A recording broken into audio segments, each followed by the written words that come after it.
Welcome back to another Moist Criticals compilation to fall asleep to relax. Grab your premium slumber gear and prepare for a lady tier drowsiness. If this helps you drift off to dreamland, drop a like, subscribe, and comment goodnight below. Sweet dreams, you beautiful sleepy souls. Do you know what separates us from animals?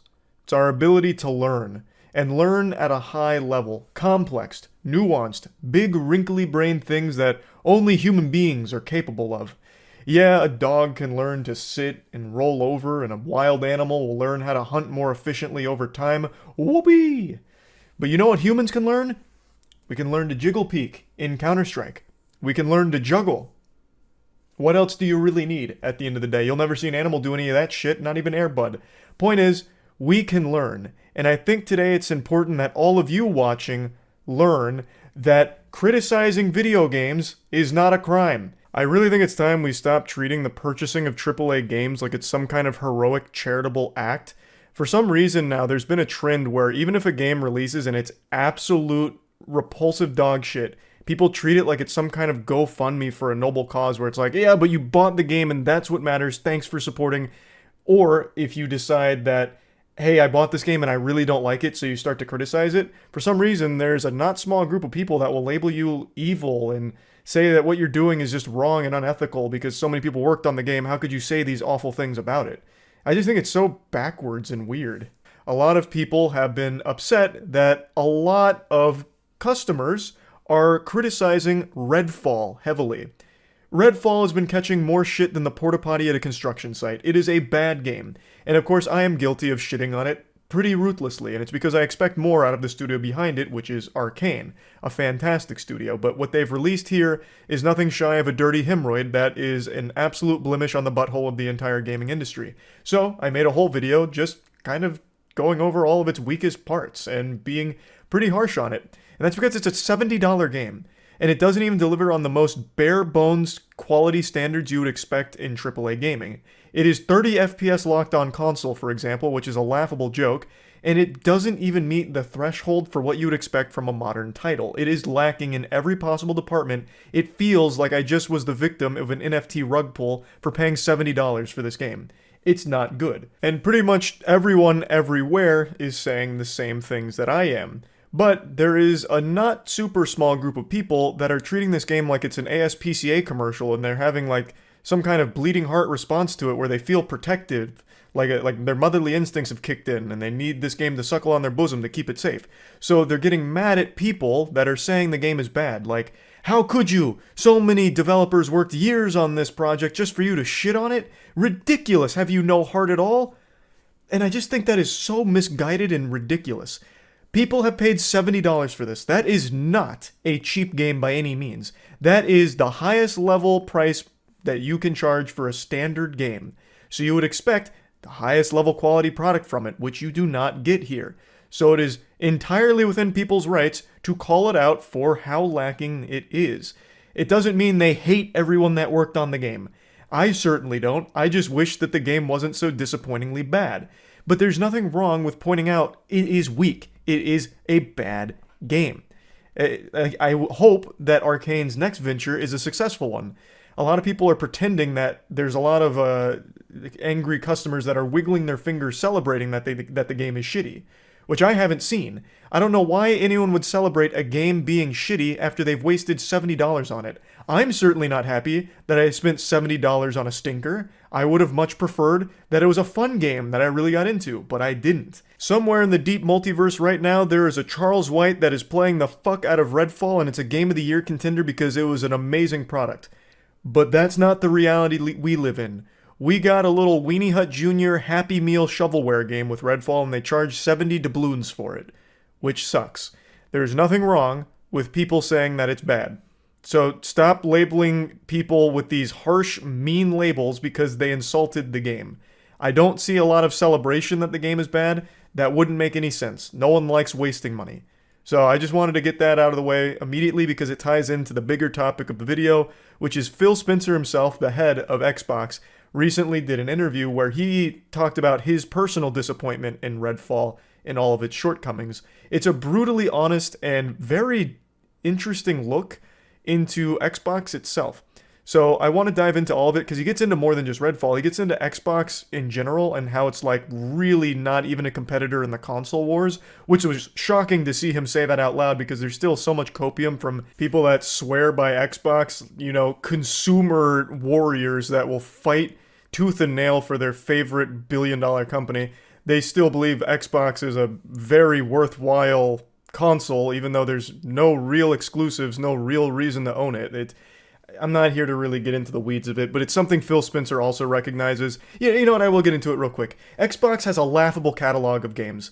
They have absorbed so many heavy hitters like Bethesda, but have nothing to show for it on Xbox that makes picking up the console worth it. There is no reason to own an Xbox, unless it's just what your friends are on already and you want to play with them. That's the only real reason. There's no other incentive to buy an Xbox, because the games go to PC anyway. Game Pass is an amazing deal, but no one's getting Game Pass for the first-party exclusives on Xbox or anything, because there are none. There's Halo Infinite, which was treading water for a long time and only just now starting to find its footing with some actual content, and that's about it. There's really nothing else on Xbox that would make it worthwhile other than just playing with your friends. It's a joke in the grand scheme of the console wars with Sony and the PlayStation 5 and the Nintendo Switch. But even the PlayStation 5 is lacking in exclusives. It's just... It was refreshing to see that even Phil Spencer sees this. Now anyway, let's jump in. So first and foremost, this article kind of sets the stage for Microsoft's blunders and their, you know, rocky, rough patch that they're going through. They recently had their acquisition of Activision Blizzard blocked, which was a $68 billion acquisition, by the way. And there's also been a 30% drop in the Xbox hardware revenue, which honestly is a lot better than I thought. I figured that'd be like a fucking 50 to 60% drop because no one that I've heard of recently is buying Xboxes because, again, there's not a real reason to. When asked about Redfall, he really does kind of just own up to all of it. And when I initially read it, my impression was that he kind of pushed it off onto Arcane Studios and less on like Microsoft itself. But when I really went back and watched the interview, the impression I get is that it was pretty somber. He truly does feel like there's a big weight on the shoulder of Microsoft to deliver quality, and they're missing the mark. So I no longer feel like he's trying to pass the blame off anywhere. It seems like he's just trying to take it all head on. So he said, there's nothing more difficult for me than disappointing the Xbox community and just kind of watch the community lose confidence and be disappointed. Disappointed, I'm upset with myself. I kind of revisit our process. I think back to the announcement of 60 frames per second, then we weren't shipping 60 frames per second. That was our punch in the chin, rightfully, a couple weeks ago. This is him talking about how Redfall isn't even 60 frames on Xbox. Again, a fucking joke. But they are committed to getting it there eventually, though I think it's inexcusable to release the game knowing that it's not 60 frames or even at the most baseline quality you'd expect for $70. He then goes on to sing the praises of the studio behind Redfall, Arcane, which is a studio I also like, and their pedigree really does speak for itself. They've made banger after banger, and now they haven't. I also wasn't a huge fan of Deathloop either, but at least the game had ambition and it did have interesting ideas. I just don't think it was executed super well. But now, I think Redfall, there is no way of explaining anything about it that could have even been remotely construed as good or well put together. He also said something that I found particularly interesting. He said, "We do mock reviews for every game that we launch, and this is double digits lower than where we thought we would be with this game through those." That's one of the disappointing things. We would never strive to launch a game that we thought was going to review in the low 60s. It's not part of our goals. This game does not deserve to be in the low 60s. It shouldn't even be cracking the mid 40s. It is not a good game by any metric at all. The only reason why it even might be even flirting with the low 60s is because people feel so bad for it and are remembering the good old days of Arcane and don't want to accept that this is a bad game and there's nothing wrong with calling it out for being such. In fact, I would argue that it's actually healthier for the developers so they can see where to improve and what not to do again. But yeah, anyway, what I found interesting though is the mock reviews. What fucking benefit is there to doing mock reviews if the reviews come from internal teams? Obviously, they're not going to go hog wild and say everything, super bold. They're not going to be mean or aggressive with it, whereas in the gaming space, people aren't pulling punches. People are going to be brutally honest. So I really feel like mock reviews are kind of worthless. There's got to be a better system in place, and I think Phil does take notice of that. I think this has been a wake-up call for that whole process. But I just don't understand why they would have ever been under the impression that doing mock reviews with internal teams is somehow going to be helpful and a good metric of where reviews might end up in the real world. Because again, No one's going to be being that honest with their boss and their peers. No, it's just not going to happen. Everyone's going to try and sugarcoat things and be as gentle as possible, caress their cheeks a little bit, butter them up. They're not going to really give you the nitty-gritty, tough to swallow pills about the product. This next part is where things get very wild. So he said that we're not in the business of out-consoling Sony or out-consoling Nintendo. He then goes on to elaborate saying, I see the commentary that if you just build great games, everything will turn around. It's just not true that if we go off and build great games, all of a sudden you're going to see console share shift in some dramatic way. We lost the worst generation to lose in the Xbox One generation, where everybody built their digital library of games. We want our Xbox community to feel awesome, but this idea that if we just focused more on great games on our console, that somehow we're going to win the console race, doesn't really lay into the reality of most people. There's no world where Starfield is an 11 out of 10 and people start selling their PS5s. That's not going to happen. I overall disagree with his core statement here about even if they were making great games, the Xbox is still kind of left in the dust, saying that no one's going to sell their PS5 or Switch for an Xbox, which I think is a weird way of looking at it because you really shouldn't be trying to think of like stealing Sony fanboys or stealing Nintendo fanboys for Xbox. You can be a fan of Sony, Nintendo, and Xbox. Like, you could just be someone who enjoys good games, and each console offers good games. That would be the ideal circumstance. So if you did have great games, system sellers, I really do think people would go to it. So I disagree that great games wouldn't matter. At least that's the way I interpreted his statement. But he does talk about some important things as well. And it's also shocking to see that the head of Xbox, the fucking guy at Xbox, is just openly admitting defeat to Sony and Nintendo in the console wars, saying that they're not under any delusion about out-consoling Sony or Nintendo here. So just kind of surrendering there, which was odd to read. But Phil Spencer calls a very important attention to the last generation of consoles where Xbox was not even a player, not even in the conversation. People probably didn't even realize Xbox One existed because it was such a fucking piece of shit. Xbox One aimed to be more than a gaming console. It aimed to be an entire entertainment hub, but it failed on that front and also failed at being a gaming console. They completely just wiped their ass with the idea of having good games anymore and wanted to get a little bigger. Their gluttony, their eyes were bigger than their stomach. They tried to bite off a market share of something that they really shouldn't have tried touching, which was just general entertainment. They needed to focus on gaming, which is what made the Xbox 360 so special, because the 360 had an unbelievably stacked catalog of games. 360 fucking went wild with how many games and how many great games it offered, and then you went to the next generation, and the Xbox One had fucking nothing. Actually nothing. And the PlayStation 4 went really hard on getting these very strong titles for their platform. And of course, Nintendo always has incredible exclusives, so they also went hard, and Xbox floundered. And they completely lost that generation, and Phil Spencer recognizes the severity of that because it got people off of Xbox and made them Sony customers or Nintendo customers, and people just kind of forgot about Xbox even making games, and it was really hard to try and claw that back. So now, with the Series X and everything, they tried to make these big strides of acquiring so much talent in the gaming space, acquiring very well-respected studios, getting fucking Bethesda, of all things, under their umbrella to try and really pump up their catalog of games because they recognize what a disaster it was to abandon that. But they're playing catch-up and they're not really making ground right now. The best thing Xbox has done is Game Pass. But it's also not exclusive to Xbox because you can access it on PC as well, which is usually just a better experience, like in the case of Redfall. You get 60 FPS on PC, you don't get 60 FPS on Xbox. So why the fuck would you even use Game Pass on Xbox for something like that? You wouldn't. You'd use it on PC. So they're just having a really hard time of getting strong titles and making it a good catalog that makes people want to get the Xbox Series X. But Phil Spencer says that even if they did have an incredible catalog of games, no one's switching at this point, which I just wholeheartedly disagree with. I feel like if Xbox did have an incredibly stacked catalog like the 360 did, people would be more than open to checking out the Series X. They would be more than open to considering getting the Xbox and playing those games. That's just the way it works. No one is playing the Nintendo Switch for third-party games. No one's getting the Switch so that way they can play fucking Elden Ring or anything. It's not happening. The Switch can barely run mobile games. The reason people have the Switch is because their catalog of exclusives, their first-party games, are so good, so people get the Switch for that, and nothing else. So if the Xbox had incredible games, just like the Switch does, that are exclusive to the Xbox, I don't see why people wouldn't get it for it. Again, I think the Switch is the perfect case study here. That is an outdated, archaic piece of hardware. It fucking sucks when it comes to its technical aspect. But no one cares because the games on it slap. The first-party games, rather, and nothing else, not third-party games. I would be shocked if anyone ever played a third-party game on the Switch on their own volition. They're only getting it for the first-party games.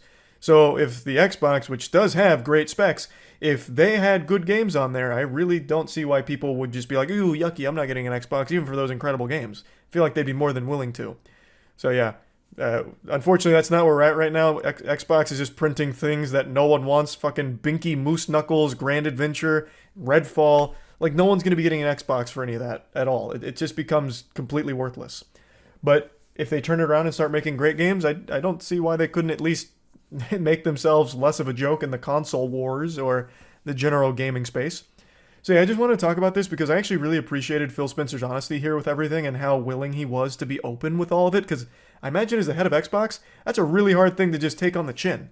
Just come as the fucking face of this company, which gets spit on a lot because it's not doing super hot against the other consoles or anything, and the games haven't been great. And just come forward and just be really open and honest with it. That takes a lot of guts.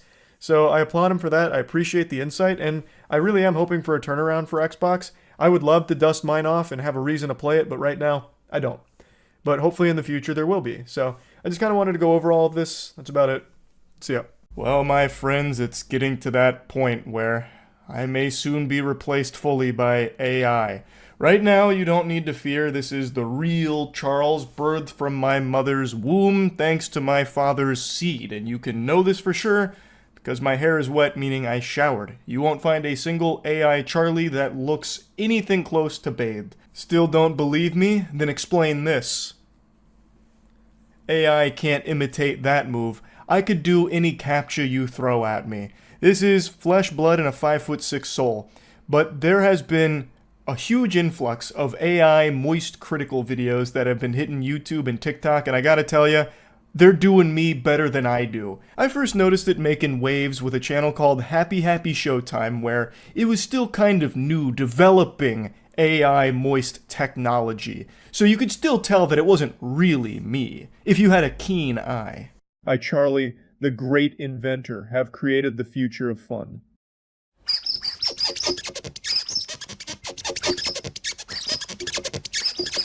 A man just offered to buy my house. He told me I am sitting on the largest milk deposit on the entire planet. I told that moron to go take a hike. Everybody knows milk comes from cows, not out of the ground.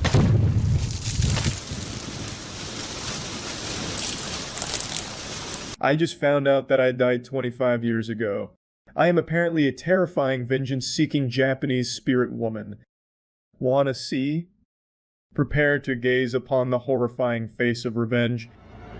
Ooh, I just discovered I am a Vegas casino slot machine, so pull my arm and see if Lady Luck is on your side.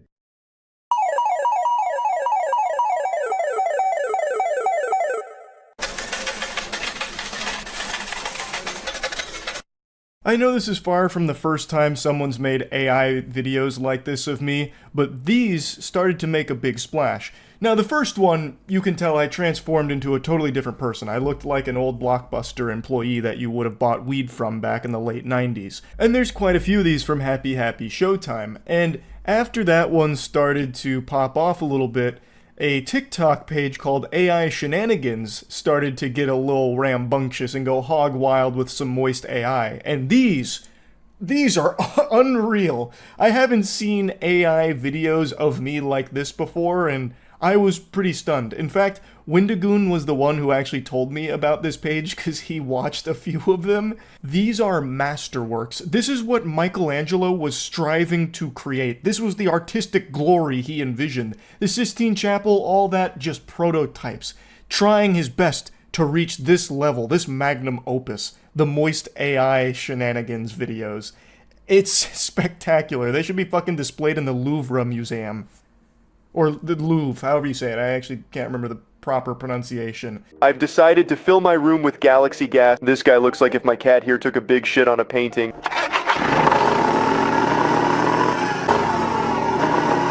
Oh, a fucking alien robot just invaded me. This situation reminds me of that one time what the hell?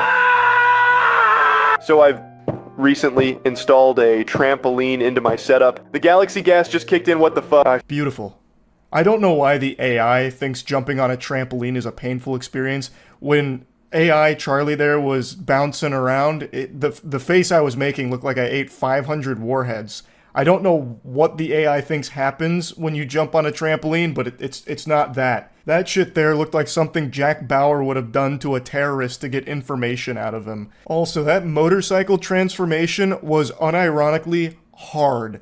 It wasn't like a Transformers moment where I became a motorcycle. Me going from here to riding a motorcycle was actually unbelievable. That's exactly what I imagine it would look like if I had a dream of me riding a motorcycle.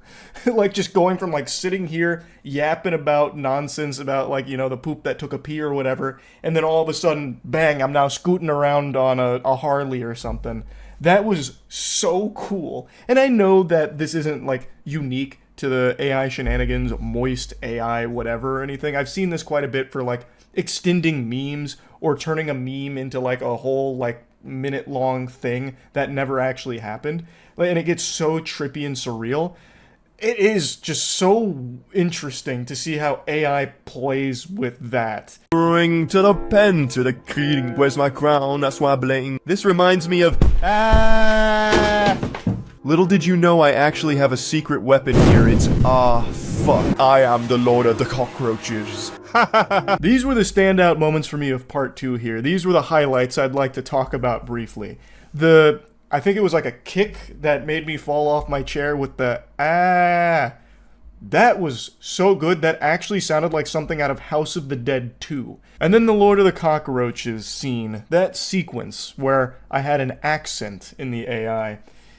I mean, it's not the most convincing accent ever, but I'm not good at them. Like, that is probably how I would sound if I tried to put on an accent. I am the Lord of the Cockroaches. See, like, it's not good. That right there definitely had someone just, like, fucking cringe up just even hearing me do that. I have never been good at accents. I can do minimal impressions, like Scooby-Doo. Oh, Raggy! Ree! But other than that, that's really about it. I've never been good at accents or anything of the sort. So the AI fucking crushed that. I'm actively searching for beer bottles. This Lunchly situation reminds me of that one time I got skid marks. Go the fuck away. Let me morph into my ultimate being. Some of you may think of me as this normal person, but I actually spy on elderly men. This situation reminds me of... Oh, thanks, cameraman. See, look at that. Cold beer. Have you ever had a neutron star cigarette? Yeah, I bet you haven't. I think I made a deal with the wrong person. It's just a hunch, though. I went to Las Vegas today. Yeah, look how much money I made. I haven't told anyone yet, but I am actually 9 months pregnant right now. This is fucking stupid. So stupid, I hate this. Dumb, stupid idea. This one is personally my favorite. It's got all the heaters in there. Like, have you ever smoked a neutron star cigarette? 9 months pregnant, like this, a beer bottle coming from the cameraman, which is this, you're the cameraman, like it's so good. Like that is a creative journey that you go through right there, with a couple of zingers there, some one-liners that I really like. I will unironically probably adopt the "have you ever smoked a neutron star" line. You'll see me slide that in somewhere over the next week or two, because I was actually laughing pretty hard about that one. But anyway, I just find this trend of like over-the-top silly AI videos to be very entertaining, and this is like a very harmless, fun usage of AI. The only job this is taking is mine.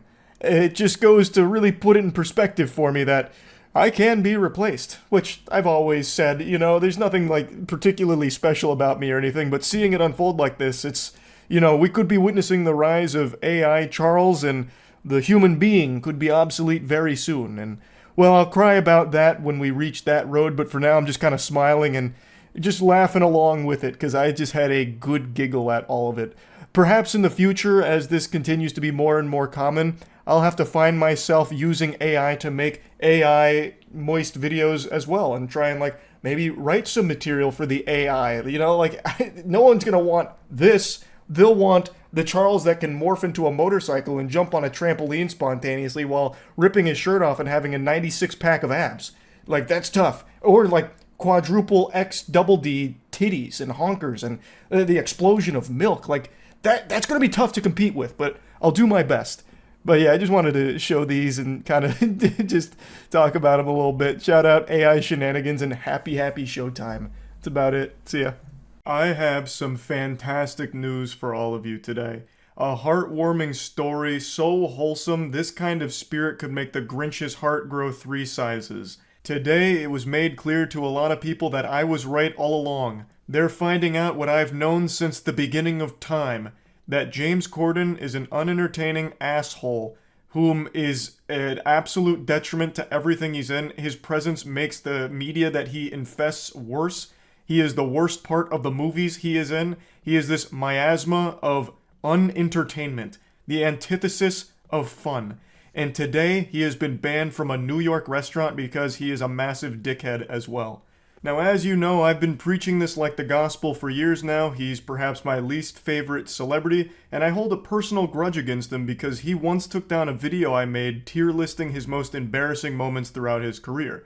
The video remained on my channel for about 15 minutes before it was manually taken down by his team, and I hold him personally accountable for that sin. Now, I've never met James Corden, and I've only ever heard rumors that he's insufferable to be around and pretty mean in general. I remember there was a comedy team that played a prank on him that made him like late for work, and he came across really bad there. There's also been a lot of stories from people that have either worked for him or met him where they said he was a real asshole. But to me, the biggest crime he'd ever committed in my eyes was just being cringe. I've never disliked him because of the stories I heard about him. That was just the cherry on top of how much I dislike his presence in all of the movies and shows that he somehow infests. He's just been in so much shit and makes it even worse. So let's go over the situation here today. James Corden's just one of those people where whenever I read something like revealing more about him being an asshole, I can't help but like almost celebrate a little bit, like wiggle my finger. You know, maybe I even stand up and hit a little boogie with it. Oh, what's that, the SpongeBob? Huh? Oh, James Corden's being an asshole? Oh, you don't say. Weird. It's almost like I knew it from the get-go. Whoop, now hit him with the jerk.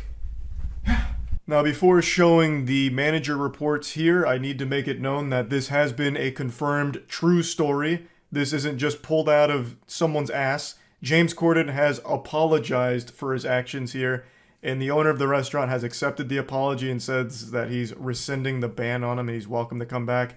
I think he should have stuck to his guns, because now the only reason he's apologizing is because of public pressure, because this became such a huge story, it went viral. It's not that James Corden is actually apologetic.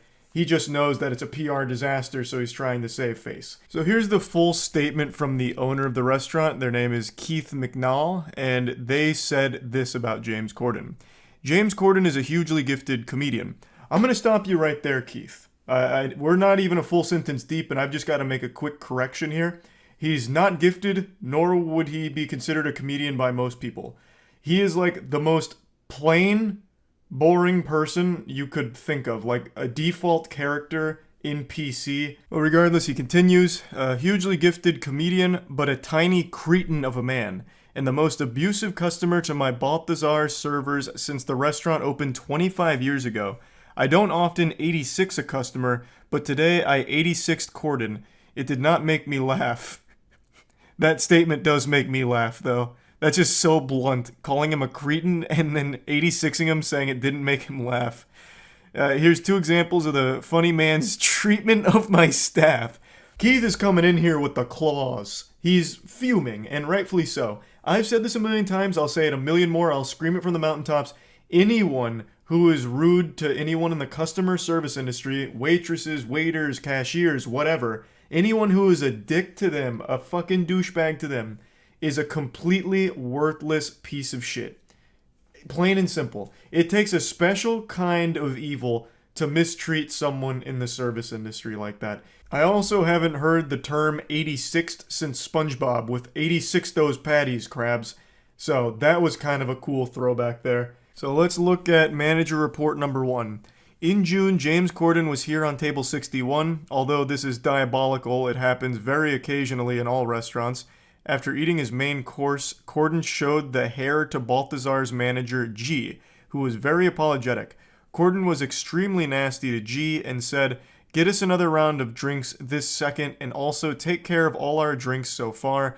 This way, I write any nasty reviews in Yelp or anything like that." So this sounds like a pretty big blow up over something pretty minor. Yeah, it's yucky finding a hair in your food. It happens. Most people just suck it up and move on. But I also don't think there's any shame in being like, hey, I found this hair in here, just I was hoping I could maybe place another order or get this replaced. I don't think there's anything necessarily wrong with that. Just being respectful about it because, accidents happen. It's something that just unfortunately happens from time to time. I'm a legitimate hypochondriac, and even I, when I find a hair in my food, pick it out and still finish it. But I do understand why someone wouldn't. I don't think there's anything necessarily wrong to be like, hey, can I, maybe just place another order? I think that's fine. There's no reason to call the manager over, yell at them, and then demand another round of drinks and threaten to leave a nasty review, right? Like, I think that's blowing it way out of proportion. Now let's move on to the second manager report. James Corden was at Balthazar with his wife on October 9th for brunch. He asked for a table outside. Brunch maitre d' Allie Walters took the party to table 301. Mr. Corden's wife ordered an egg yolk omelet with Gruyere cheese and salad. A few minutes after they received the food, James called the server, MK, and told her there was a little bit of egg white mixed with the egg yolk. MK informed the floor manager, G. The kitchen remade the dish, but unfortunately sent it with home fries instead of salad. That's when James Corden began yelling like crazy to the server, "You can't do your job. You can't do your job. Maybe I should go into the kitchen and cook the omelet myself." MK was very apologetic and brought G over to the table. He returned the dish, and after that, everything was fine. He gave them promo champagne glasses to smooth things out. G said that Corden was pleasant to him but nasty to the server. MK was very shaken, but professional that she is, continued to finish her shift. So this one I think is a little bit more indicative of the real personality of James Corden. If something is slightly not up to his standards, he loses his temper about it. I think that's very par for the course from all the stories I've read about him, from workers as well as people that have met him, as well as that brief segment where you can see him kind of blowing up in the comedy sketch at his expense. He just seems like the kind of person that is very entitled and feels like they're superior to just normal people around him. So in that entitlement, he fucking blows up at them. "Oh, I'll go back there and cook it then. You guys can't do your jobs. Disgusting. I spit on you fucking plebeians. This is disgraceful. You sent me a dish with house fries instead of a salad? Are you trying to kill me? This is poison." And the fact that he shamelessly has done this twice now, and this one apparently in front of his wife, blows my mind.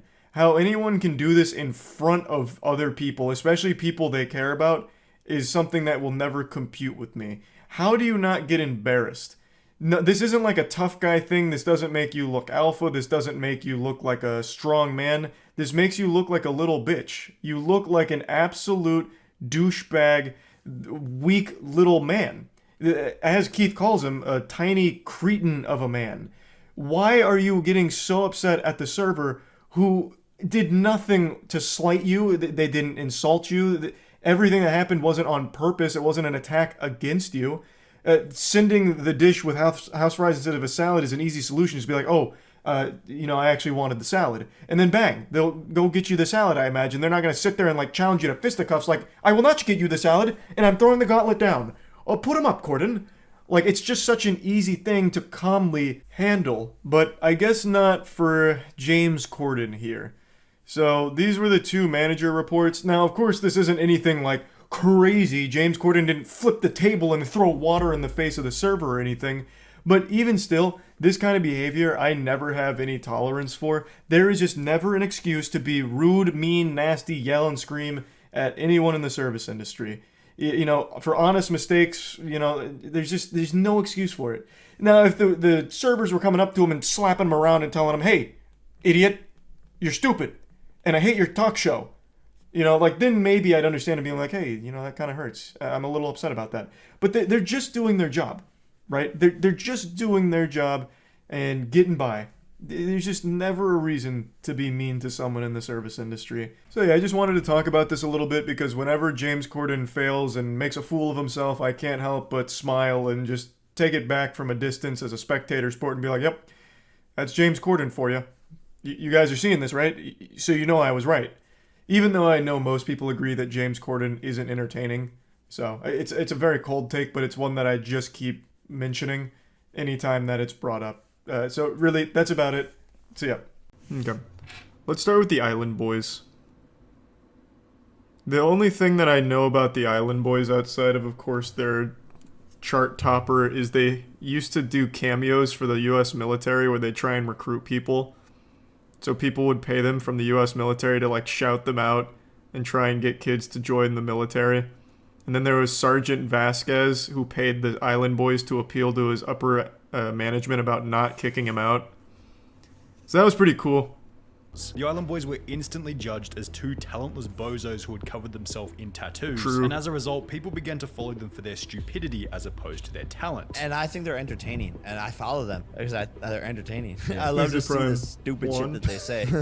Now, the difference between the Island Boys and someone like 6ix9ine is that while 6ix9ine also got famous in part by his over-the-top ridiculous appearance, he actually has a decent portfolio of music. His music to back usually on. did People really hate on well on the 6ix9ine, charts. but only in the beginning. He then becomes well known, people check out his music, and then some A bit curious, has there been an example of someone who started as like a punching bag and then got famous for it and never fell off?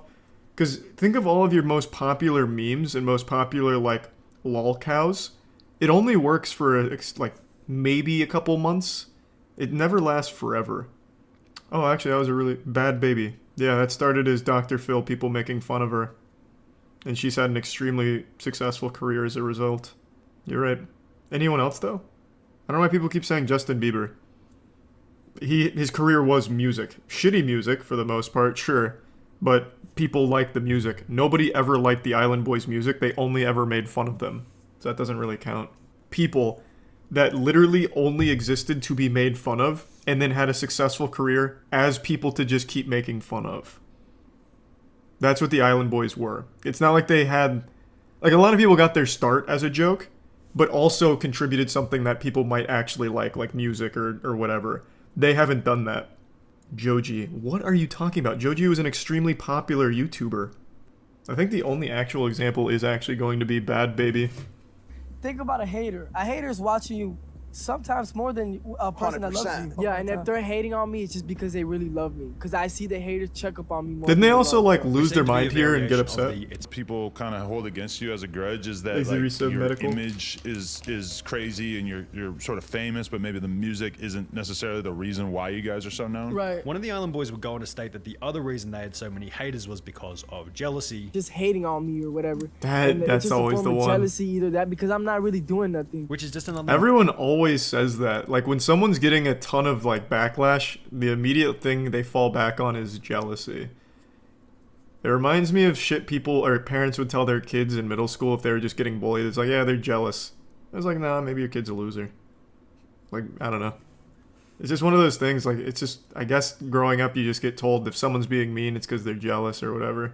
I worked my ass off. It's not even just the Island Boys. It's the fact that we went through so many obstacles, it was just bound to happen. Now, it'd be a cheap shot to say that there was no hard work. I'm sure the Island Boys had to have put No, some there- effort you can into say their that with career before confidence. posting that mega viral video. There was no However, hard as mentioned work. In the singing. And this is one of the In the strengths- singing? Only ones that are talented in the singing. And this is one of the strangest parts about Is that what he said? In the singing? Oh, in the scene. Oh, in the scene. Okay. Now, have they... I guess I'll look it up real quick. Do they actually make music? Because, again, all I know them for now is they just do recruitment for the U.S. Army through Cameo. Island Boys get booed on stage. That sounds about right. So basically, when I was locked up, I was probably one of the only people in the dorm that knew how to rap, that knew how to freestyle, but didn't care. I think me as a rapper, my music is underestimated though. Yeah, for sure. What music? I'm an artist. Do you I can make sing, music? rap, whatever. Going back to the Impulsive podcast, the Island Boys seemed pretty proud that they had paved their own path after Mike would ask them about which rappers they had been inspired So, by. another thing, though, and it didn't help. They were also harbinging or giving. What the fuck was the charge? They had a murderer stay with them, right? A guy had just killed someone, and the Island Boys said, "Yeah, you can just stay here for a while to lay low." What was the charge? Was it aiding and abetting? So it's not just that they're unlikable, which they are, and untalented, which they are. It's that they also make the dumbest fucking decisions of all time. He killed a child? Yeah, I guess so. I don't remember the story, but yeah, apparently an 8-year-old girl was the victim. It was a drive-by shooting. Is that why you guys have such a unique sound? Yeah. We don't listen to That's rap so songs. nice to call it a unique sound. I used to listen. I agree with you guys to an extent of not like being swayed. Dude, by, they're just by fucking with other them. people, Yeah. But also at the same time, like tell. the current winners in the culture act as like guardrails and guidelines for what you do with your craft. Mike is 100% correct here. I think if God forbid it doesn't go in your guys' direction, for real, I think you guys take all of your jewelry assets and invest it in something. So you guys will never ever be Oh, yeah, have you heard of After storming NFTs? out of the, their emotional response to what George had to say is also a pretty good indication that the Island Boys are probably pretty unwise and insecure when it comes to their financial situation. So what are they doing on TikTok now? I haven't checked in a long time, actually. Let's see. They're the Island Boys on... No, they're not. What are they? They're Kodiak something, actually. Oh, Fly Soldier. Oh, boy. Their views are not doing well. Oh, boy. Alright, what's this one? This is... Y'all got room for one more. Y'all got room for one more. Well, to become an Island Boy, you gotta be special. You gotta have talent. You also have to look a certain way. You gotta be cleaned up at all times. And then you also have to, entertain us. Because the Island Boys, me and him, like to be entertained by people. And so you gotta really have the What is that, like a court jester then? Criteria. And criteria. I can't believe they're not doing well. That sounds fucking amazing. Oh my god, they did recruit a third Island Boy. Yeah, it looks like they recruited a third Island Boy. Welcome to the family, man. Yeah, they're struggling though. Sonny is not wrong. They're not breaking 100K on all their videos anymore. Be sustained, or if that could be translated into a successful career long term. Before going on to... Again, people keep saying music artists they don't like. People unironically listen to someone like Lil Pump. No one unironically listens to the Island Boys. That's the difference. Lil Pump was a joke. People made fun of him, but then he kept making music that some people liked. Now, do I agree with him? No, I think they are objectively wrong with their opinion. If you like Lil Pump, you just know that you are wrong. And you make me sick. But people do like it. Nobody listens to the Island Boys. That's the difference. They don't even make music, from what it seems like. It seems like they just sit in a jacuzzi and ask people to join the Island Boys. Possible. I doubt he's making any new money like how Island Boys are. We are successful and happy in life. Which would be followed... Also, a little heads up, I don't think the Island Boys have much money to begin with.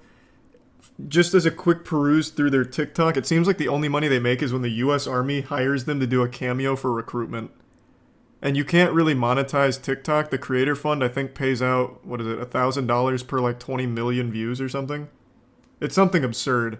And they're not getting 20 million views a month. So I don't think that they're pulling that kind of money.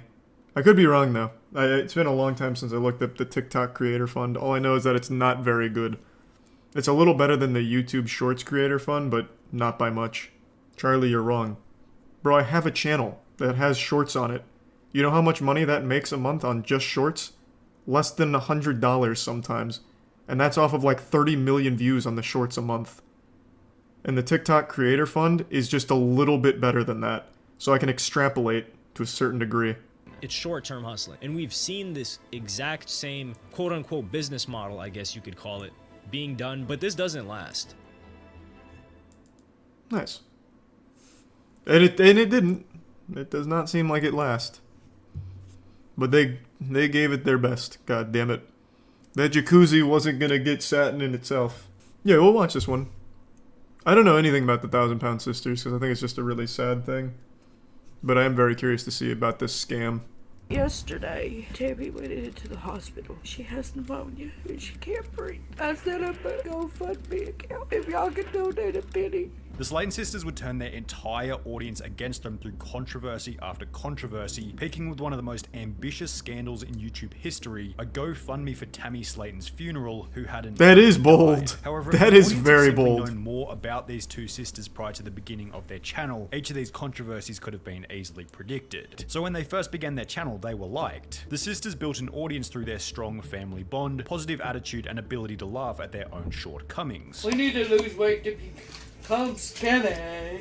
We don't care if you don't like us. We're fat and we love it. They weren't exactly the sharpest tools in the I've shed. never heard them People speak. appreciated They their sound like the authenticity. Kanker sisters. Hey, I'm fat. And the fact that they were kind of doing YouTube for themselves. It didn't seem like they were trying to impress anyone. Love when a girl isn't afraid to be herself. I applaud you. Thanks for Finally, a gamer real clown. person doing a review. Love it. Keep them coming. However, when examining the video's thumbnail and No. dislike ratio, it was pretty obvious that it had gone viral as a result of people watching to laugh at their physical appearances. Toby's mom.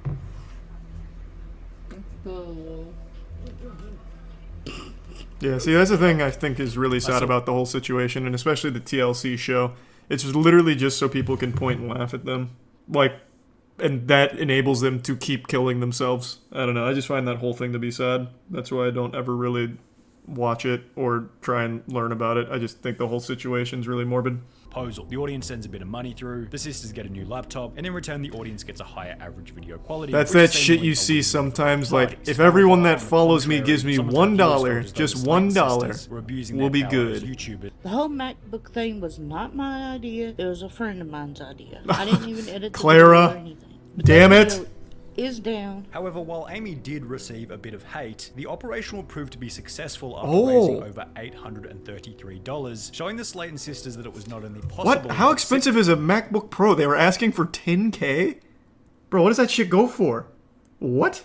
The other problem the Slayton sisters encountered after growing an audience was that they could now be held accountable for the stories that they shared throughout their videos. Think about a situation in which she had adopted a German Shepherd rescue dog before leaving it in a camper van on a hot summer's day. Now, Amy would state that The camper has AC in it, and we only put him in there for like 30 minutes. And who are y'all to judge me? However, when Amy would then reveal that the dog had gone crazy inside and smashed the air conditioning unit just to get out, her audience assumed that maybe the AC wasn't on and that the dog was Yeah, going it probably crazy wasn't because on. it had been overheating inside. This theory would be supported further after Jesus Amy revealed that the Christ. dog had bit. However, with the bite mark being so severe and Amy taking the dog to the pound, whilst using the wording that the dog was no longer with her, the audience assumed that Amy had taken the dog to the pound to have it put down, resulting in Jesus. the popular opinion Well, that Amy was fuck an her. animal abuser. I can't Jesus imagine this Christ. woman owning a German Shepherd. Shepherds need tons of activity both physically and mentally. She couldn't even take care of herself, let alone I such see why a lot strong of people and do not like intelligent them. breed. This sentiment will become even worse when, at a later date, Well, Tammy then would I feel upload a video absolutely no talking sympathy about the for her. celebration of her birthday at a gaming arcade, mentioning in passing that she felt sorry for their other dog, Little Bit, who had been left in the hot car whilst they were inside playing games. Oh my I feel god. bad for a little bit because she sat outside in the hot car while we were having fun. But I did, while we were at getting something to eat, I did get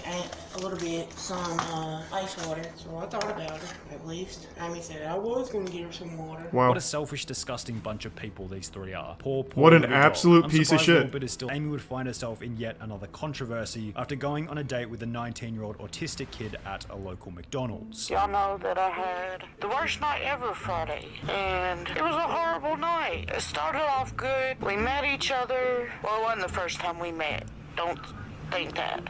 I'm not that type of person. As mentioned, in the beginning the date seemed to have been going well, What to the the extent that fuck? Amy and her date decided So I was giving him a hickey, and he Oh. was like, quit biting me, and I'm like, I'm not biting you. Oh, this is worse than Amy Schumer talking about her vagina. Oh my god.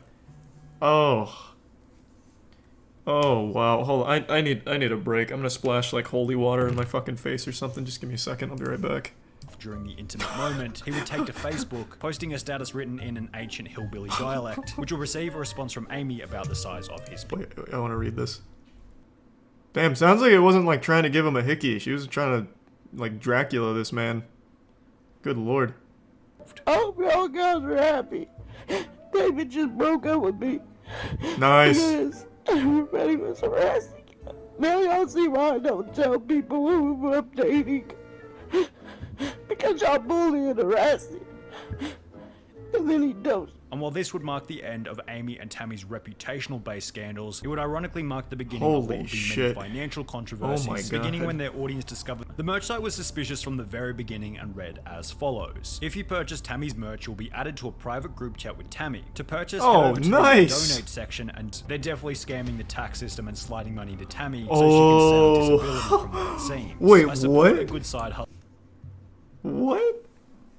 Bro, that's kind of big brain for Tammy. That's very interesting.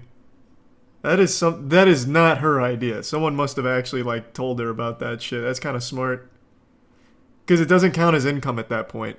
This feels like a way to scam the IRS somehow. I didn't sell anything. Yeah, exactly. It got worse when fans would come to realize that the sisters hadn't been paying the artists who had completed the designs for the merch. However, this still doesn't make it the most notorious controversy in the Slayton sisters' history, bringing us to the infamous funeral scam. This is what we got the When cliff notes Tammy, on who was earlier. the heavier of the two sisters, fell over in the bathroom before waking up the following day without the ability to breathe. Told me I had pneumonia and I was gonna have to stay in the hospital. Whilst in the hospital, Tammy's condition would worsen, leading her to pass out for 3.5 weeks whilst on life support, during which Amy would begin the GoFundMe. And this was all to Amy's fake? credit, it probably was pretty scary having your overweight, unhealthy sister on life so support all of that for happened, she 3 just didn't weeks. die. However, to begin planning Her coffin is gonna cost them more because they have to triple the size of the coffin. whilst mentioning that Tammy was on a medical card, however, the amount of money it provided would not be enough. Is that a real thing? I mean, I guess it has to be, right? I'm guessing they would have to, like, supersize that. Please find it in your heart to donate. The GoFundMe itself, which would raise a total of $818. Wow, This what? fund- They asked less for this super quadruple freight container coffin than they did for the MacBook. They had $10K for a MacBook and $1,500 for a super coffin.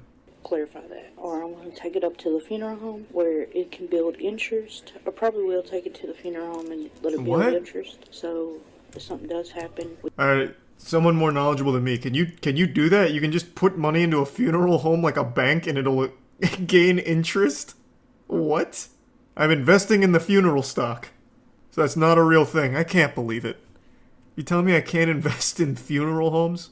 So when it was confirmed that there was no funeral, a new question had been created. Where had the money gone? I gave it to my mother, who paid bills. However, when her audience would ask her to prove it, she'd state that it was her mother's responsibility to provide the receipts. My mom is trying to find the receipts. I know I've been wrong. I should not throw I'll check it out, receipts man. away. But in my Let's see head, some I Beast- wasn't Best thinking, Boy. well, these receipts may come to bite me in the ass. You know, I wasn't thinking that. It was a simple mistake. However, if the GoFundMe had been done online, then surely she was using internet banking. Why couldn't she provide a screenshot of the bank transfer to her mother? Medical bill Yeah, receipts these two don't are like seem just something actual that you pieces of just roll shit. away. Most interesting part about the whole ordeal is that while That's most alright, disgraced YouTubers simply fade into obscurity That's a as Prime the years go Mirage. by, the Slayton sisters have managed to remain relevant after rolling their public image into a TLC show titled 1,000 Pound Sisters, on which Amy has since lost over 100 pounds, has gotten married, had a baby, and is looking healthy compared to her early days on YouTube. Wow. Unfortunately, the same can't be said for Tammy, whose continual weight gain underpins Oh. much of the show's entertainment factor. The show just had its third season with well over 1 million viewers per episode.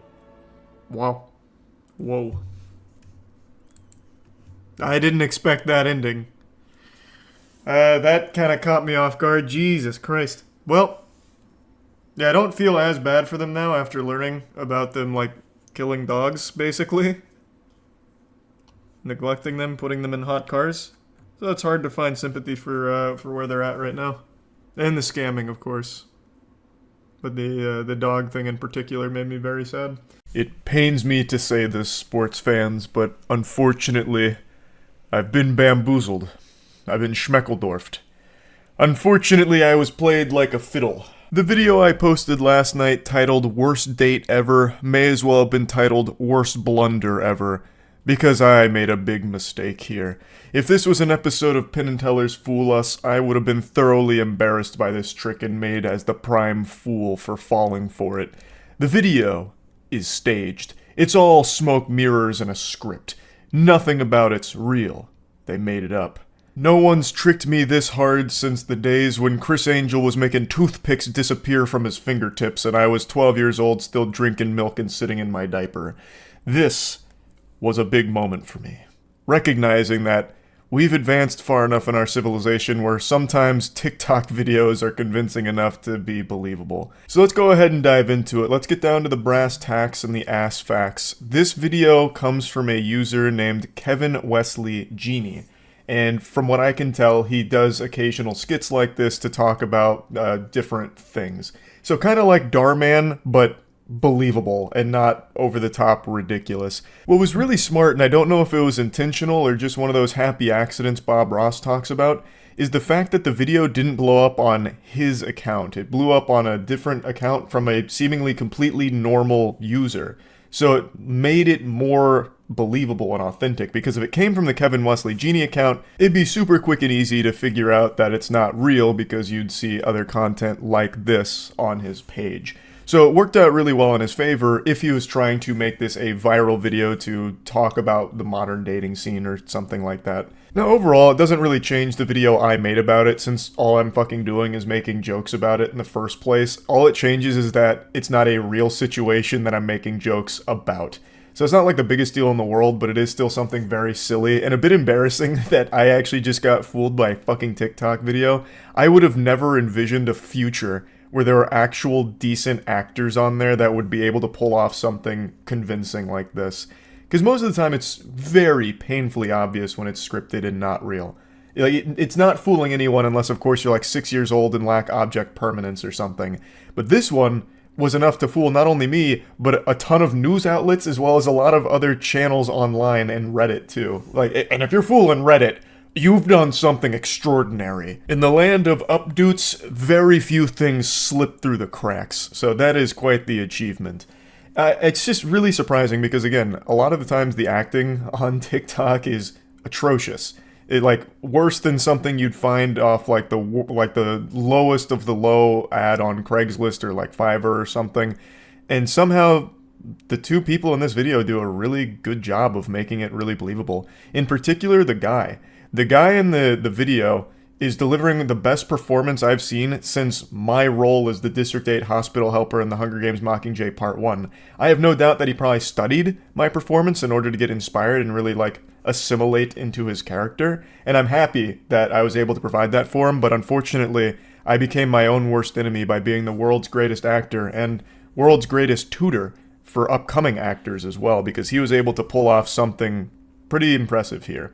So it's really the way he's able to convey a very believable range of emotions, such as the astonishment when finding out he's being recorded, the way he stutters through a lot of the statements he tries to make, as well as kind of waffling a bit in order to try and explain himself and how he feels in the face of a date that's being disrespectful, and now in the face of like an audience she's recording him for. Honestly, top to bottom, this was just really well executed. Most of these like scripted things that are supposed to deliver a message or supposed to be outrage bait or whatever always fall into the same general categories, like don't judge a book by its cover or whatever trending political topic. This one is just like a really small scale, very authentic seeming experience that delivered a plot twist that had me for the whole loop-de-loop and pull here. Again, it doesn't really change the video I made on it because it's just joking about the situation that was being displayed. The only thing that changes is it's not a real situation that I was making the jokes about. Now, there is something else I want to briefly touch on here that doesn't directly tie into this, but in the world of everyone being fooled, like me, there is one thing that I think is a very important PSA, and it has really nothing to do with like fake videos or anything. It has to do with fake people, and it has to deal with the fitness industry. A lot of the people you see online are using steroids. Whether or not they're open about it, it's going to vary from individual to individual, but a large portion of the people you're seeing online with these fucking ridiculous physiques are using steroids.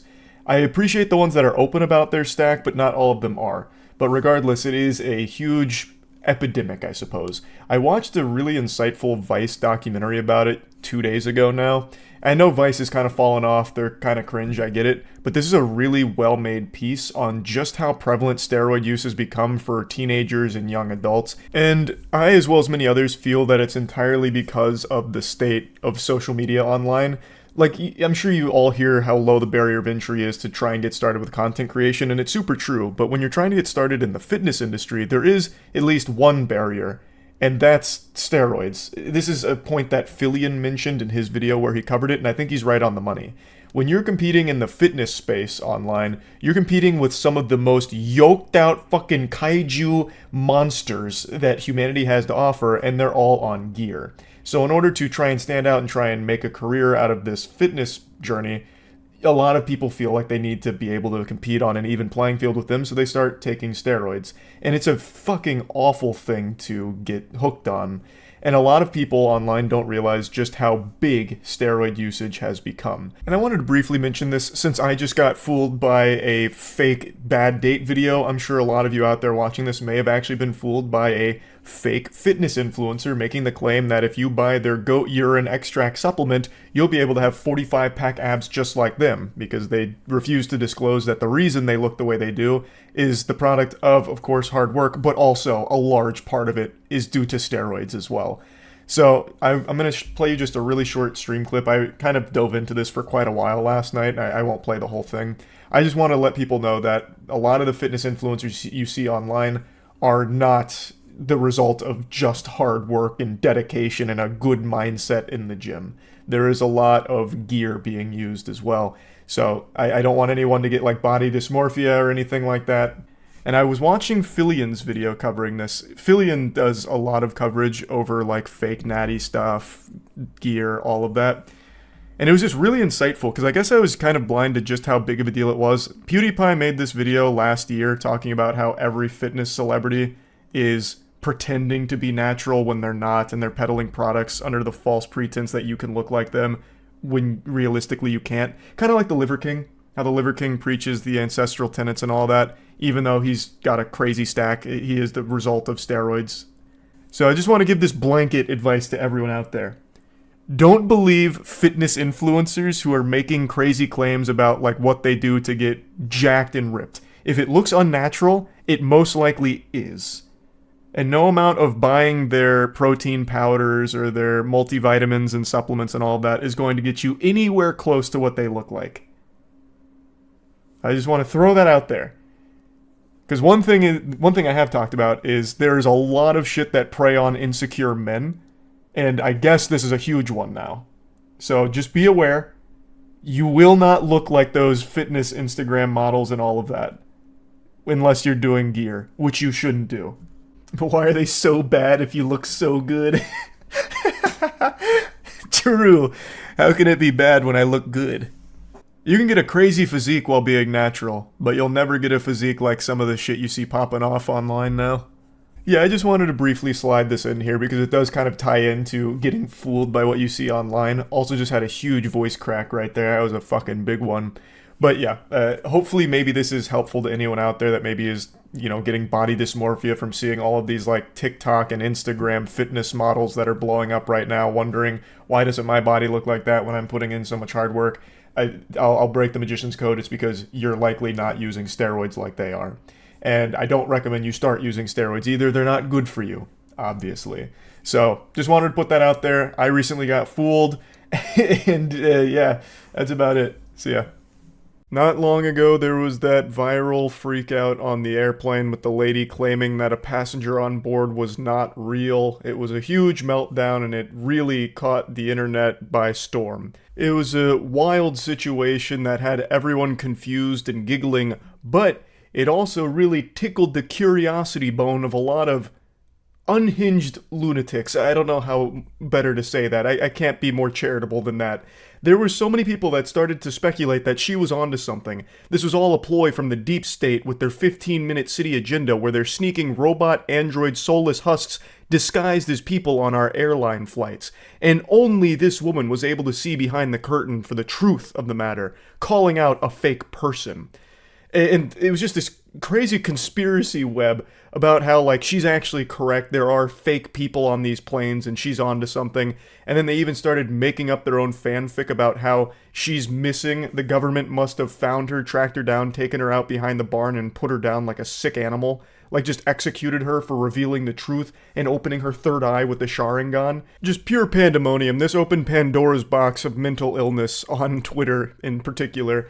But I'm happy to say we finally have closure. She was never missing. She's been totally fine, just a little embarrassed about the situation, and today released an apology video. That's right, an apology video. Not only that, but body cam footage of her escort out of the airport also dropped, so we really got the whole kit and caboodle on this case here. In the footage, she seems drunk, a bit belligerent, but that's not 100% confirmed. I wasn't there. I didn't run a fucking toxicology report or breathalyze her, have her walk a straight line or anything like that. But that's how it seems. Just using my astute little peepers here, that's the impression I get, is she may have been hitting the alcohol a little hard before going on the flight, which would help explain the outburst. So, I want to show you a little bit of both of these things, and also what sparked this whole incident was allegedly she had misplaced her AirPods, she lost them, and accused a fellow passenger of stealing them. So, she just started pointing the finger, like, this nefarious, no good pile of shit just stole my AirPods, so he's not real, that motherfucker's not real. That's what started all of this, I guess. Anyway, let's check out the body cam footage and then we'll see the apology video. Also, what an incredible year for apology videos. This is like the 1,000th one that's dropped this year. If apology videos were a renewable energy source, we would be able to power the entire fucking globe from just this year's load of apology videos alone. I don't care if I'm ever gonna fly with y'all ever again. I want to know what happens to this flight right here. Hey, this is the after action post-game report. It's me from the future. I'll go ahead and tell you what happened to that flight. It had a completely safe, uneventful, scheduled flight and landed at its destination A-OK. Despite what a couple of weirdos on Twitter were trying to circulate, the plane was totally fine.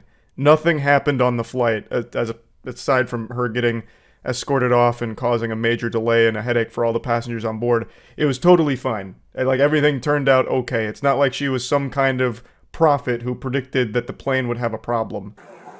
Let that flight leave. Do not let that flight leave.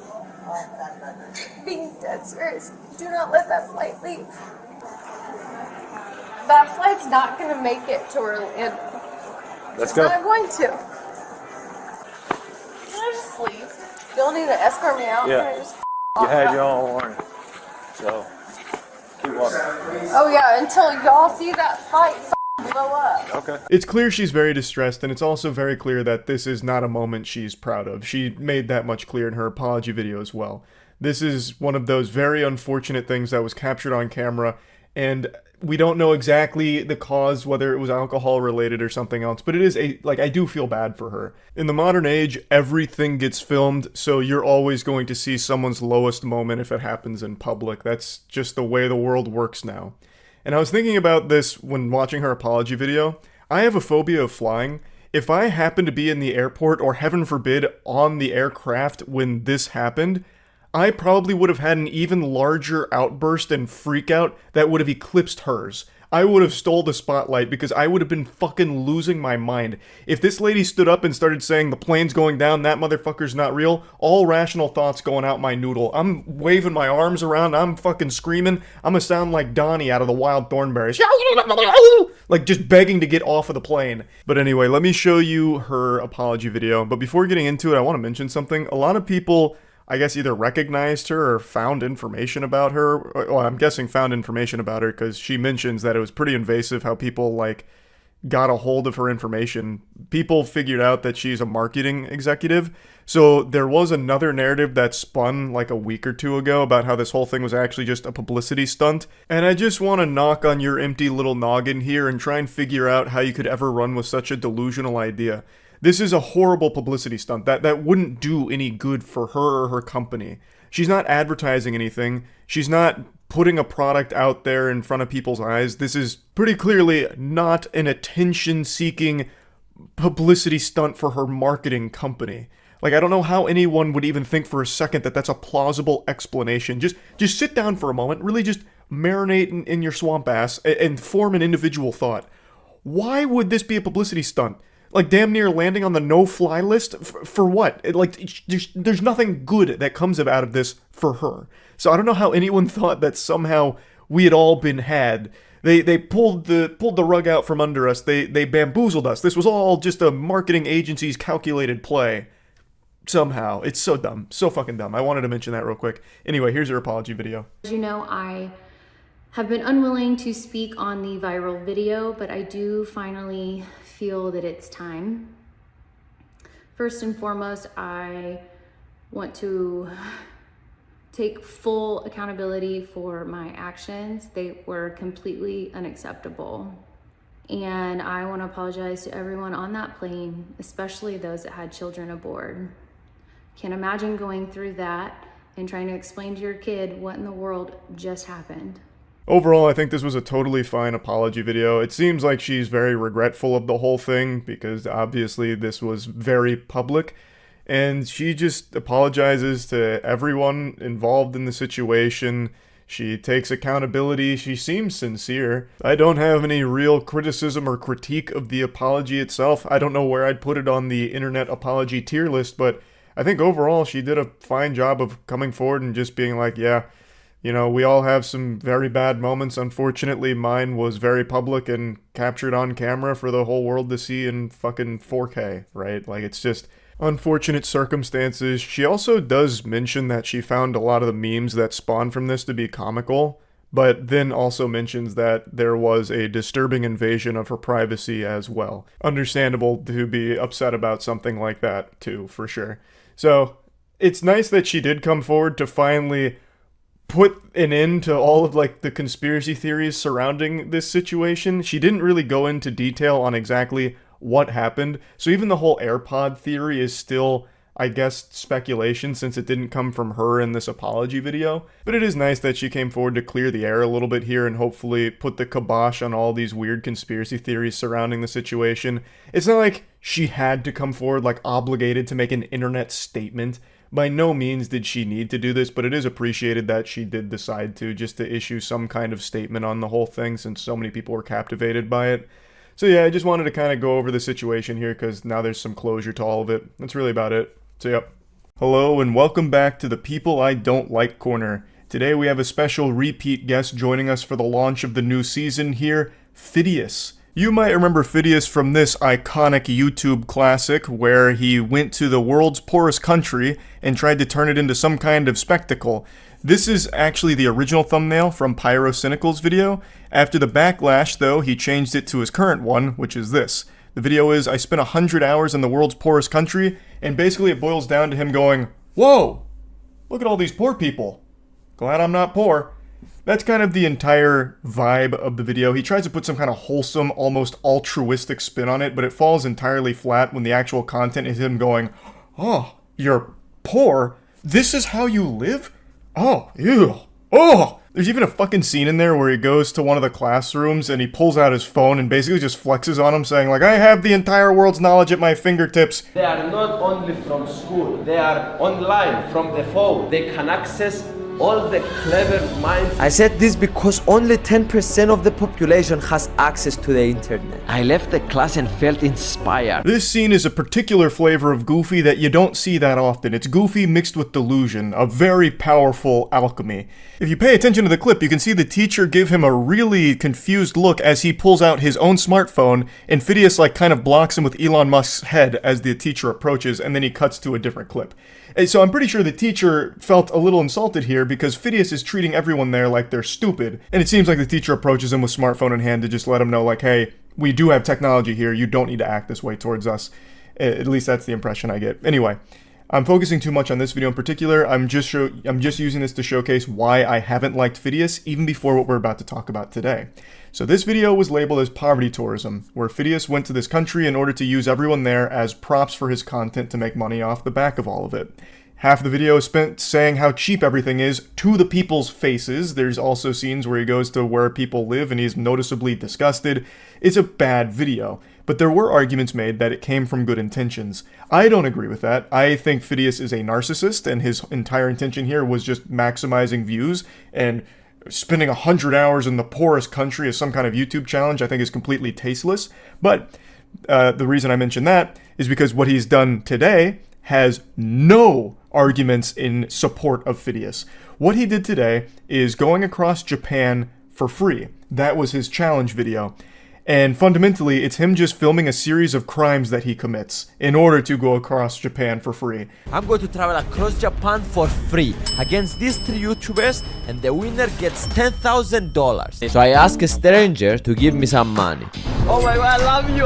I'm not going to go through the whole thing because you're going to get the idea pretty quickly here. It's not just him doing it, he roped in 3 other YouTubers to be accomplices in the crime, which apparently in Japan is a pretty serious crime from everything I've read. The refusal to pay for the services of public transportation is treated as a pretty serious offense, more serious than this face I'm about to make. So you know that it's not something they take lightly. I've also read from a couple of sources that they're considering like an actual investigation into this situation, though I don't think anything's 100% confirmed there. But regardless, what he has done is still illegal. Now, in the beginning here, he asks a stranger for money so he can pay for the bus. I guess that counts because he's not using his own money, thus he is still traveling for free. To go down, so hopefully he doesn't ask me to pay. Get off? Yes. 680, yeah. Only this. 80. No, no. 80. No. Police. No. Come on, police station. 80 yen. Because I was 80 yen short. In the police station, they started interrogating me and they took my phone away, so I couldn't film anything. Good lord, even the brain worms inside of his noodle must be in agony. When his neurons are firing, it just produces nothing but trash. The clout-poisoned mind that this guy has is so impressive, I think it actually deserves to be studied at some point. Just taking a peek at his frontal lobe and his thought process would be insightful. He gets detained for 5 hours in Japan, and the number one thing he was concerned about is he wasn't able to film it. I don't know how you even end up that fucked up. That is so degenerate and so embarrassing. He said the police eventually let him go and covered the 80 yen that he was short, so I imagine they just got unbelievably annoyed with this goober and said, enough is enough, we can't take the headache any longer, get the fuck out of here, we'll cover it, just leave us alone. So they send him on his way and he immediately goes and commits a series of crimes. So the police already knows me, so I'm going to disguise myself. Now, being disguised, I'm ready to sneak in the train. This is my train, so let's hope that nobody gets me. And now it's time to teach you how to get the train for free. So I'm entering the train, and I will find the toilet and go straight to the toilet. Here is the bathroom. I will just lock myself the whole time in the bathroom. Man played Assassin's Creed one time and thought a hoodie up would solve all of his problems. It'd just be the perfect disguise. All the NPCs around him would forget that he exists as long as the hood's up. But unfortunately, it wasn't enough. He beelined straight to the bathroom in order to ride for free all the way to his destination. But it's the bathroom. People are going to need to use that at some point, so he gets some knocks on the door, and it starts to cause a little bit of an alarm from the authorities there that something is awry. You know, either this man's taking the biggest shit of all time, or the shit just took him. Or, the most likely explanation, this is a guy who's riding for free. He's breaking the law right now. So the authorities wait for him to get out of the bathroom. So I came to my destination now. I think he's waiting for me outside. And I was right. He was just waiting to catch me. So the only thing I could do is to pretend that I'm sick.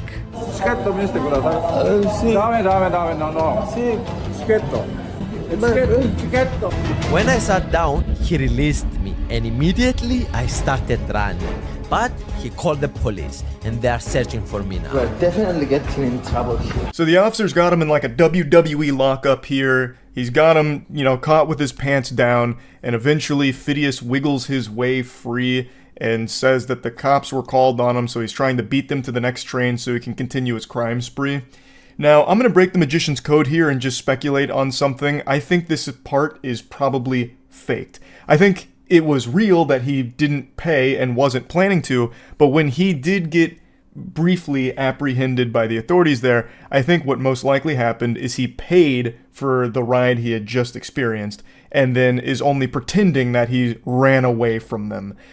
I don't think even he is stupid enough to try and evade arrest like this.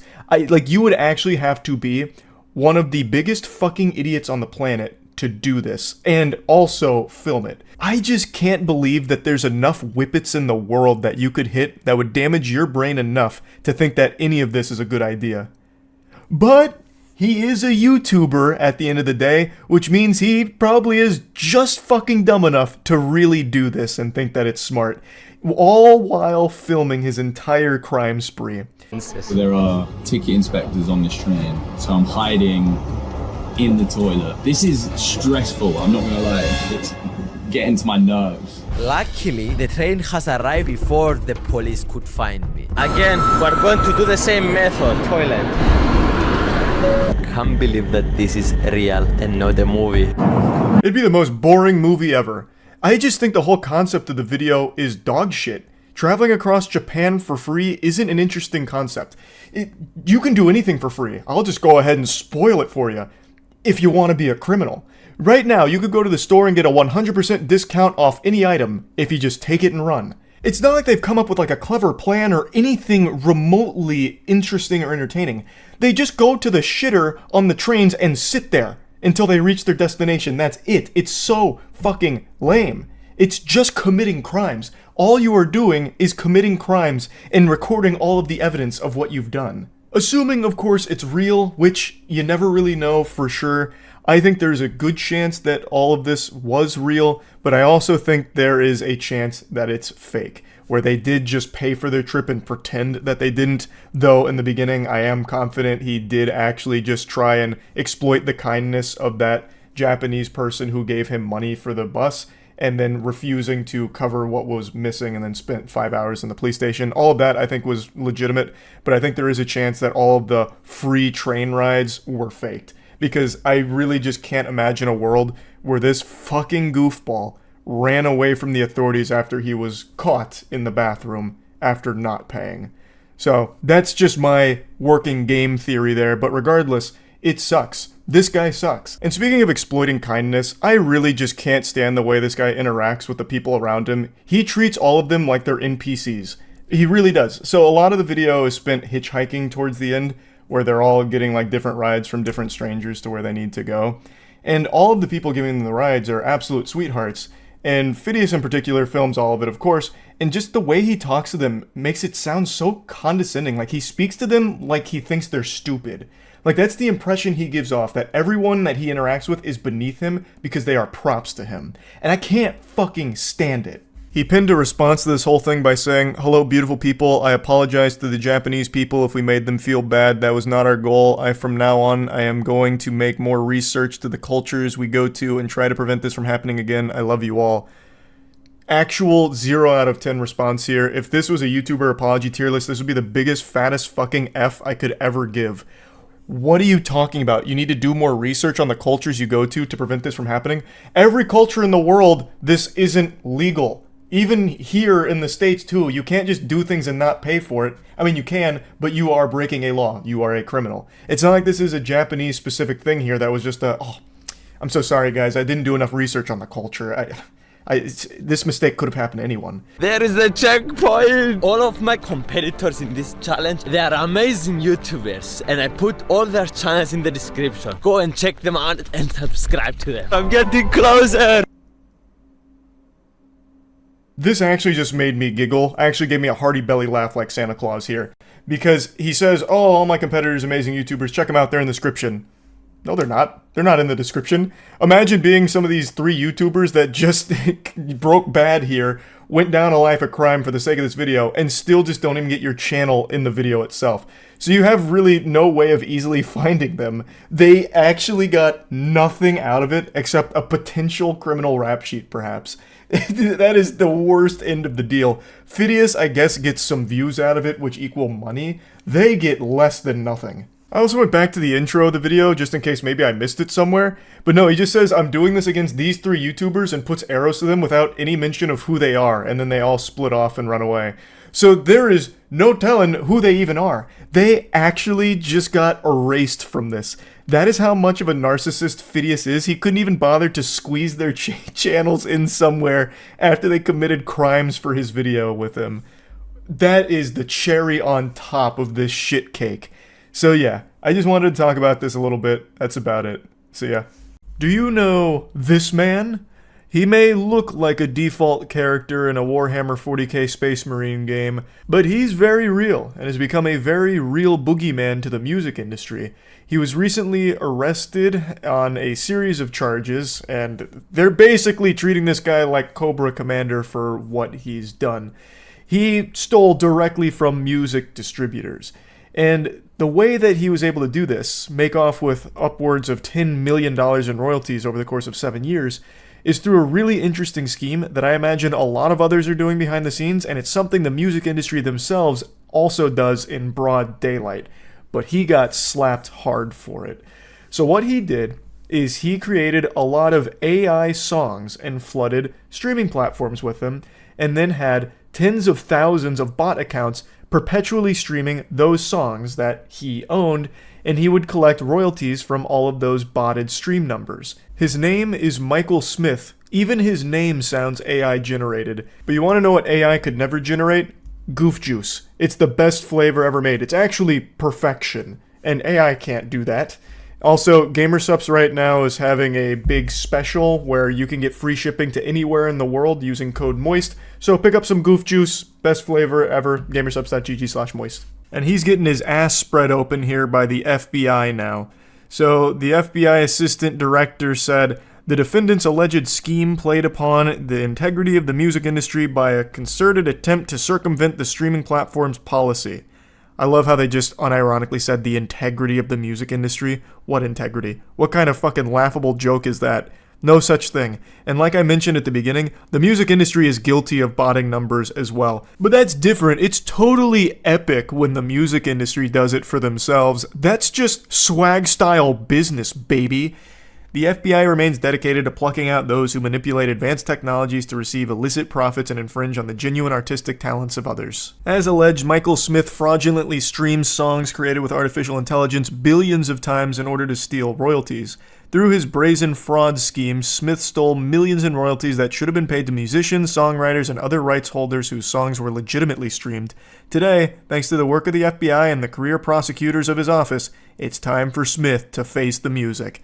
You know the guy that said that had the biggest fucking smirk on his face. That was his mic drop moment where he put the sunglasses on. I also couldn't help but actually scoff when they said, with a straight face, that he took money away from the artists that would have been paid through these streaming platforms. Brother, look around. The musicians make the littlest piece of that pie. The actual entities that make the lion's share of the money through streaming platforms for music are distributors, publishers, and labels. The actual creative, the artist behind the work, they get the tiniest cut of that cake. They get a urinal cake more than anything. They just get served little dog shits on a plate. They don't see most of that money in the first place. As someone who uses Spotify for our music project, The Gentle Min, I can tell you firsthand, the Spotify royalties for the artist, 2 thumbs way down. Boo, boo, big boo, throw tomatoes. The main people hurt by his scheme were the AI-generated zombies that run the music industry. The music industry was the one that was directly affected the most. I do think there is an argument and a strong case to be made that because he was pumping so many streams to his songs, he was taking some of that marketing, like advertisement money, away from other artists because those ads were instead getting played on his streams that weren't real. So I do think he did end up taking some money away from some of the other artists on the platform. But the main people that were affected was just the music industry directly. He's not like a hero or anything, but it's hard to feel sympathy for the victim here because of how corrupt the music industry is. Now, the way he did this, I think, is pretty interesting, and it's something that I think a lot of other people are doing to a lesser scale than Smith was. So to carry out the scheme, he created thousands of bot accounts on music streaming platforms, Amazon, Apple, Spotify, YouTube, and then used software to make the accounts constantly stream the songs he owned. Smith estimated that he could generate 661,000 streams per day, which would get him 1.2 million a year, but he wanted to avoid streaming it all to a single song because he recognized that that would be pretty suspicious and would probably get the kibosh put on his operation pretty quick. They'd find it. So he then identified the need for thousands of songs that he could pump these fraudulent streams into because it would keep the number low enough because it'd be spreading the 660,000 streams a day across thousands of songs. So it wouldn't really be setting off anyone's alarm bells.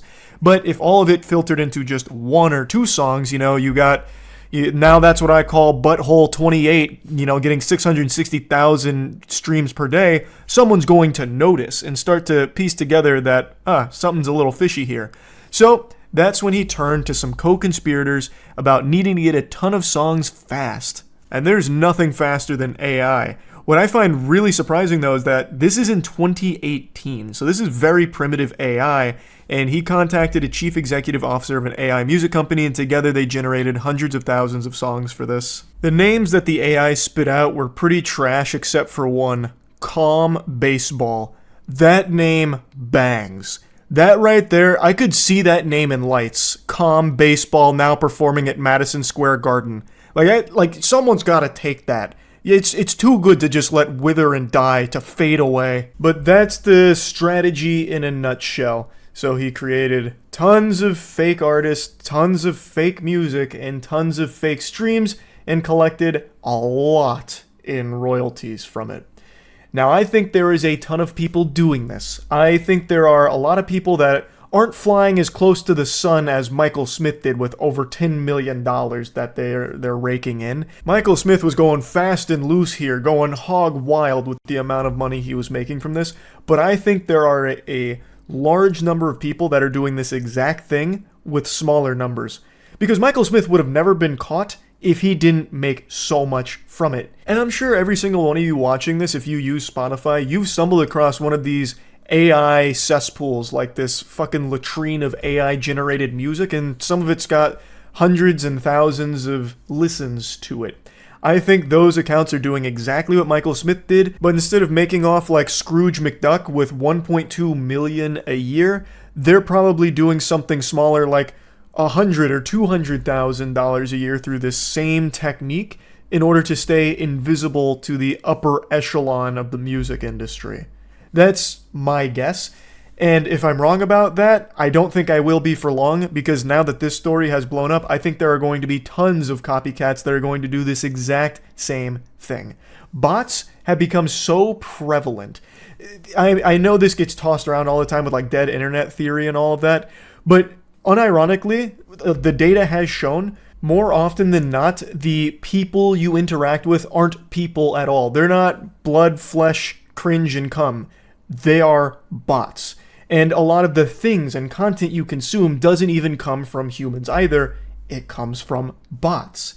So it's one of those things where if it's not already happening in a big way on Spotify, Amazon Music, Apple Music, all that, it's going to very soon. Now, in the case of Michael Smith, he's being charged with wire fraud conspiracy, wire fraud and money laundering conspiracy, and could face a maximum of 20 years in prison per count. And I've got a hunch that the music industry is going to do everything in their power to make an example out of Michael Smith to try and scare people away from emulating what he's done. I think they're going to throw the book at him to make it a deterrent from copycats. Because if more and more people start doing what Michael Smith was, the music industry is going to be in some deep doo-doo. It's a very hard thing for them to combat against. Like, look at how long Michael Smith got away with it. And again, the only reason he got caught is just because of how much money he was pulling in. But if people stay at lower amounts that they're making from it, I don't think they have the ability to find all of them. So I think they're very scared of this becoming a bigger problem for them. And I think they're going to do everything in their power to fuck Michael Smith. But anyway, I just wanted to talk about this a little bit. That's it. See ya.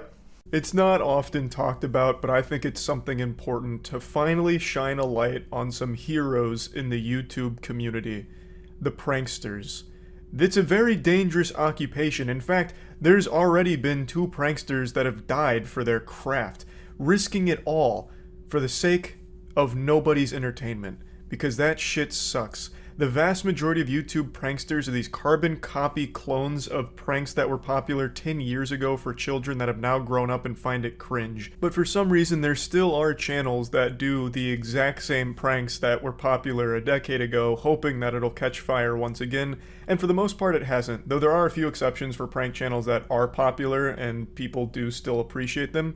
But I would argue at least they're trying different things. Even though I'm not big into prank content, some of the ones that are popular aren't doing the same exact shit from 10 years ago. You know, the stepping on people's shoes in the hood prank.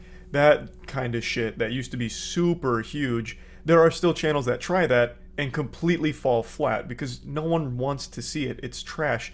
And what a lot of people learned is the vast majority of prank channels faked it. And for obvious reason, because you can't really go around with the whole giving people a titty twister in the hood prank gone wrong and expect not to get your ass beat. So they'd have to fake the whole scenario in order for the video to work. So that way they didn't end up in the fucking hospital or in the ground in a goddamn coffin. But a lot of kids that grew up on that content must have not realized that they were fake because twice now in the last couple of years, 2 pranksters have been shot. One of them died. He was doing the like fake robbery prank where he charged at someone in a parking lot with a knife. The person turned around and just fucking executed him like John Wick. So he got shot and died for it. And now what we're talking about today, a YouTube prankster named Tanner Cook pulled some prank in a mall that they haven't revealed what it was yet, that ended up getting him shot in the stomach and nearly killed him, but he pulled through. And in fact, this is actually a heartwarming tale because he got shot and he immediately learned that that was great for his channel growth. So his channel grew by like 5,000 subscribers, and he made it clear in his interview after surviving the shooting and after surgery that he can't wait to get back to doing more of that content. He's an up-and-coming YouTube sensation. He does pranks where he's just a public nuisance. So he was doing a prank video in the mall, and a guy pulled out a gun and shot him in the stomach. It was a critical injury, but he's pulled through. And luckily, this has really helped open his eyes, because he gave an interview where he said he can't wait to get back to doing it because it's his passion. Doing shitty pranks got him shot, and he can't wait to go back to doing more shitty pranks. Oh no, this is the aftermath of the shooting. Where's the interview? Is it this one? Tonight you'll hear from the 21-year-old YouTuber shot at Dellastown Center in Virginia. Our map. USA 9 and 31-year-old Alan Coley. This witness capturing the moment deputies arrested Coley, who is now facing felony charges including aggravated malicious wounding. I was just playing a prank, a simple practical joke, and the guy didn't take it very well and shot me. Officials not fierce. And even after being shot, Cook says he plans to continue making videos because it's his passion. Now giving this simple statement to the community. Just wholesome. Stay safe out there. To be clear, the Loudoun County Sheriff. What a great takeaway. He can't wait to get back to it because it's his passion. Bothering people and filming it for your YouTube pranks. Hey, at the very least, he's not faking the pranks. And I guarantee he said it's just a prank, bro, after he got shot. I guarantee it. This is not the only time this has happened. I actually covered a story like this, I think 2 years ago. YouTube prankster tried to play a prank in a parking lot, and the prank was killer clowns or something. So he charged him with a knife, and someone turned around, shot him, and he died. This is far from the only time a prankster's been shot. She killed her boyfriend while doing a YouTube prank. That's another one I talked about. That one's like old. That's like 2016. I don't even know what the prank was. But basically it boiled down to this couple wanted to make a viral YouTube prank. So a guy held up a book in front of his chest and his girlfriend shot him. And unsurprisingly, the bullet went straight through the book, straight through his chest, and killed him. Don't know what the prank was, but yeah, that was another one. It was a fucking Desert Eagle, too. Yeah, yeah, it was. She shot him with like a fucking fat round. Desert Eagle versus Dictionary. Yeah, I guess so. Wasn't a very competitive match. A lot of people always ask me what happened to the girl who shot her boyfriend, so I'll just give you a little bit of closure to this story. She did go to jail for a short period of time and is now under 10 years probation, and she's also banned from owning firearms, obviously. So that's kind of what happened there. And it's just a really tragic story where the pursuit of clout ended up with someone dead from one of the dumbest fucking ideas of all time. I still to this day can't fully figure out what the actual plan was. They both thought that a thick book would stop a bullet from a fucking Desert Eagle. They must have been mainlining stupid juice or something, just fucking injecting dumb particles right into their body to make them think that would work. So they even hyped it up like this is going to be one of the most dangerous videos we'll ever film. And so he grabbed an encyclopedia and she fired a fucking Desert Eagle at him, which obviously just tore straight through the encyclopedia and killed him, as 30 onlookers watched on. So I guess they turned this into like some kind of spectator sport and invited friends and family over to watch. I don't know if prank is even the right word for it. I think this was supposed to be some kind of like, you know, death-defying stunt. But there was no defying. There was just death. So he died, and that, of course, has been a very sad story because they did have a child together and she was pregnant with another child at the time. And that's kind of where that one wrapped up. I believe this was the first case of a YouTube prankster getting shot and dying as a result of a prank. So they were kind of pioneers in that field there. They were the first to do it. But anyway, let's get back to talking about Tanner Cook. His pranks are generic as they get. It's like if you ask ChatGPT to come up with prank ideas for you. It's just absolute clone of 10 years ago pranks. Being obnoxious and trying to make people upset so that way you can get a video out of the whole situation. It's just the same tried and true formula that worked 10 years ago and doesn't really work anymore. But there are people, like Tanner, that continue to try. I don't really know how you have a passion for making that kind of content. It's just having a passion for being an asshole, which is just a weird thing to say with pride. Now what's brutal is Tanner's own audience is eating him alive like piranhas that just had a piece of lunch meat dropped into the pond. He is getting torn to shreds in the comments saying things like, can't wait for Tanner to post the crying video and shit like that. It's brutal. Now, there's even people trying to defend the shooter, saying that maybe Tanner was doing like a dangerous prank and was shot in self-defense. I guess it is possible, but unlikely. I don't think Tanner was doing a, knife robbery prank or anything like that. He was probably just doing more of his obnoxious, annoying pranks, and getting shot for that is clearly some unhinged shit. I'm not someone that's cheering for the shooter.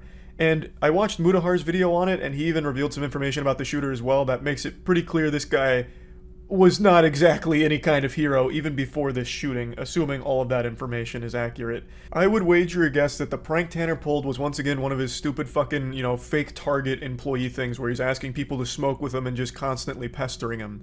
And you don't deserve to be shot for that. You deserve to be bullied and made fun of for that. Not shot. That's not exactly a good excuse to fucking shoot somebody because they were obnoxious. Now again, I don't know what the prank was. I guess there is a non-zero chance he was doing one of the dangerous pranks where, threatening someone with a knife or making threats to somebody, and then you could probably make an argument that maybe it was self-defense. But we just don't know right now, and I'm very curious to see what comes from this because the shooter is of course being charged. Like, he didn't just shoot this guy and the cops are like, well, he was cringe, so you're free to go, sir. Like, he is obviously being charged for shooting this man. And we don't know exactly what led to it, so that's something I'm going to keep my eye on. But this was absolutely a massive fuck around and find out moment, and he still didn't learn anything from it, it seems. He sounds like plans on going right back to doing these pranks for his channel, which is just crazy to me. That blows my mind.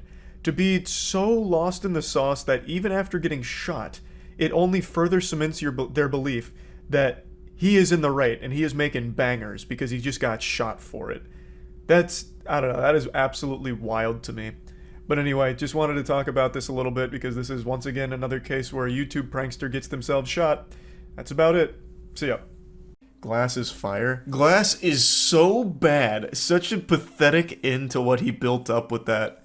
I thought Glass was awful. I can't remember if I moist metered it. I think I did. But that was when I was still way too nice to things. I think I gave that like a 50.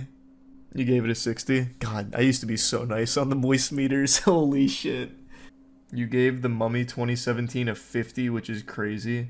Oh my god, that's so wild. I was so nice on the early moist meters. Check the moist meter website and go over your past reviews. That's not a bad idea. Let me see. Someone put them all there? Wow, someone made a .org for it. Like, that's so cool.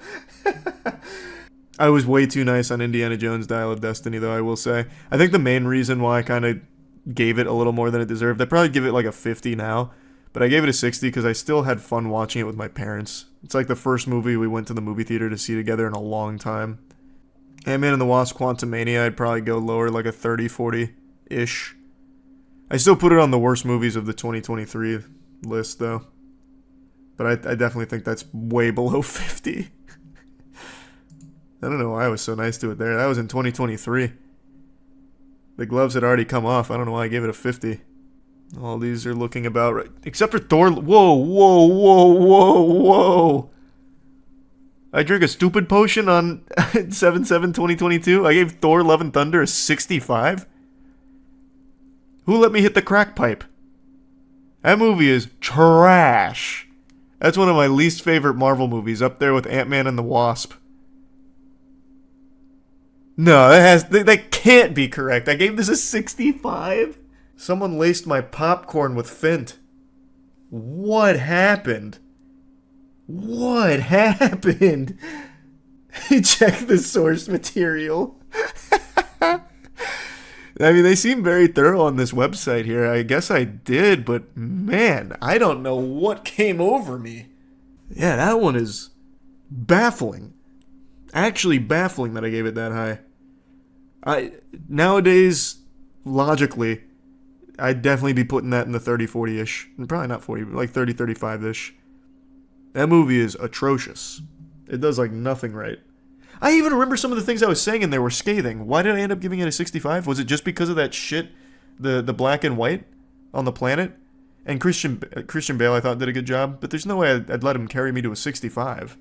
Oh, this one's weird. This is in the other direction. I'd give the Batman a little more than 80. I think the main reason I did that is because I really thought the entire car chase sequence was fucking stupid. Like, it wasn't visually bad or anything, but it was really stupid narratively. I must have really let that affect me. That must have made me real mad at the time. Because everything else about that movie is great. Battlefield 2042 on launch was damn near unplayable. I ended up putting it on the worst game list. But I gave it a 65 because I believed that it'd be better by the end of the year. I kind of saw into the future and was very wrong about it. Holy shit, I gave Eternals a 60. What the fuck? 60 is fair, honestly. It is not. It's more like a 45. At the time, it was one of the worst MCU movies, but now we've definitely seen worse, so you're looking at it in hindsight like, I guess in Turtles wasn't that bad compared to things like Thor, Love and Thunder, and Ant-Man and the Wasp, Quantumania. But it's still not good. It was also really nice to Venom Let There Be Carnage. I thought that was extraordinarily forgettable, so much so, in fact, that I barely remember anything from it. I gave Old a 60. What is wrong with me? Why did I give Old a 60? What the fuck? Oh, and even more insultingly, I put Black Widow on the third worst movie of the year, but I gave it a 70. What are my scores? What was I doing? What are these scores? These can't be right. There's no way. Because I remember even pointing out how fucking stupid the entire movie was, especially with the villain whose superpowers stink. He's stinky, so she can't hurt him. The scores just had, like, I must have just been pulling numbers out of my ass, or Jackson did me dirty or something. Because Jackson and I used to converse on these for a while, but nowadays he doesn't really see any new movies, so it's just me. Like, maybe that's what was happening here? I can't recall. But, like, there's no way. That movie super sucks. No, I know these link to the video. Like, I have no doubt that he got this right, like, this is what the score was. I'm just wondering why it would have been that, because I remember hating this movie when I saw it. Like I said, though, it might have just been because Jackson and I used to do them together, and then just, like, meet on, like, where our scores matched, or meet, like, in the middle of our scores-ish. So maybe that's what was going on? I don't know. That's crazy, though, to give Black Widow a 70. I went, like, full-blown IGN here. All these still seem good to me. Except Cold War. I don't know why I give Call of Duty Cold War a 70. Had a cool campaign, but terrible multiplayer. I ended up putting, like, no time into the multiplayer. That's definitely too high for Cold War. Thanks, Resub Shark. Cyberpunk 2077 a 70. Yeah, that game barely worked on launch. I had so many bugs on my playthrough. I had so many problems with that game. It was very half-baked. Yeah, absolutely. It's great now. Cyberpunk is great now. But on launch, it was so bad that it actually got taken off of, was it PS3? Or, not PS3. No, actually. Yeah, it got taken off of the PlayStation Store because it would not work. PS4. Because it would not work on the PS4. Probably should have been lower, actually. I didn't weigh that hard enough. Marvel's Avengers is 65. Where's that? What is happening to me? Who am I? Who was I? Marvel's Avengers is 65. What was I? Jesus Christ. A 65 for that is terrible. Yeah, no, I hated that game. I didn't even... It had to be with Jackson, because like I said, we used to make these together. It had to be... We, like, compared our thoughts and met on a score, because there's no way in my right mind I would have ever given that a 65. That game sucked. I hated it. I made fun of that game for so long, too. Like, it's so weird. I was, like, super harsh on something like Sonic the Hedgehog movie, which I actually liked, but was extremely nice to something like Marvel's Avengers that I fucking hated. That doesn't make any sense. That doesn't add up. This is a resub, Josiah. Rise of Skywalker, a 40. Yeah. Yeah. I don't know, just dog shit. I'd probably drop it to like a 30, but it's not like outrageously high or anything. That's not something that's like catching my eye. It's just some of these are either a little too high or a little too low. Like one of them I saw that's a little too low was, where was it? Oh, here, Last of Us 2. I feel like a 55 is definitely too low for The Last of Us 2. I was just really disappointed with the direction the story went, that I think it clouded everything else. Everything was still like an improvement gameplay-wise over the first one. And it's not like it was a terrible story, but the order in which they tell the story I thought was bad, and I thought the ending of this story was really bad and kind of nullifies a lot of what I think Last of Us wanted to build up for itself. But it's definitely not a 55. That should have been higher. And then something like Midsummer. I don't like Midsummer. I think it is a remarkable step down from Hereditary, which I think is a masterpiece in horror. Like, I don't like it, but a 25 for Midsummer is crazy. Like, it's so weird to look at some of these ratings here. From 2019 to 2021, my ratings had, like, no consistency to them whatsoever. They are legitimately just all over the fucking place. And then I gave Toy Story 4 a 90. Like, what the fuck? Your early reviews are even crazier. Are they? Yeah, we're still only in 2019. Man, this scale was all cattywampus here. Like, some of them I obviously still agree with, like Once Upon a Time in Hollywood, a 50. I'd probably still give it a 50 today. I think that is one of Quentin Tarantino's weakest works. Like, a lot of these I still 100% agree with, but then there were some where I was just feeling some type of way. I was on that loony juice. Man, they blasted me with that dumb beam. Damn, I was really harsh on Godzilla King of the Monsters. What the fuck? No wonder Godzilla fans were really mad at me for that. I definitely think it's the weakest of all of the new Godzilla movies, but definitely not a 30. I gave Aladdin a 65.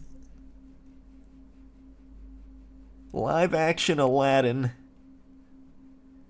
Who was this guy? Who was young Charles? And it's weird, because here's a movie I liked. The new Hellboy. Hellboy fans were super upset at it, but I thought it was really fun. Like, it has almost nothing in common with, like, the great Hellboys or anything. But man, that movie was so fucking enjoyable, especially the last 15-20 minutes. And I gave it a 35. What was going on in my noodle? These don't make any sense. Well, some of them don't make any sense. What the fuck is The Prodigy?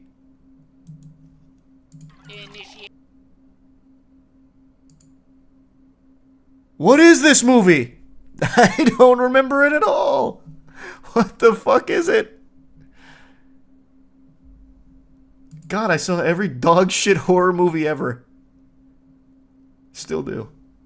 LMAO, Moz out of 20. Moz sucks. That movie was terrible. This movie is really bad. I remember this one. This one was about that lady who just like wanted to feel like a kid again, like real hip, so she like buys alcohol for some kids and stuff and lets them party in her basement. It's super stupid. That movie's trash. That's definitely a 20.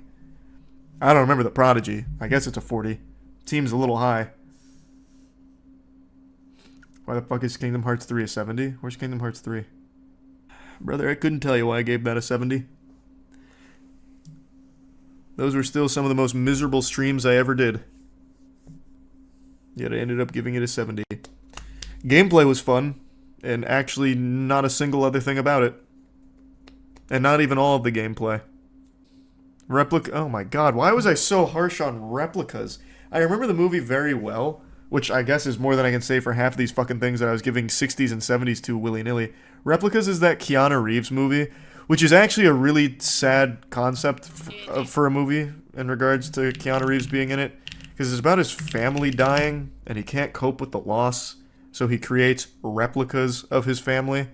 And it's not a good movie by any means, unfortunately, but I think it's a really personal one for Keanu Reeves, given what he's gone through in his life. And I tore into it. Jesus. I remember even pointing that out, too. I don't know why I ended up giving it a 10. It is bad, though. It is not a good movie. Oh, wow, there's a movie I haven't thought about in a long time. Mortal Engines. What a cool concept for a film and a dog shit movie. Okay, some of these are starting to make a little... Like, I'm starting to agree with 2018 Charles a little more often than, like, 2019.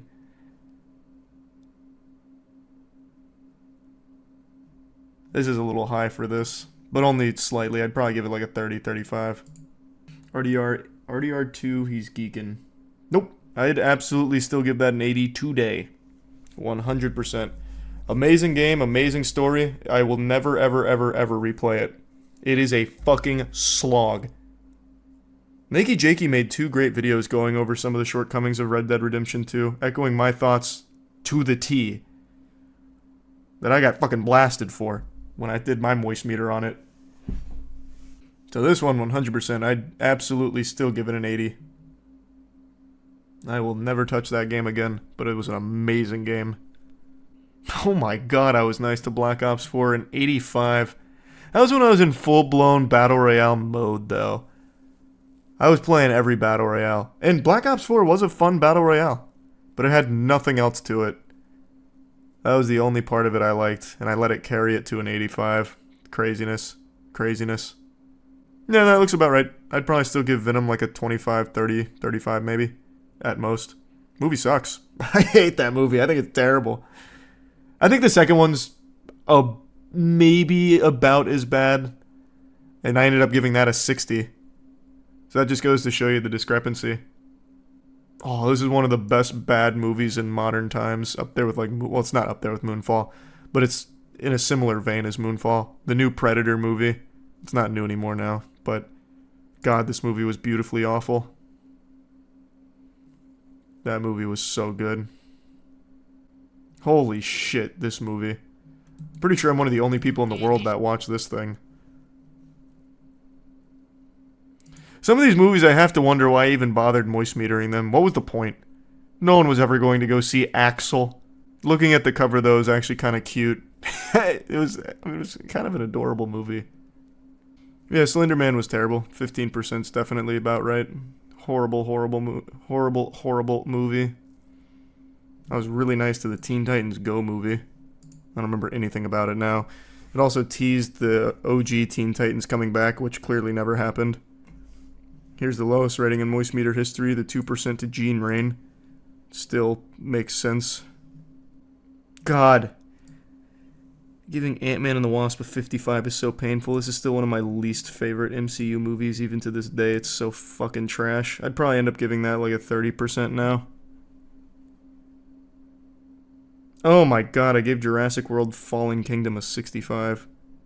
Jeepers creepers. That one had to be Jackson, though. Because he likes dinosaurs so much. Like, I definitely think that's why some of these are so high for movies or games I really didn't like.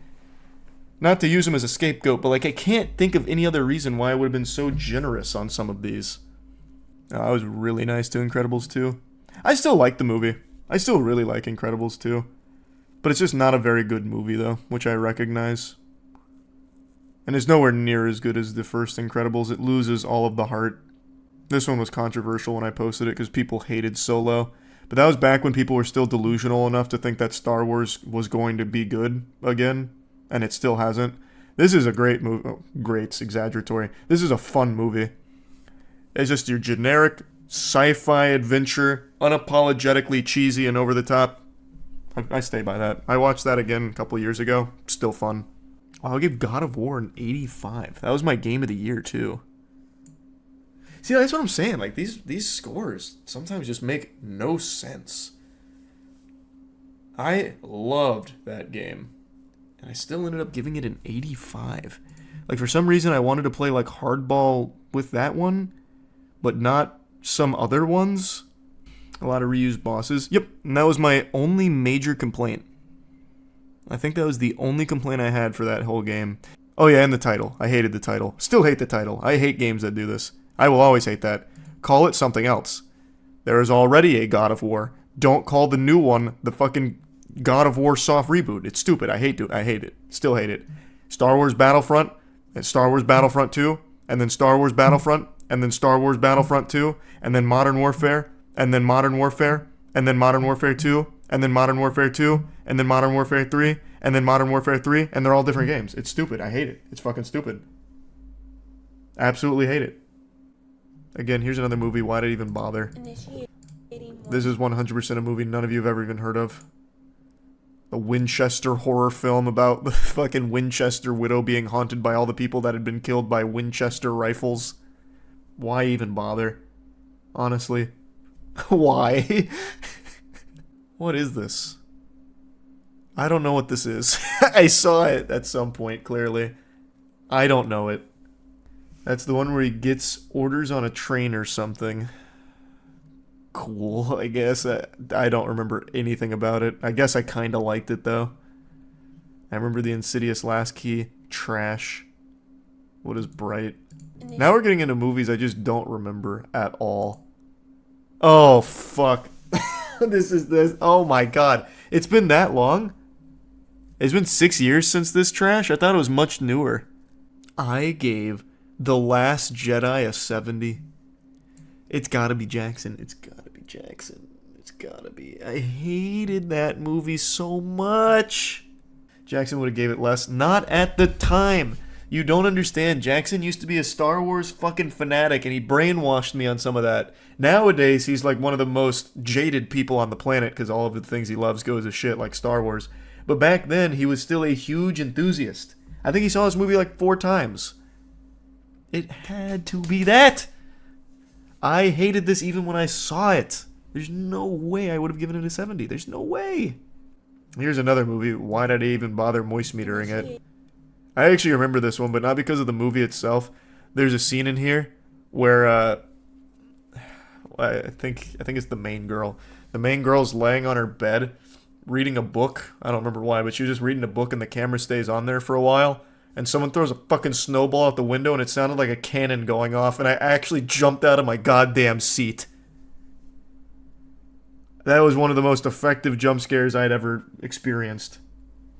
Must have hated the movie though. Gave it a 20%. That's the only thing I remember from it. Oh, I remember this being very controversial. I gave Blade Runner 75. I'd probably give it like an 85 now. I rewatched it a couple years ago. It's a really good movie. And I remember really liking it in the theater too. I don't remember all the things I took off for it. I remember the one thing that I was disappointed by, and still kind of disappointed by, is that I felt there was so much more they could have done with that world. Well, obviously, a lot more they could have done with that story they were telling, and then they kind of pulled the punch on it. I just felt like they cut itself short. This is the moist meter that WWE kept taking down. They took this thing down 5 separate times, and every time I used to fight them on it until I gave up. I think it's still up now, though. I think they finally stopped. Yeah. Dog shit movie. It's supposed to be about Bruce Lee. It's really not. They make him like the villain in his own movie. It's terrible. Bro's blaming Jackson like he's Clara on his computer or something. I just don't know what other explanation there could be for some of these. I don't know. I really don't. Because, like, the ones that are really jumping out at me are ones that I know Jackson also played or watched. And like I said, we used to do all the scores together. Call Jackson so he can defend himself. Jackson can't even remember what he had for breakfast on a daily basis. He is not going to remember fucking 5 years ago. It's worthless to even ask. He'll be like, wait, what movie? When did they make a new Star Wars? Like, he doesn't remember anything. Oh, Valerian. Oh, shit. Oh. Whatever. Dog shit movie anyway. Wish Upon. I went really hard on that movie. Still one of the worst horror movies to hit theaters. I can't believe I gave The Mummy 2017 a 50.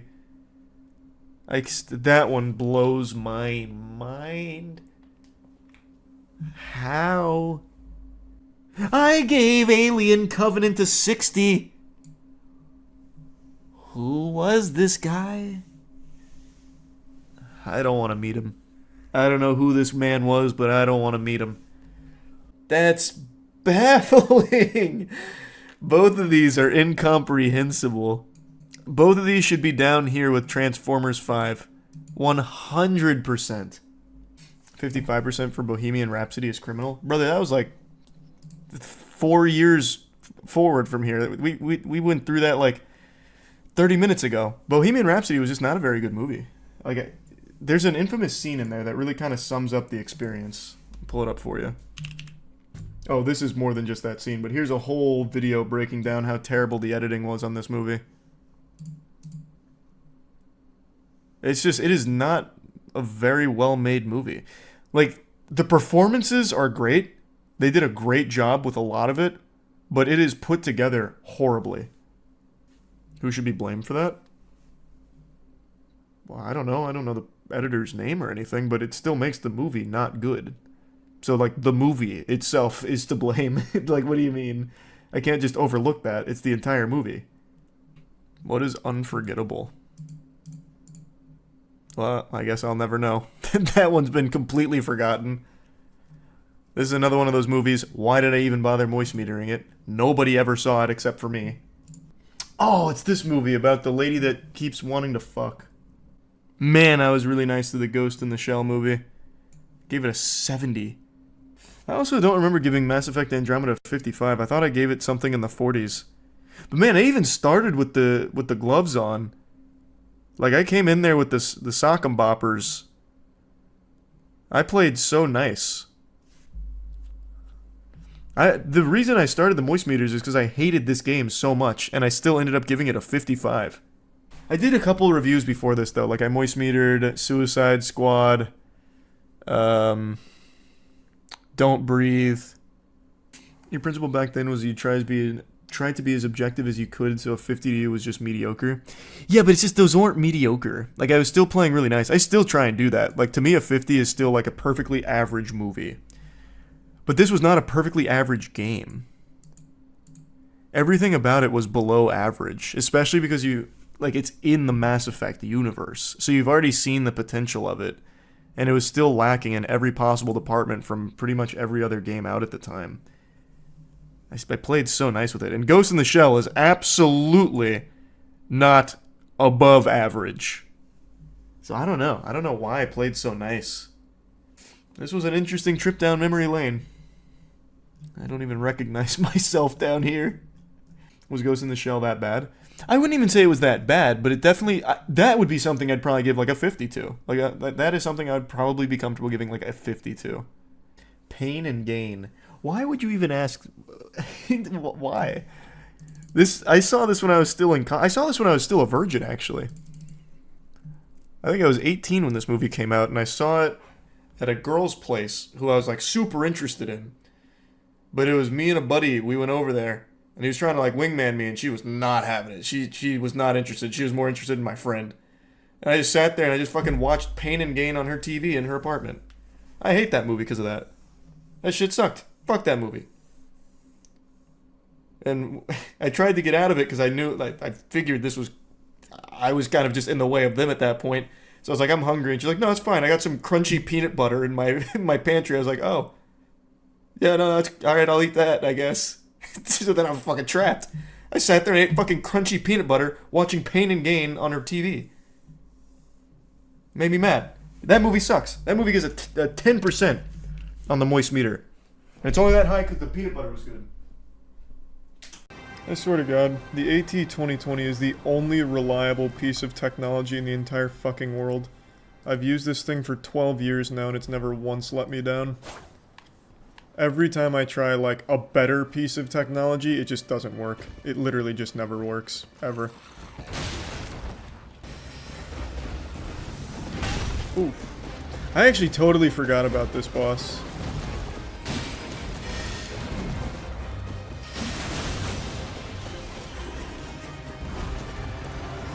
We fought the Ghost variant all the way back at the Academy.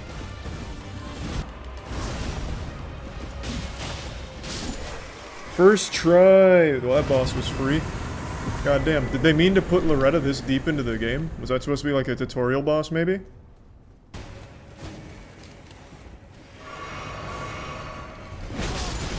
Jesus Christ. It's pandemonium.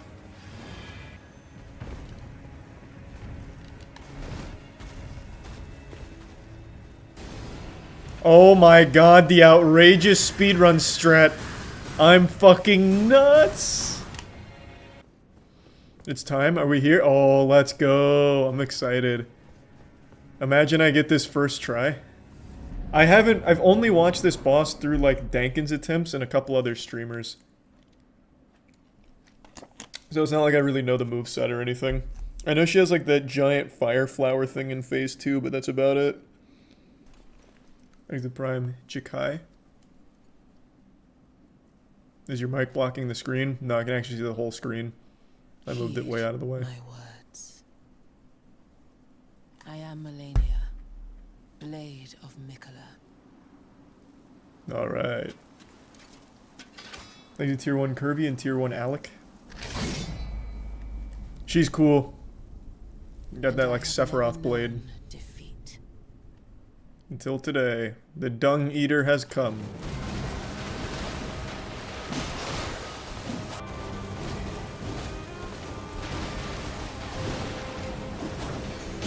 Oh shit, alright, got a little too wacky.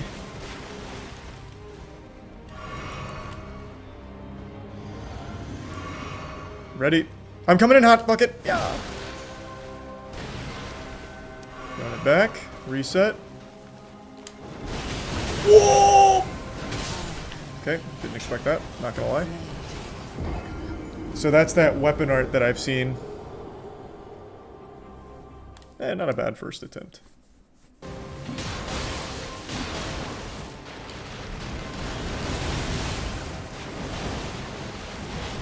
Whoa! It just keeps going. What? I thought that... Oh my, okay. That move's kind of crazy. I just kept going back as far and fast as I could, and it just keeps going. I'll probably have to go into her. I thought I could get out of range, but I'll probably have to get like right up in her. Or maybe I can... maybe I sprint back.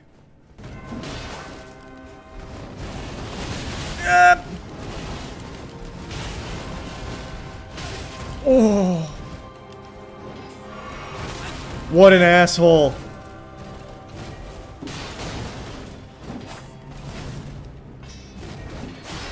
I'm out of stamina. Wow. She heals so much off every hit. That was only my third attempt, so we're getting there. That was a really pretty clean run. It's that one combo though, like the super long one. Once I learn like how to handle that, we'll be in really good shape. What? That was new? Jesus Christ. Just a little gift for full health there, you're welcome.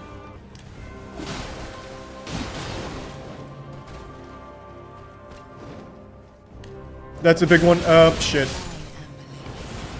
I was too close to actually flash step. Yikes.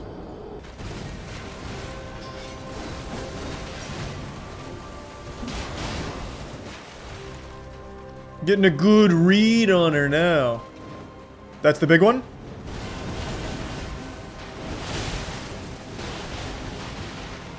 Nice.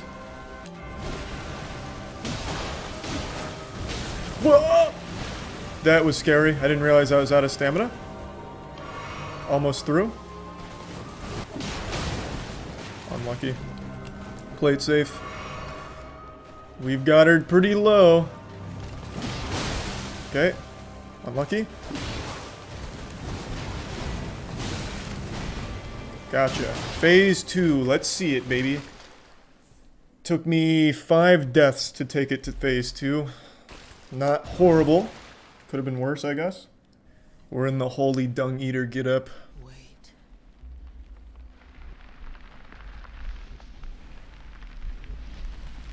There's a prime emerald and the resub cookie. Bloodhound is so broken. Bro, Bloodhound stuff is so good. I don't know why more builds don't utilize it. The scarlet bloom flowers once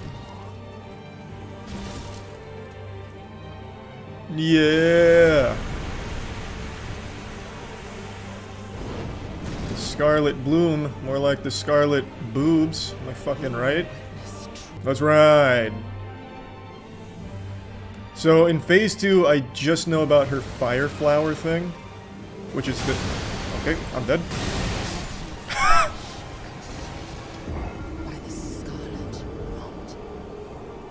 Okay. I'm getting absolutely blasted on this one. This is kind of a dead run. I took so many free hits.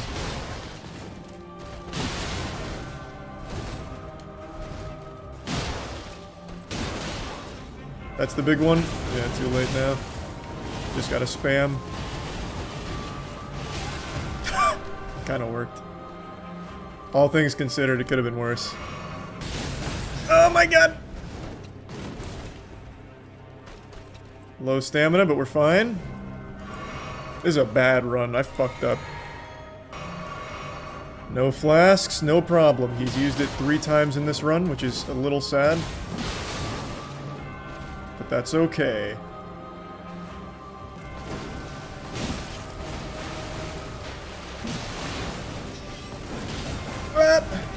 No, it went the wrong way!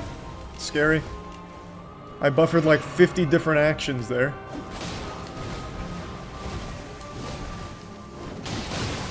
Okay, Phase 2.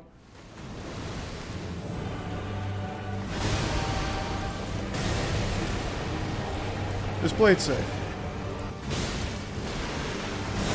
Oh! What is happening? Okay, a lot of wacky and wild shit there, a little scary.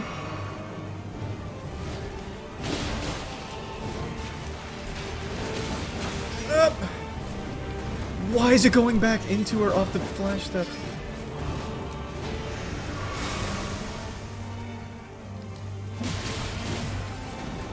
Okay, I cannot interrupt their attacks here, it seems. Oh. I'm seeing a lot of new stuff there. I like when she does that. Whoa. I keep, like, clanking off of her armor.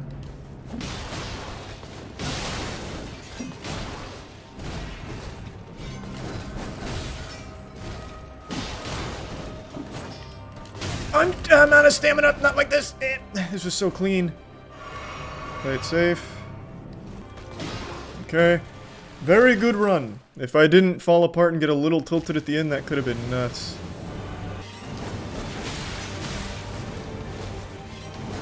Holy shit. Ooh, stop going into her. Ooh, it just keeps going into her. Tank, just tank it, just tank it. Oh my god. I didn't see she was charging grab.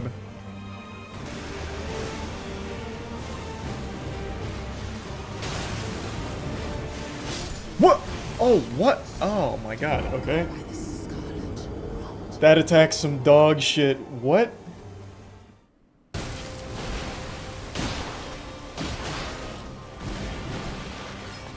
What the fuck?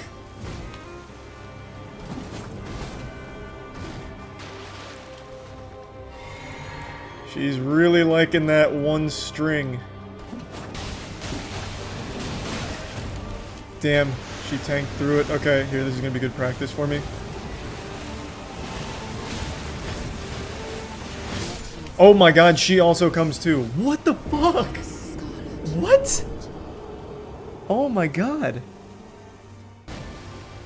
This is not a good run. Shit. Right. Oh, fuck. Her timing is amazing. She's so good. Why? How? I thought for sure that would interrupt. Just go for it. Nope.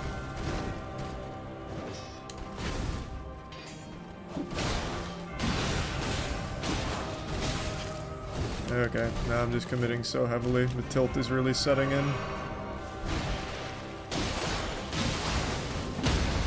Nice! Wow, I think we only used 1 flask there. That's pretty fucking good. We're in a really good spot. But phase 2 is when shit gets serious. Play it really safe. Up! I'm against the wall, yep. Oh my god, that move is such dog shit.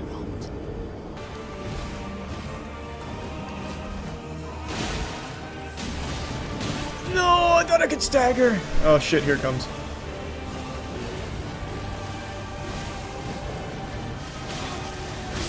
That's so stupid, man.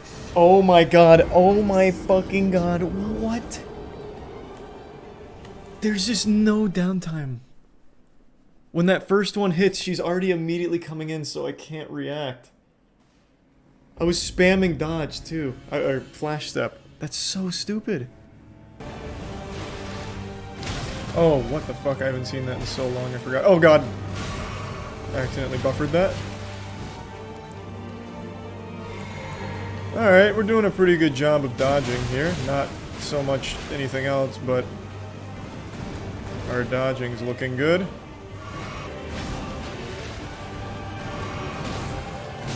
Oh my god, fuck! Just let me heal, good lord.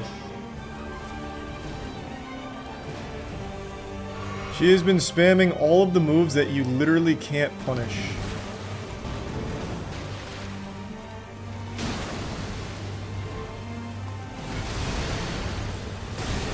Looking pretty good. We're in a pretty good spot. It's not bad. Damn it.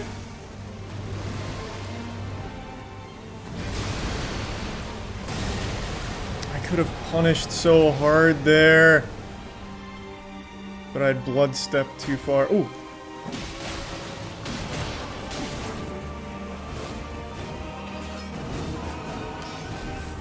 No! I should have played it safe. She did the full combo. Unlucky.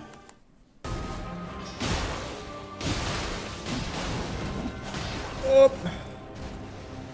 Had to really fucking stretch Armstrong that last hit there.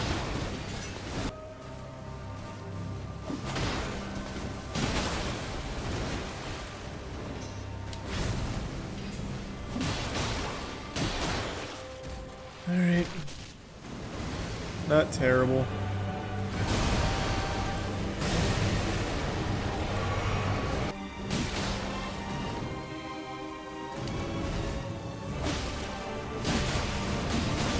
That kick! That little armor she gets on the kick is so unfortunate. Fuck.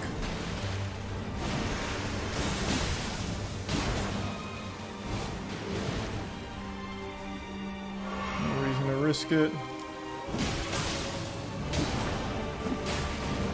Gotcha! Let's fucking go! Sub 35. That was, I think that was run number 33.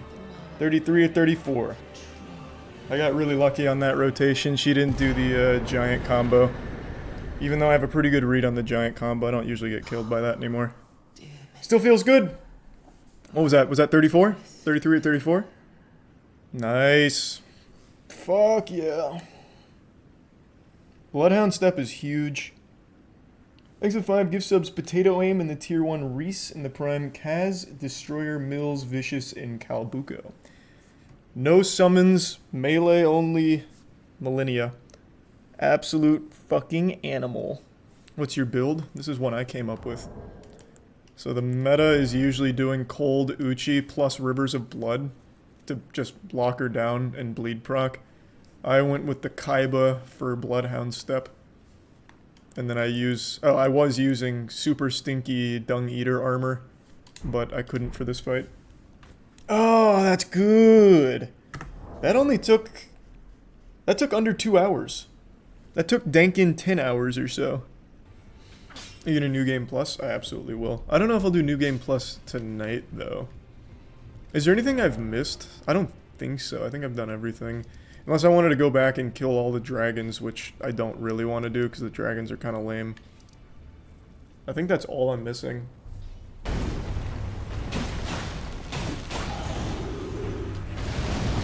This is... What is happening? I can't see it. Okay. Is this him? Going a little crazy. This is the worst terrain for this kind of fight. Jesus Christ.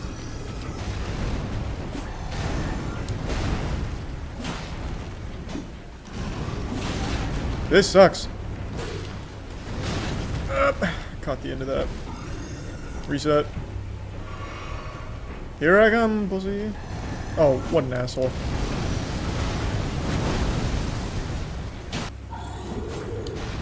Jesus!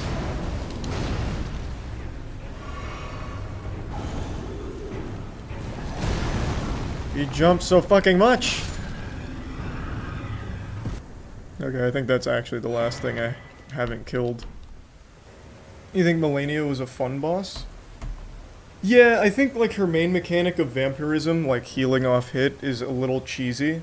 It's not like a great mechanic, but without it she wouldn't have been very hard. Her combos are nuts though. Their combos are fucking wild. He has all bosses, the hidden trophies are endings. Yeah, I thought so. We did it, baby. Every unique boss. So, New Game Plus, does it work the same way as in, like, other Souls? So do I keep, like, all of my core shit? What do I, better question, what do I lose? Time for the real, oh my god, the real final boss.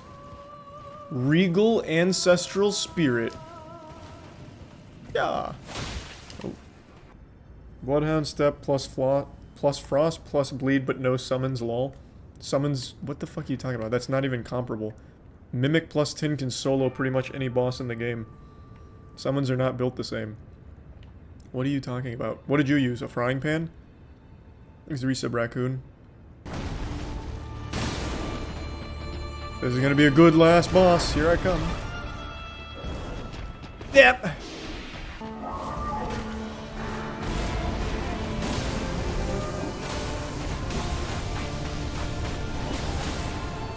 That Bloodborne rune looking kind of nice. You just sit here and tank everything, kind of. Nice. Final boss slain. Felled. Now I've done every boss in the game. That was the last one. Let's ride. Wow, that's not a lot.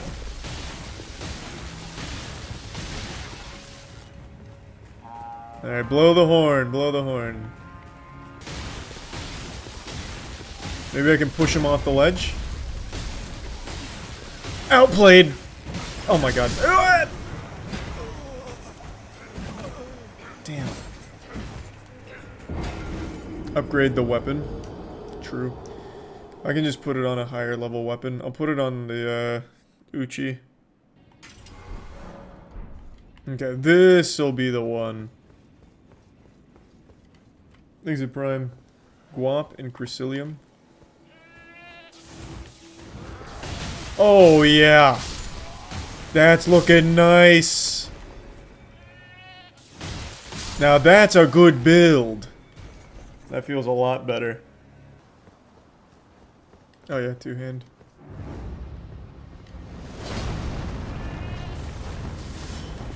Oh, yeah. Looking good. Stamina is the only limiting factor. Maybe you get a stamina talisman.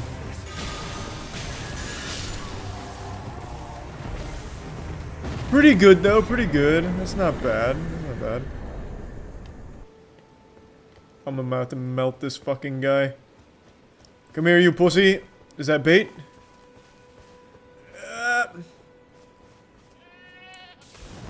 Here I am, nerds. Yeah, let's go! There is no counterplay! Oh shit, I'm out of stamina. Hold on. Can't attack me. This is against the Geneva Convention.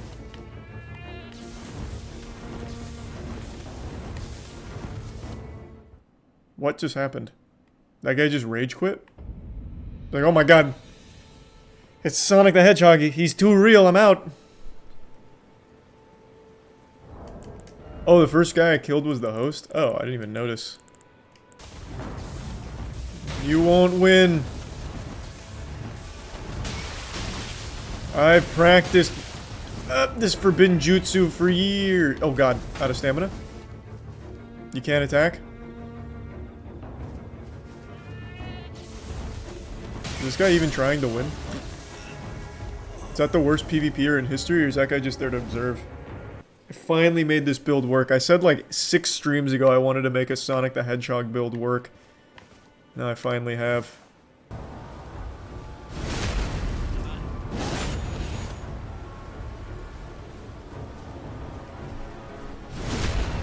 back. Oh, I finally got to invade. What the fuck is happening here? Okay.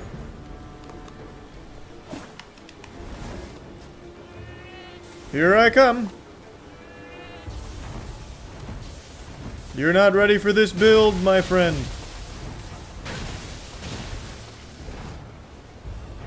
Go ahead, take a brief moment of respite, and we run it back. Here I come. It's like a tire being pushed down a hill. Oh, the one counterplay, high ground.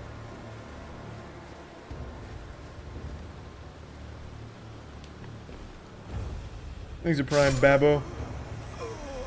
Yeah, he was too good. Don't you dare emote. Not on my watch. That's not gonna work on me, coward. I'm coming. Good fight. I won't even emote. I'll show you respect. Outplayed, idiot. Man looked up a build guide on YouTube. Yeah, just straight up fucking steamroll everyone in PvP here that's, I guess, sub, like, double-digit IQ. It's working well. This is a Charles original. You should get more invasions in the area after Margit. Okay, then we'll kill Margit.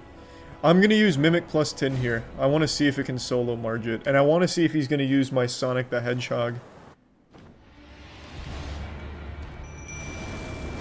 Get after him. He's not even rolling. Boo, this guy fucking stinks. Wow, he takes no damage. Holy shit. Man, Mimic plus 10 is just not balanced. He's doing it! Oh! I would have loved to see him use the lightning ram to finish it. Yeah, I'm just a spectator here. He's doing it! God damn it! Finish him off, you got him. Nice. Mimic is fucking busted. Holy shit. I bet I can absolutely fucking melt Godric too. If I just... Man, there's so many ways to make this build better. If I had that Lightning Scorpion and what you just mentioned that I already forgot the name of.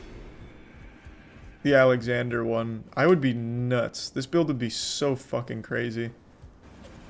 You don't have to use the weapon. You can put it on your left and still get the heal. No fucking way. Really? Wait, that's nuts. Holy shit. I need to try that ASAP. That sounds amazing. Okay, let's try.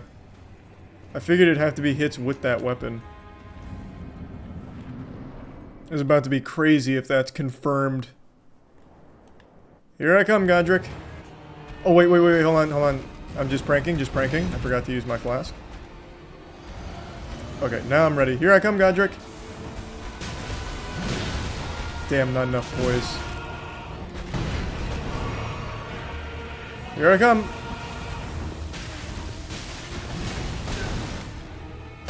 Okay, I need more poise. Doesn't heal an offhand. Yeah, doesn't seem to heal an offhand. Good damage, though. I can scream, too. Oh, fuck, I'm gonna eat that. Never mind. Up.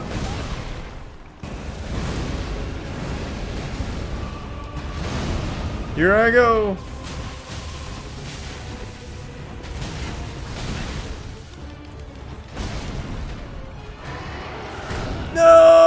was in my lightning ram mode! That's illegal! Finish him off! Oh, goddamn.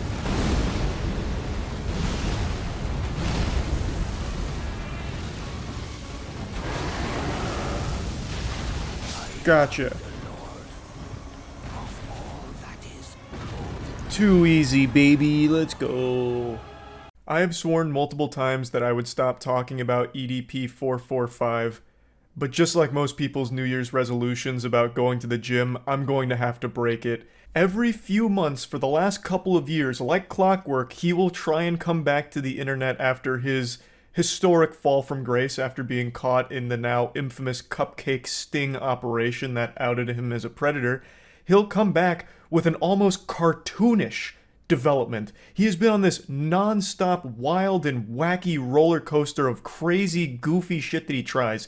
He's this gift that just keeps on giving with the amount of unbelievable shit he tries. Like an everlasting gobstopper of goofs. I've compared him to the box ghost from Danny Phantom, and I think that is just the most apt comparison. He's just this silly villain that keeps popping up every now and then just for people to laugh him off the face of the internet, but he'll always come back as a cameo in later episodes. And that's why we're talking about him again today, because it's that time of the year where EDP tries to make a claim that he's innocent. And this time, he's saying, actually, it was all acting. He was only pretending to be a pedophile. He was method acting as a child molester, as part of a movie production. I know that sounds unbelievable. That sounds like I just made that shit up in a game of Mad Libs, but I'm being serious. That is the angle he's trying. He posted an entire breakdown of his defense that this was all a setup, that it was supposed to just be improv acting, but they published it as a real thing and it cost him his whole career.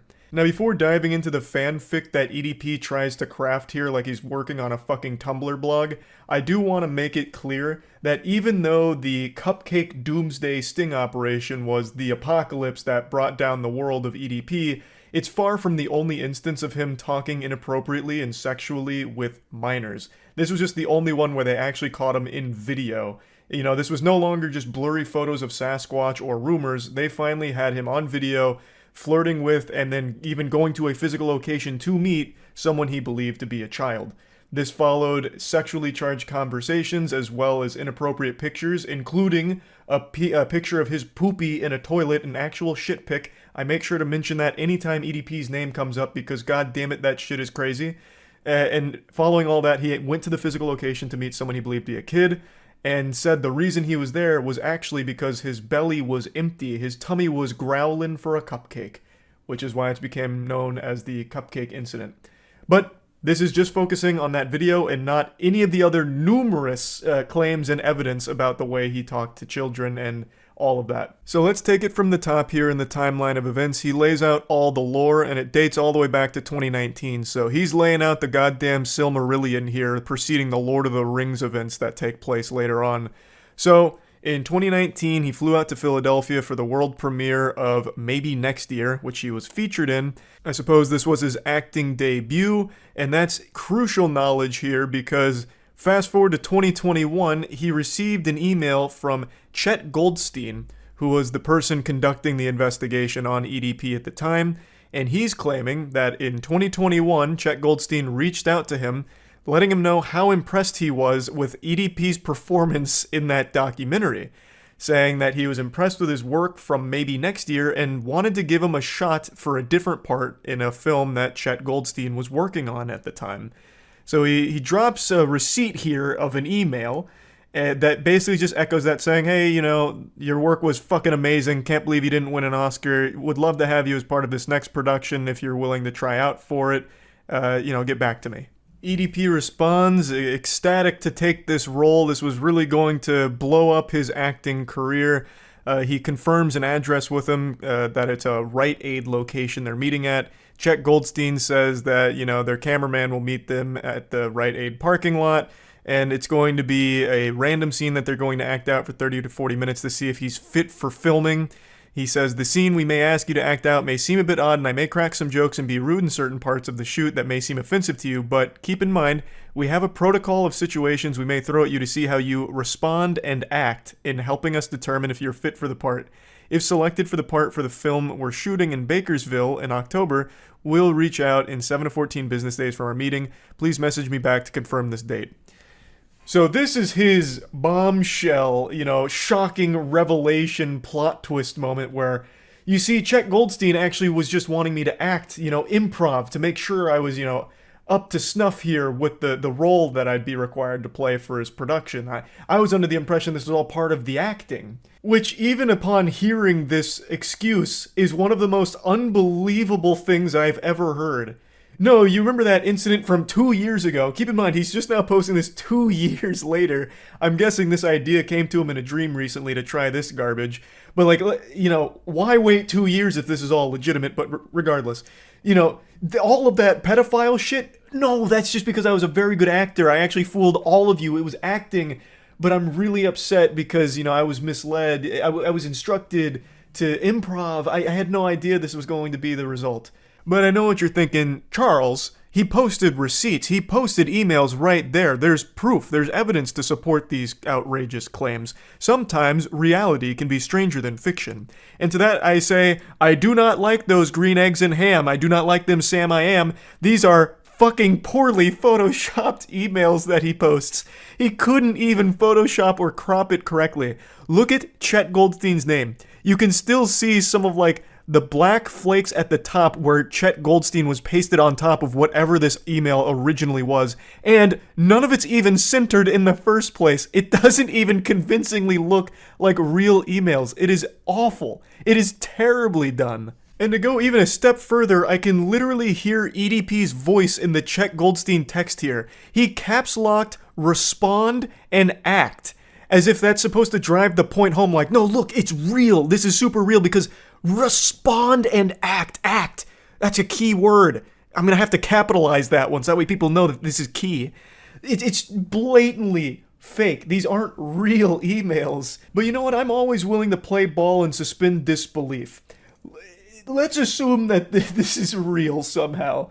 And the odds of this being even remotely real are beyond minuscule, incalculably low odds, but let's assume they are. It still doesn't explain away all of his other repeated behavior with the way he talks to minors or anything like that, and it doesn't even explain away the video itself. There's nothing in there that even gets corroborated with these emails he releases. Nothing checks out, even still, with the video itself and the claims he's making. He did an interview with an AI, I guess. I don't really know, but he's doing this interview with some kind of AI interviewer using some kind of fucking voice modulator. And the way he explains it is even more silly. He had his business card attached to the email. Okay, and that was shortly after the movie, maybe next year or so. You put kind of 2 and 2 together and everything aligned to this actually being an opportunity for you.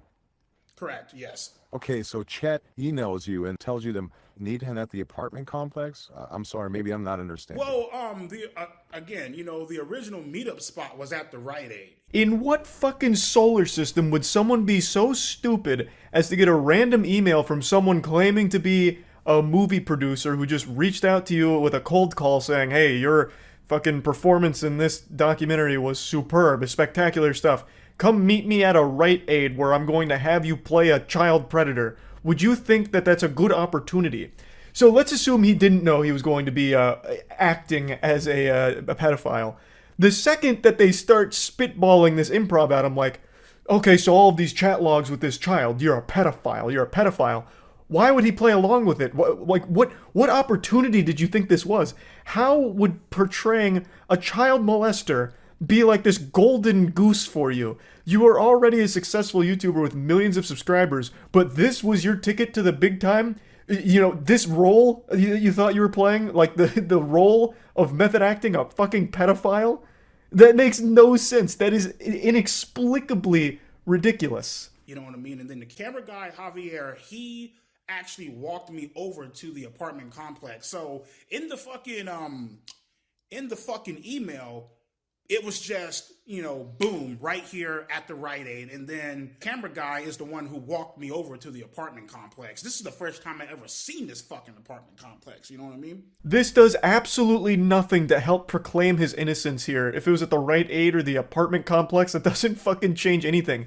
The clips he's showing, the Rite Aid only comes in the frame when EDP is leaving after they're talking about calling the cops and everything. That is when he is actually, like, making his grand getaway from this situation. He starts by going up to the apartment complex and then leaves going out by the Rite Aid.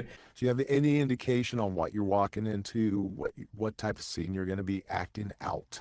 He didn't tell me shit, basically. You know what I mean? He basically just said, hey, we got some chat logs here. We're going to improv this bitch.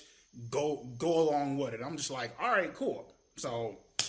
And then again, you know what I mean? It's like, how the fuck was I supposed to know this was a goddamn, how the fuck was I supposed to know that this was a goddamn setup? Like, it's like, you have fucking business cards, you have the official wavelength bullshit, you know what I mean? Motherfuckers is emailing you and shit. It's like, anybody in their right fucking mind would have thought that this was legit. I speak for every single living, breathing human being on this planet in saying that nobody in their right mind would have thought this is legit.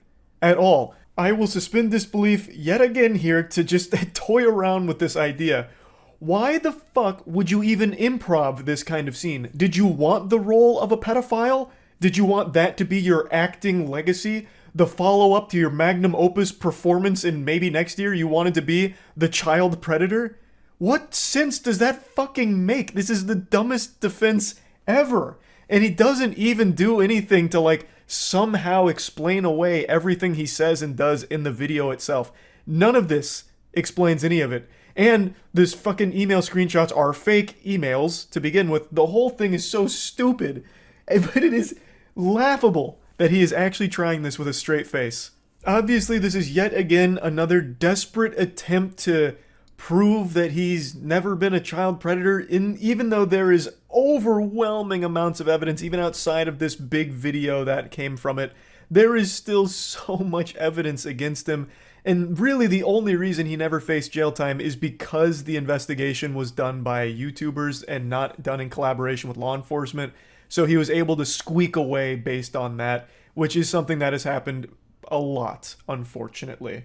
So it's crazy he's not even in jail, honestly. And he still keeps trying to come back to the internet. Even after all of this time and all of this shit, he still keeps doing ridiculously goofy shit like what you just saw there, with trying to say he's not a pedophile, he was only acting. Wild stuff. I just wanted to give a little update here and share that. That's about it. See ya. Well, now, hold on a second there, partner. Why don't you step into the saloon here for a little chit-chat? I've noticed we've got ourselves a little bit of a sour hootenanny on our hands here after my latest video on the iDub situation. It's being hailed as a big L take from old Charles White here, and in the cyberspace, an L take is criminal, and the punishment for the crime is 1,000 different labels. So, there's a lot to talk about after the latest upload, so let's just go ahead and dive into it. I gave my opinion on the iDubbbz apology video, same thing every single person in the world with a keyboard has done over the last 24 hours, and this isn't shocking new content for me. I pretty much opine on everything everywhere that happens on the internet, even if it's like fucking 30-year-old drama from an extinct MMO that I found on a subreddit last week. If I find it either entertaining or if I have a lot to say about it, I'll usually make a video on it just because I kind of treat my channel like a diary, so I vomit out my thoughts. And not everyone's going to agree with them. And people shouldn't agree with everything that I say, because everyone should be their own individual. For a long time now, I've said how dangerous I feel echo chambers are, so I've never wanted my channel to become one of those. And I don't think it has. I know people will disagree, but there's been plenty of instances over the years where I've said things that people disagree with. I think disagreeing with someone is extremely healthy and important. I wouldn't want a community that doesn't think for themselves and just blindly agrees with everything I say without giving it any thought of their own. And in this case, people have disagreed with my perspective on the iDubbbz situation. For those that don't know, I'll quickly break it down. iDubbbz made an apology video yesterday where He talked about how deeply he regrets the content he used to make and how he views it as being just horrible, and that he's very sorry for all of the things that he put out there in the world and the pain that he caused through the content. And that's become a very divisive topic, and I gave my perspective on it. And since then, people have done some very uncharitable interpretations of what I've been saying, and I guess I can't really blame them. If I'm not abundantly clear with where I stand on things, I've learned that everything gets lost with ambiguity, and people run with the absolute most negative narrative they can find and the wildest ways to misconstrue some statements. So I actually can't even be mad about that. I recognize that's my own shortcoming, and this is something that's happened in the past, where when I make a video, I know my intention. I know what I believe and where I stand. But you guys don't. You're not like a little ghost or a spirit over my shoulder that's watching me make a video or in my little noodle up here when I'm delivering my thoughts. Which means it's my responsibility to make my intentions known and clear. And I don't always fully convey it effectively. So I definitely think that's played some role here in how everything's been playing out with people talking about me on Twitch and on Reddit and Twitter, but not fully. There's definitely going to be some people that are going to look like Eustace from Courage the Cowardly Dog when he gets that gel that he puts in his hair that makes him really mad and his eyes pop out of his skull and his head explodes, because there are just going to be some things that I believe that other people aren't. And that's okay. But what I don't appreciate and what really gets my ass twisted is people labeling me horrible things on a complete misunderstanding of what I actually believe, or them just making up things that I believe, or putting their whole ass in my mouth and filling it with words that I've never said or even came close to trying to express. So let's get into it. By far the biggest thing I'm seeing from the online discussion around my video is people saying that I was attacking iDubbbz for trying to grow, and that I wanted him to stay in that 2016 edgy era. And my take was that of a 30-year-old man with a 15-year-old's brain who still giggles and loves edgy humor from yesteryear. When nothing could be further from the truth. A, I'm not 30. I'm 28 years old, and fucking shame on you, you disgusting swine, for insinuating that I'm pushing 30. I'm 28 years young. And B, it makes me feel like you didn't even bother watching the video, because I don't know how that could even come across at all. I'll quickly just play a small snippet from the end here, which I imagine a lot of people talking about this didn't even get to. So I really feel like throughout the video I made it clear that the edgy shit is lame and cringy. And that's something to absolutely regret. Now, obviously, times have changed, and he has changed. He's gotten older. He's in his 30s now. In your 30s, it's not exactly entertaining to just be spamming slurs for shock humor. I don't find that entertaining, and he doesn't either. So it's totally fine to want to distance yourself from making content like that. And that I was also supportive of him wanting to change and grow his content in a different direction. I still do respect that he didn't like what he was doing, so now he's doing something that he likes more.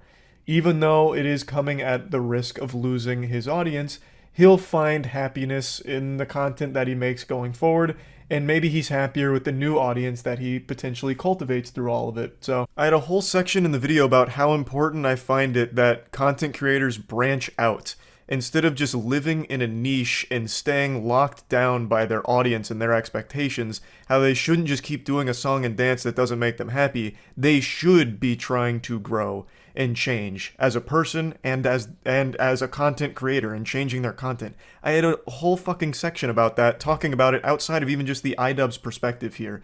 So I don't really know how that one got so fucked up here with this whole discussion around my video. The point of my video was never to attack the idea that someone growing and regretting things they've done in their past is a bad thing. I really thought I made that clear, but I must have missed the mark, since so many people are saying that the whole core component of my video is to attack the fact that he's apologizing for personal growth and doing things that make him happy, which I never meant to convey, and if that's what came across, then I'm sorry that I missed the mark so drastically. I really feel like multiple times I called out that it's completely normal and fine to regret the shit you said in those videos and want to distance yourself from that content in general. Like, that makes a lot of sense, and I talked about him making different content that makes him happier and how that's great. Like, you should never feel like a prisoner to your audience to keep delivering something that doesn't make you happy. That was one of the broader talking points I used in that video, but people are acting like I never said that and that I wanted him to stay doing the same shit from 2016, which of course I was never arguing for. Now, The next biggest thing by far is me saying that I don't think the apology was warranted. Warrant maybe wasn't the right word, since that's the one a lot of people are really like underlining and highlighting and giving me an F on the book report for. So to explain what I meant, when I'm saying I don't think the apology was warranted, I'm saying I don't think him being a product of edgy internet culture is necessarily something that should have been weighing on his mind so heavily for the last fucking 7 years, that he's lived with this constant guilt, this burden on his shoulders, where he's feeling as though he created edgy internet culture. The way he talked about in this video really made me feel very bad for him, that he's had this kind of looming disgust at the man he used to be because he partook in edgy internet culture, which wasn't just him. His channel wasn't the genesis of edginess. He didn't create it, he was molded by it, like fucking Bane from Batman. And I feel as though the content he used to make did have a message. He wasn't coming from a place of genuine hatefulness. I don't think he was ever like a real racist or an actual bigot. So when I said I don't think the apology's warranted, what I mean is I don't think what he did was so damaging and scarring to the online space or individuals that for 7 years he's needed to carry this guilt where he felt obligated to finally apologize for it. If people really thought he held these racist, bigoted beliefs, I don't think many people would have been signing up for Creator Clash 1 and 2, right? Like, this is the first time he's publicly acknowledged it and fully apologized for it. He's, of course, talked about distancing himself from it on podcasts, but this is the first time he's really owned up to it publicly. But I think most people knew he wasn't, like, this evil, racist person. So what I was saying is I just don't think what he did gave a ton of people the impression that he really was a horrible, racist, bigoted person. Now, I used the word obligated to apologize just a moment ago. And that's what I went into the video thinking the motivation was. Like, you know, after all this time, people pointing out, like, the use of slurs in those videos have made them age fucking horribly. You know, this isn't acceptable. You know, it's time you own up to your past sins. That's what I thought it was. But after listening to what people have said since I posted my video and diving a bit more into, like, the actual discussion in general online, I failed to really understand that maybe iDubbbz also treated this video like a diary where he just wanted to get everything off his chest with how he feels about it. So I completely misunderstood what the motivation could have been for this video, and for that I'm sorry. The goal wasn't to attack the whole idea of an apology for content you regret. That was never my intention. So if this is truly like a very personal thing where he wants to just finally move on from this, and in order to do that he wanted to make this video publicly addressing how he feels about all of it, then that's totally understandable. That's absolutely understandable. And I may have had like the wrong lens of viewing the video in the first place, since I may have got the wrong idea about what was even driving the video to begin with. But now I do want to explain, I still do believe that iDubbbz was never a bad person for the content cops he made. That edgy shock humor was very much a 2016 trend. That whole era with slurs being used willy-nilly for cheap shock humor was not uncommon on the internet.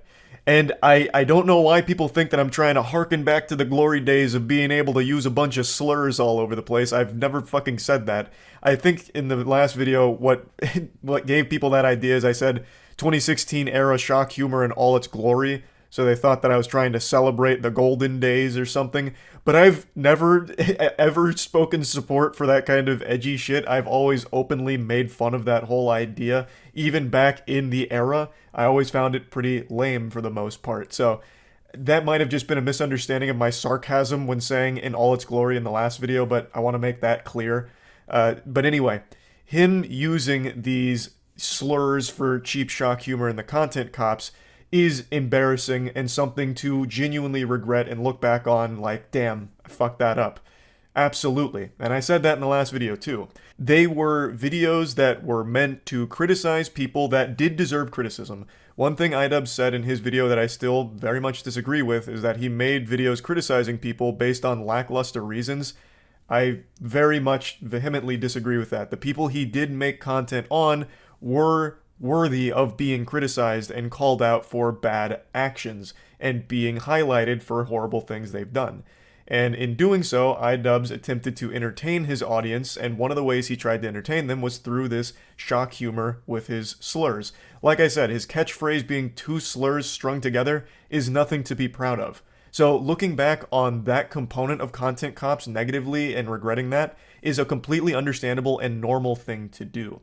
Now, he did mention something that I also disagreed with initially, but after reading more, maybe I'm just too naive to really have a full grasp on it. I said that I don't think that content is indoctrinating, meaning I don't think him making those videos with the shock humor would lead to people thinking that all of a sudden it's okay to start using a ton of slurs, you know, in the real world or around people or in general, right? I didn't think that, but I also failed to recognize that in 2016, I was still in my fucking 20s, which is sad to think that I'm basically a fossil now. I wasn't a child during this period, so I don't know what effect this might have had on younger viewers of his. Maybe I'm very wrong in that it did serve as like a fucking gateway drug into racism or something. That is possible. I don't know. And that's what a lot of people did point out that I think is a great point. I was already old enough to recognize that he was never advocating for legitimate racism or bigotry or anything like that. That was never his message. But younger people may not have picked up on that. So I do believe it is possible that he did have a very negative effect on how a lot of the youth perceived slurs and maybe the willingness to use them. That is possible, and I'm sorry that I didn't consider that angle. I failed to realize that I was still pretty fucking old when the Content Cops were, you know, hitting the cyberspace. So obviously, if you inadvertently became a lightning rod for real racists, that's fucking horrible. Now, I do still believe that his Content Cop series was not a cruel series. Like I said, the whole message behind it was pointing out some horrible things that people have done, and you delivered a message of here's why that shit's bad, and you coded your message with things meant to entertain, but in doing so, you delivered some bad shit along the way with the edgy shock slurs that were thrown in so loosey-goosey throughout the content. But I don't think that changes the actual message of what the video meant to convey. And it was never a message of cruelty. It was always a message of these people are doing bad, and these are people in very influential positions who probably shouldn't be. I don't think that is a bad message. I don't think there's anything cruel about what you were aiming to do. Another thing that always comes up in situations like this is them saying, you cut out important details on purpose, maliciously leaving out information that's crucial. And I always hate that. Like, I'm not just gonna play the entire video and go through each and everything. I just played the ones that I really wanted to focus on for the general point that I was trying to get across, which was A, growing and changing your content is always a good thing, and it makes complete sense why iDubbbz would regret the edginess from those videos and would regret some of the big components of those videos. Like, I don't understand how all of that got so mixed up.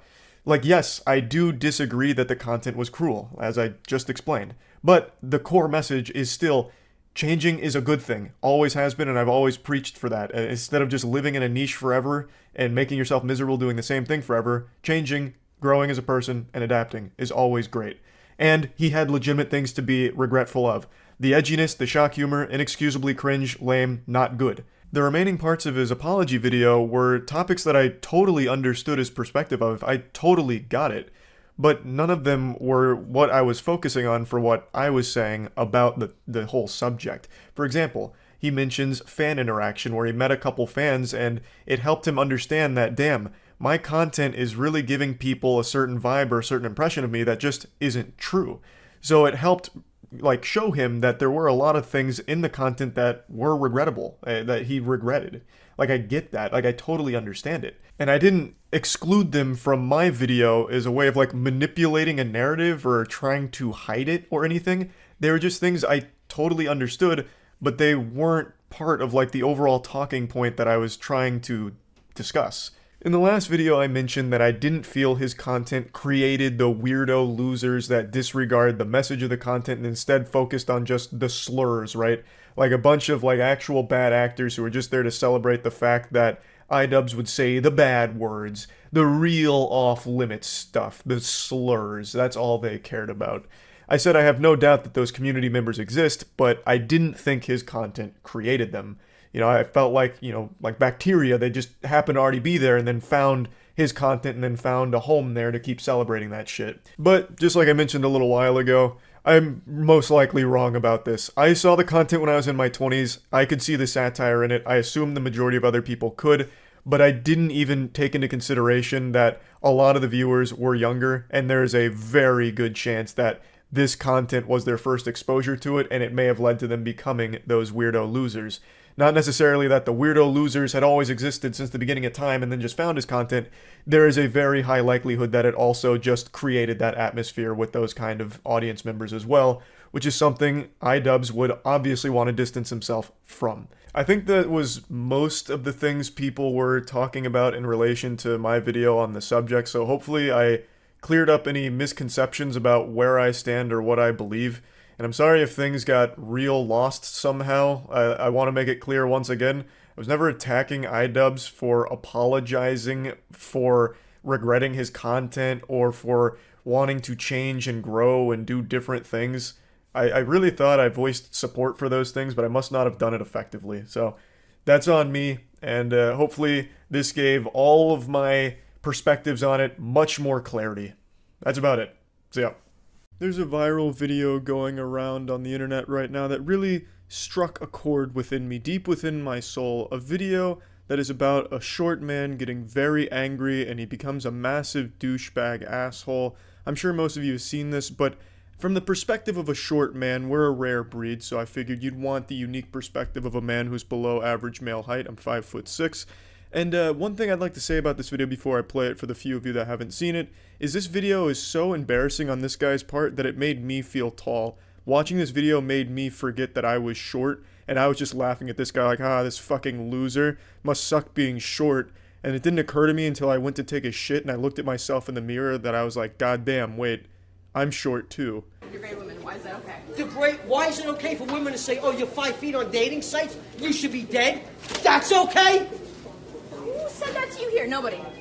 Women in general have said it on dating sites. So you're looking at the protagonist for this new sitcom called 2.5 Hobbits. He's very upset that he's short, and allegedly, according to the girl who posted this video, this took place at a bagel shop, and he was just being misogynistic asshole to all the women, and that's when they started filming it, and he immediately starts talking about dating sites where girls make fun of him, which leads me to believe that he had just got rejected on Tinder, and Bumble, and Match, and Christian Mingle, and his favorite Twitch streamer rejected his application to be a mod, so I'm guessing just all around was a bad day, and he took it all out on women at this shop.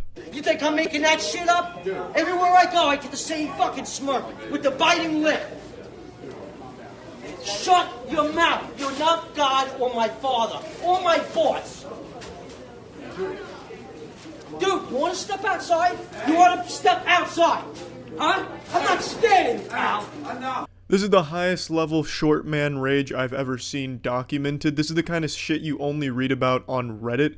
I actually couldn't even believe that this was filmed. It's like filming Sasquatch. This is such a high level of short man rage. It's like DEFCON 3 of short man rage. It's unreal. Just looking for a fight, constantly on edge, looking to be disruptive. I wouldn't be surprised if before he even got into the bagel shop, he started sizing up a 7th grader, thinking to himself, yeah, I can take him. He may be a little taller than me, but I can definitely beat his ass. That'll impress the girls around here. But by far my favorite thing about the entire clip is the little chest bump on the guy ready to rumble. He chest bumps the dude's nutsack. This guy is so short, and the guy he's trying to tussle with is so much taller than him that when he does the little chest bump to be intimidating, his tits are rubbing the man's penis. His nipples are handshaking his scrotum. You shut up too. Just like, no, go ahead and attack me, big. Oh my god. Oh my god. I just wanted bagels. I recorded the whole thing. The classic, what are you gonna do, stab me? Says the man who got stabbed. Hey, go ahead and attack me, as he gets fucking tackled by a dude 5 times his size, a fucking college linebacker out of nowhere. I imagine he immediately regretted that decision to try and act that tough around that guy. And the video goes on, but this is the one that's viral, but there is a follow-up to it that shows what happens after he got taken down. Oh, and a guy 3 times my size. That's okay? Get your food and What happened? What, I'm sorry? Get your food and You know what? Fuck your fucking breath. There's no need to laugh. that's fun? That's fun? That's fun? Now I'm going to take my practice. You think that's funny? All you women. What a fucking roller coaster he took us on there. First he says, fuck that bread, wants nothing to do with it, he's above that bread, an alpha male doesn't need that bread. But then Alvin and the Chipmunks start laughing at him, fucking Looney Tunes style laugh comes in, and he changes his mind immediately. You know what? Fuck you, give me that bread, bang. Snatches it up. I wish he had scarfed it down for a power move, or since he wants to really puff his chest out and be an alpha, I'm surprised he didn't drop trow and start peeing on the bread just to show his dominance over the bread. But he kind of pussies out, picks up his bread, and then goes back to just being a really huge asshole and insulting people. All you women treat shit like shit. All of you. All of you. Yeah, all of you. You want to go. No, you women need to stop being so fucked up.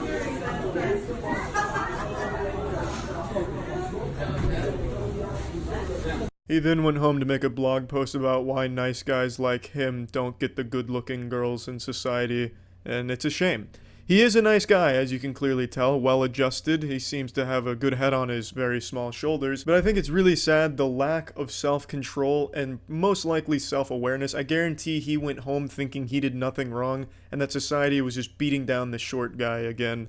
Now, he says he's 5 feet in the video. I don't know if that was an exaggeration or if he's under 5 feet or above 5 feet and he was just exaggerating on either spectrum. Doesn't really matter. You know, there's nothing you can really do about your height. You can either be an insecure little bitch like this guy and take it out on the world, you know, shaking your fist at the clouds because you're upset that you're so goddamn short and it's unfair, or you can just live with it, fucking deal with it, and don't be such a little pussy. Have fun with it. Make jokes about it, but why act out like this at a fucking bagel shop? No one wants to be around a guy like this. But I mean, yeah, I don't really have a very super unique perspective on it. To be honest, I just kind of wanted to make jokes about this. But it really is sad that my fellow short brethren act out like this, and that's why a lot of people expect short man rage occasionally, you know? There's no reason to be this insecure about something that you just don't have control over. And that's about it. So yeah. You've been raped. No. You should be. This guy who looks like the result of a botched fusion dance performed by a colonostomy bag and a sloth is Only Use Me Blade. Now I'm sure some of you are thinking Brian was just telling a really shitty, edgy joke, but it's not. Brian, Only Use Me Blade, has a history of sexually harassing women during streams, and earlier this week found himself under more controversy during an RV stream where it appears he gets into a bed with a passed out drunk woman and thrusts. This is all allegedly, nothing is 100% proven, so keep that in mind. All of that in that department is alleged. He is a downright deplorable, revolting, adipose astronaut, a downright shit stain on the internet. He is easily the world's worst streamer. He is a raging alcoholic, serial groper, just groping complete strangers, and just, he's an animal abuser as well. All of these, all documented. I'll show you what I can. Let me give you a brief history of Only Use Me Blade. Only Use Me Blade rose to popularity during the early days of Call of Duty Modern Warfare. His shtick was he was only using a knife to get his kills, and he did well in the game, but his popularity faded as the game's popularity faded, and he didn't adapt very well. He got big into alcohol, and then started streaming. The only reason he maintained even a very small audience is because people were laughing at him. They liked to see him get drunk and fall asleep, well, pass out, hurt himself, stumble around. That was the only thing that people tuned in to see. He's a degenerate loser. In fact, he was banned on Twitch because he got so drunk he started fingering his asshole for a $20 donation. The only reason people have ever tuned into Brian's stream is to watch him pass out and compete with each other to see who can wake him up with the loudest noise through the computer. That is Brian's whole identity, his legacy.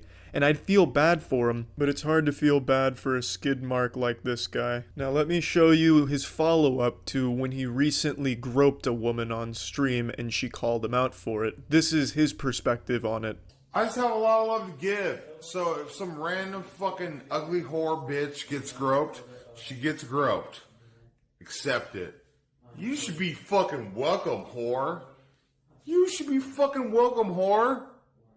Seriously, you should be fucking honored. That would ever grope you, you stupid bitch. What a class act. This guy is the exact person your parents tell you never to end up like. You can genuinely smell him through the computer. Brian struggles with alcoholism, obviously. And it's so bad, he's 36 years old and looks like a fucking walking corpse already, but it's so bad that he has to wear diapers because he frequently shits and pisses himself. And he's been shown on stream putting on his adult diapers. And they're fucking massive diapers. It looks like something that you could put a whole goddamn Ford F-150 into. Because this is a big boy taking big shits and big pee-pees when he's blackout drunk. Now, let me get to the animal abuse. Alright, let's go.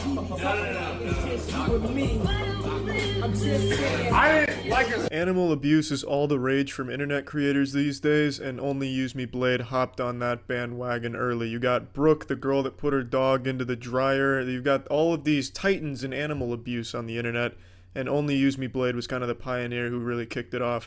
He's done more than just that, but that was the first clip that I could find, and I didn't really want to go through his entire catalog of absolutely deplorable, disgusting shit.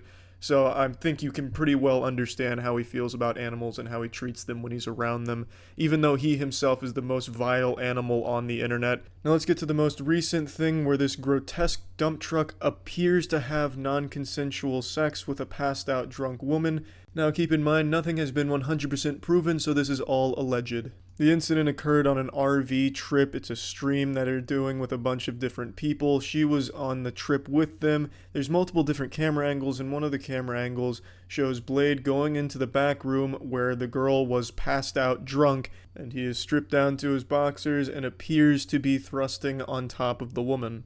Now, before this alleged incident even occurs, there's a clip right before anything happens where Brian is asking one of the other men that you see in frame here if he should go have sex with the passed out girl in the back. He mentions her by her stream name, and I don't think she wants her name associated with any of this, so I'm not going to show you the clip.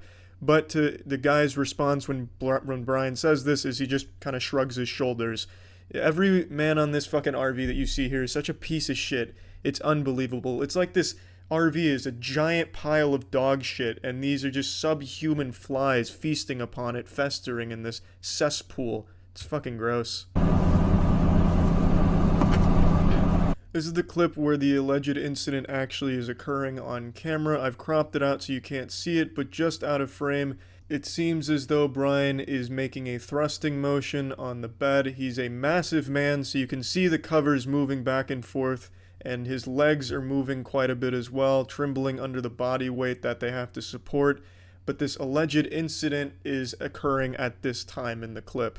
Another extremely sad thing about this whole situation is the Reddit community that's trying to defend it. It's like a propaganda machine. They released like an Illuminati video trying to debunk it scientifically, but it's really poorly made, and you can clearly tell it's made by a 15-year-old. And as you can read, their excuse is basically the RV was bouncing, which explains why the covers were moving the way they were, but it doesn't explain why they were moving at the same speed and the same interval during this alleged incident that occurs, and his legs were shaking due to alcohol shakes. And then throws in like this conspiracy bullet point list on why people would be making it up, and it's obviously never even occurred to this psychopath middle school lunch table loner social outcast 15-year-old that the reason people are upset is because they feel as though they may have just witnessed a crime and a really horrible thing, because in this alleged incident the footage looks very bad and disturbing.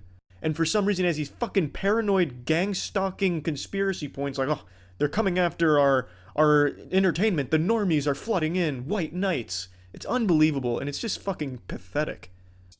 It's not rape if they don't have an orgasm. Fuck it.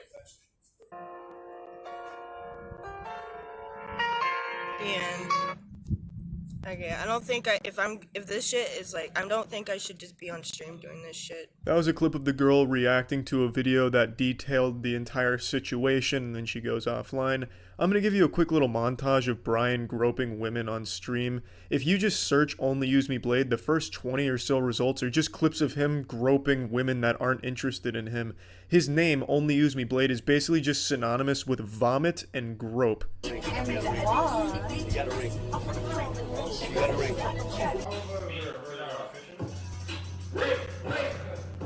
my god.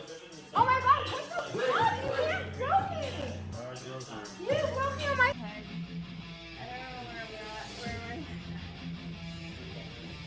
Yes, big ass titties, baby.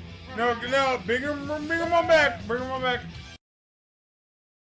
Oh yeah, it's worth mentioning, all of this is after he's purged YouTube of the clips of him groping and sexually harassing and assaulting women. Yeah, he also abuses copyright takedown shit. He is the max level of pathetic loser on this fucking planet. It's unbelievable. So, Blade, you're probably watching, if you can even keep your eyes open for this long without puking on yourself and falling over. You're a fucking menace. You fucking suck. You're a horrible person. I don't know who's watching you. Well, that's a lie. I do know who's watching you. It's the people just there to make fun of you in the stream chats, because that's kind of all you're there for, just like a punching bag for those people to make fun of you. I don't know if you're proud of that or not, but you do get donations for it that are insulting you to your face, so I guess that's cool for you too, I guess.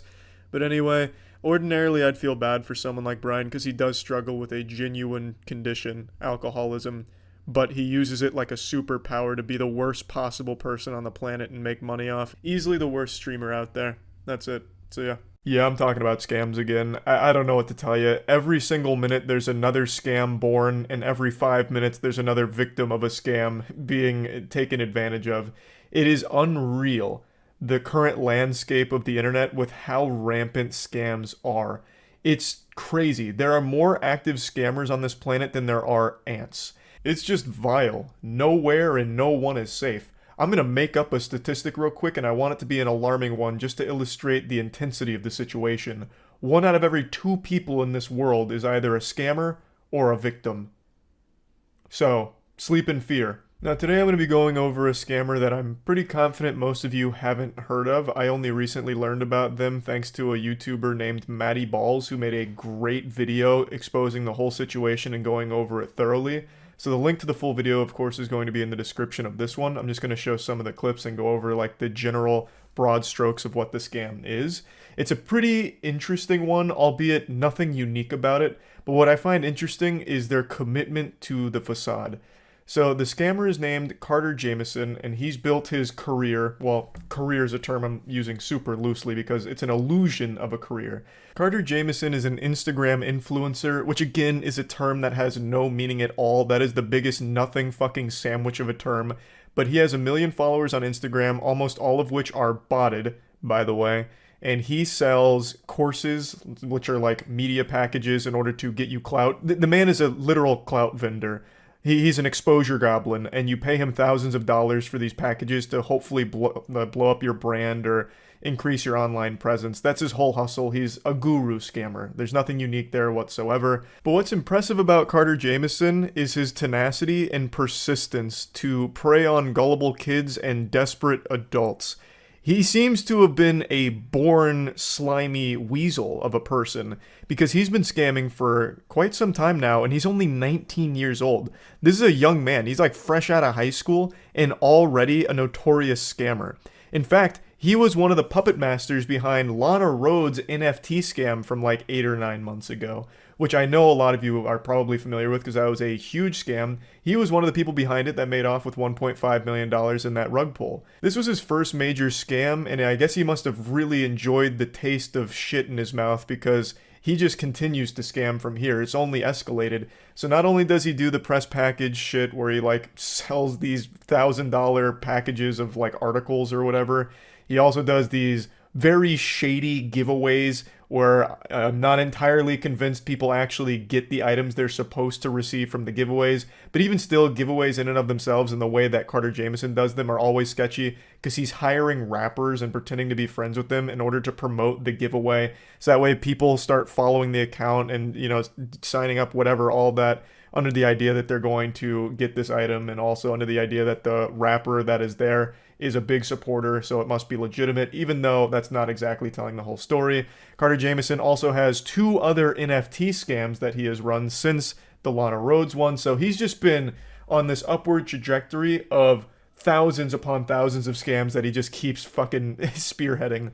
And like I said, he's only 19. I have to imagine he started doing this as a child, like an actual toddler. Like, he probably opened a lemonade stand when he was 8 years old, but didn't actually sell lemonade. He sold water with like a hint of lemon in it because he wanted to save money on the lemons. So he just sold people the idea of lemonade. Like, I guarantee this guy's been scamming for a long time. Like, probably took notes out of Ed, Edd n Eddy when they were scamming for Jawbreakers. He probably was scamming around his middle school for, you know, 15 bucks, 20 bucks off like a homework racket or something. Like, this kid seems to just thrive off taking advantage of people and lying. His whole personality is fake. So I'm going to go ahead and play clips from the video so that we can get a deeper understanding of exactly how all of it works. But this one is a pretty sad one. Like, he's 19 years old and he's already a piece of shit. Carter Jameson. I'm unfamiliar with that name. Carter Jameson is someone who's been seen with Chief Keef, Kodak Black, Lil Durk, Bobby Shmurda, Summer Rae, Lil Yachty, Steve Will Do It, Cole Bennett, and many other celebrities. But how... I'm going to just take a guess. Knowing nothing about this, he paid to take all of those pictures with those celebrities. He's a trust fund kid with a lot of access to money. So he puts on a front that he's actually a popular guy, like friends with all these rappers, and he uses it to try and promote. I'm just going to do crypto. I think crypto's easiest. Lock it in. The digital marketing company Gateway Agency. But I think he's a liar. So to understand how this guy has made Called millions out, from Jesus. lying, misleading, and scamming, we have to dig a little bit deeper. Recently Oh, actually, damn, fuck. I'm starting to change my mind. Maybe it's not crypto. Maybe he sells, like, courses. Maybe he's one of those gurus, like get-rich-quick guru kind of shit. Because he's a 19-year-old entrepreneur, owner of Gateway Agency or some shit. Whatever other imaginary made-up garbage he comes up with. I'll stick it out on crypto. I won't backpedal. getting a ton. Is he really even a scammer? Well, I'm gonna go ahead and take a stab at it. He does not have all of these followers legitimately, 100% botted to a certain level. A lot of people on Instagram do that. How does this kid know all these people? He doesn't. He pays to be near them. And who is he? Just a kid with a lucky spawn, born to a wealthy family. so Carter Jameson is another one of those social media gurus you see online, but instead of selling you a course, he's selling you popularity. You might notice he has decent engagement and relationships with one guru who promises to scale your digital footprint to the...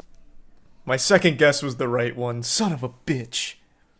Yeah, maybe crypto's too outdated now. Everyone just immediately conflates anything meta, Web3, whatever with a scam. Rightfully so, by the way. Like, yeah, if he's a modern scammer, he would have had to adapt into the guru space, which is now the money maker. Actually proves his guiltiness. Botted engagement. Before his engagement Sounds increased about 100 right. times because of Juice That's WRLD fans Instagram. hate bombing him, he could be seen botting his account, as you can see from all these fake comments. And if that isn't proof enough, No, here's a this is picture of really him testing fire. out botted engagement Shit's on one of flames. his Twitter accounts. And here on his YouTube channel, you can see over 1,000 botted comments on one of his YouTube shorts that only has 600 likes. So it's Huge. safe to assume that he's botting likes and possibly followers. They're just too. very Then there's passionate, his and they press. forgot to When like. I first saw on his website that he had a ton of articles and content, and another even says this story is paid for by an advertiser. Members I actually had no idea that that shit was there. Obviously, a lot of journalism is paid content. Like, I mean, is what it is. I didn't know that they actually disclosed it in those cases. I thought they still kind of kept that under wraps. But I guess they also got hit by some new guidelines or something, or maybe I've just been oblivious to those notices. someone with a lot of followers, we tend to think they're legitimate. The deception I exists don't. because the large follower numbers trick our brains into giving out credibility naturally from the social proof. More followers means more credibility, right? But I don't think Carter's... Maybe I'm being baselessly optimistic, but I feel like that perception's starting to waver a bit. It used to be bigger number, trustworthy person. That used to be the rule, but I think with crypto and everything, it's kind of shaken everyone's faith in that concept. So I'm hoping that's changing, because it feels like it kind of is, slowly but surely. But maybe I'm just wrong in wanting to believe. I like how the YouTuber is basically milking this guy's downfall for views and content. Why does everyone have to have like some kind of weird contrarian perspective on everything? This guy even said at the beginning, like, he was a very generous guy about this whole thing. He's just telling the story, and that's exactly what he's doing. He's just telling the story about this guy's hustle, which is a scam. It's so weird. What goes on in your mind to want to immediately take some kind of weird combative stance on someone just literally exposing a scammer? I don't get it. I actually don't understand it. It's just too easy to agree, so someone has to disagree even if they don't believe. I suppose, but I'm not here to be an armchair psychologist. I really just don't get it. He uses a method called loop giveaways where he partners with popular people to give away items. Carter and probably others will spam DM people with details about the giveaway campaign. They show the estimated growth and how much it'll cost to buy into it, and the reason that account will be following all of the investors. So in return for their money, they will be receiving thousands of real followers. So when he gets that investor money, he buys the items for the giveaways, flies out to meet the influencer or the rapper, takes some pictures with them to make his Instagram look better, takes pictures for the giveaway, pays the influencer, and keeps a ridiculous amount of money for doing little to nothing. It really is an infinite money glitch. And the giveaways themselves aren't necessarily scams. They're not against Instagram. It's like a social media STD. And I think he actually does give away the items. He might not. I'm not sure. I have seen people say they haven't gotten their stuff. That might not be true. But we have, and his business offers a variety of other overpriced services. For example, you can buy different press packages that offer articles and other sorts of For the low cost of $8,000, you can get the musician package, which is a 15 article package. Oh, whoa, and I missed the... Oh, that's the low end. What the fuck? The $20,000 value is so much better. It even has the word cheaper. It's the market domination press package, which is 20 mid-tier press package. How are you supposed to gain clout without spending 20 grand on this package? Holy shit, wait, all the answers are right here. This is the key to success. He's giving away the keys to the kingdom. Holy fuck. And for the low cost of 20 grand? Press, like this Google Knowledge Panel package, which costs $6,500 when you can do it for free yourself. Then in the description, he has the nerve to say, you must have 20 other notable articles. Yeah. He sells ad management, verification, websites, billboard advertisements, and more. And I'm going to take a random shot. Why? Who is dumb enough to pay for a fucking billboard advertisement? Who in their right fucking mind is like, oh my god, the billboard package. I need it. I'm gonna blow up with a good billboard. I don't think a single human being of the last 10 years has looked at a billboard and actually signed up or even visited what it was advertising.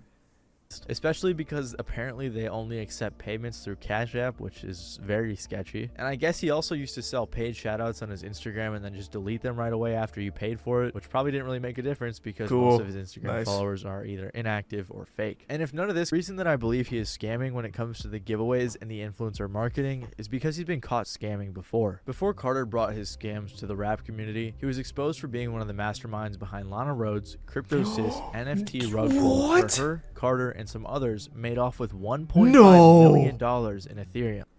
It's crazy. Somehow, anytime there's a scam, it's like this interconnected web. Like, all of the scammers that currently exist have always existed, and they've been part of all the other scams we've followed. What a throwback. What another reoccurring character. Another season that they're making an appearance in, another cameo. There were 6,069 awful looking NFTs that were being marketed as an investment, and investors were promised that this was a long... Unlike other pump and dump projects, we don't just plan on stopping after minting, so we actually have to be able to fund all that stuff. They were hyping it up so much to the point where multiple people even got tattoos of the NFT and they were reposting it. Personally, I can't imagine knowingly scamming people, watching them get tattoos of the NFT and reposting it. So they... I'll tell you one thing, I can absolutely imagine that.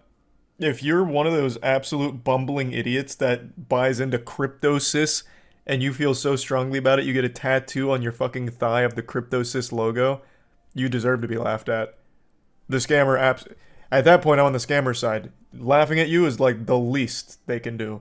You've earned that shit. That's a fat fucking L. My god. Everything else I disagree with the scammer on, but laughing at people that do that, I actually completely agree. $1.6 million was drained out of this mint for the NFTs one day after they sold the collection. The reason that they did this is because apparently Lana's feelings got hurt by the negativity in the community, but obviously this was just an excuse to take the money. Tons of people in the community talked about this rug pull, so it's a pretty well-known scam, and somehow Carter still has a career. And this wasn't the first time that Lana...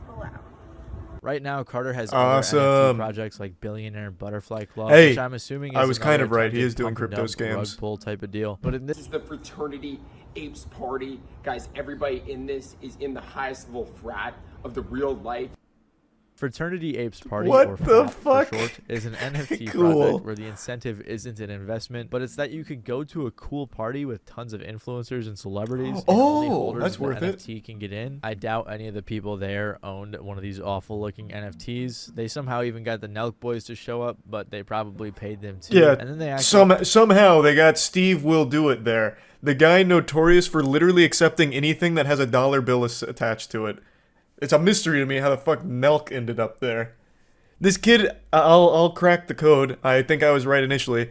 This kid came from money, and he used that money to buy himself an advantage, to put himself in the position so he could scam people easily by presenting himself as a popular influencer. So he did the crypto scams with Lana Rhodes. He's doing the guru scams right now with the gateway giveaways, and he's done, what, 2 other crypto-based scams with NFTs and shit? He's just one of those douchebags. Perpetually living in his father's shadow. Fake lifestyle. The rappers and the other people partnering with him, or more likely their management, should probably look a little bit more into who Why? they're partnering with. Why would they do that? At the money they're going to receive, because then they end up associating with a bunch of scammers, which doesn't really make them look good. Yeah, but their audience doesn't care. This was a great video. Good shit, Matty Balls. Yeah, I didn't know anything about this guy. This is an interesting story. Hold on, I want to look something up right now. This video is not very old, right? It's like 2 months old. Has he addressed this? His whole Instagram is fucking rough. Yeah, it's just shit like this. It's just him holding money. I don't even think people buy his course, I'll just say it. I think people are not dumb enough to fall for someone like this. You'd be surprised. I guess, but his prices are outrageous. $8,000 all the way up to $20,000. Like, nobody can afford those packages. Like, the only people in his audience that might not be aware it's a scam are actual teenagers that are just blinded by, like, TikTok clout and an overwhelming, insatiable desire for attention. They can't afford $8,000 packages, and certainly not the $20,000 package. So, like, who the fuck is his audience? Or, rather, his clients. No one can afford that shit. You underestimate the stupidity of the average adult. I really don't. I feel like of most people in the world, I am usually pretty on the mark with how dumb people can be. This is just out of the price range of stupid people. And certainly out of the price range of stupid kids. You were surprised by the age of CryptoZoo victims. I was very surprised by that. You are correct. That one did catch me off guard. I wouldn't have expected adults to be in the Logan Paul audience, let alone falling for a Logan Paul NFT project. But that was a low barrier of entry for them. This is an extremely high barrier. Especially for very little return. Meet the 18-year-old who's the CEO of a successful social media agency. And then right underneath that, this is paid for by the advertiser. Ah, so it's trustworthy then, huh? Surely this will be an unbiased look at his story. Let's see. More than the stunning content, he wanted to explore the algorithm that leads the influencers to a staggering number of followers. After 6 years of grinding with Instagram, Jameson was finally successful in decoding the algorithm to earn over 1 million followers. He decoded it, he was in the mainframe, and then he found the secret, which is his daddy's credit card to buy bots. Little botted followers. Fucking genius. Holy shit, this guy's good. He's a savant. He's like the Mozart of Instagram. Because he never did anything. Well, no, I just wanted to know about, like, his parents. Like, usually in these kind of cases, they always try to be that person that pulls themselves up by their own bootstraps. Like, I came from nothing. My dad was a normal blue-collar worker, just a true red-blooded American patriot working 2 jobs to put food on the table for me and my 6 brothers.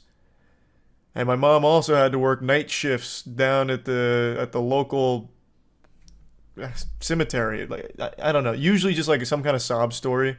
So like people like relate to it somehow and like put him on a pedestal of, wow, he did it himself. But he didn't even bother with that step. Do all scammers usually come from a rich family?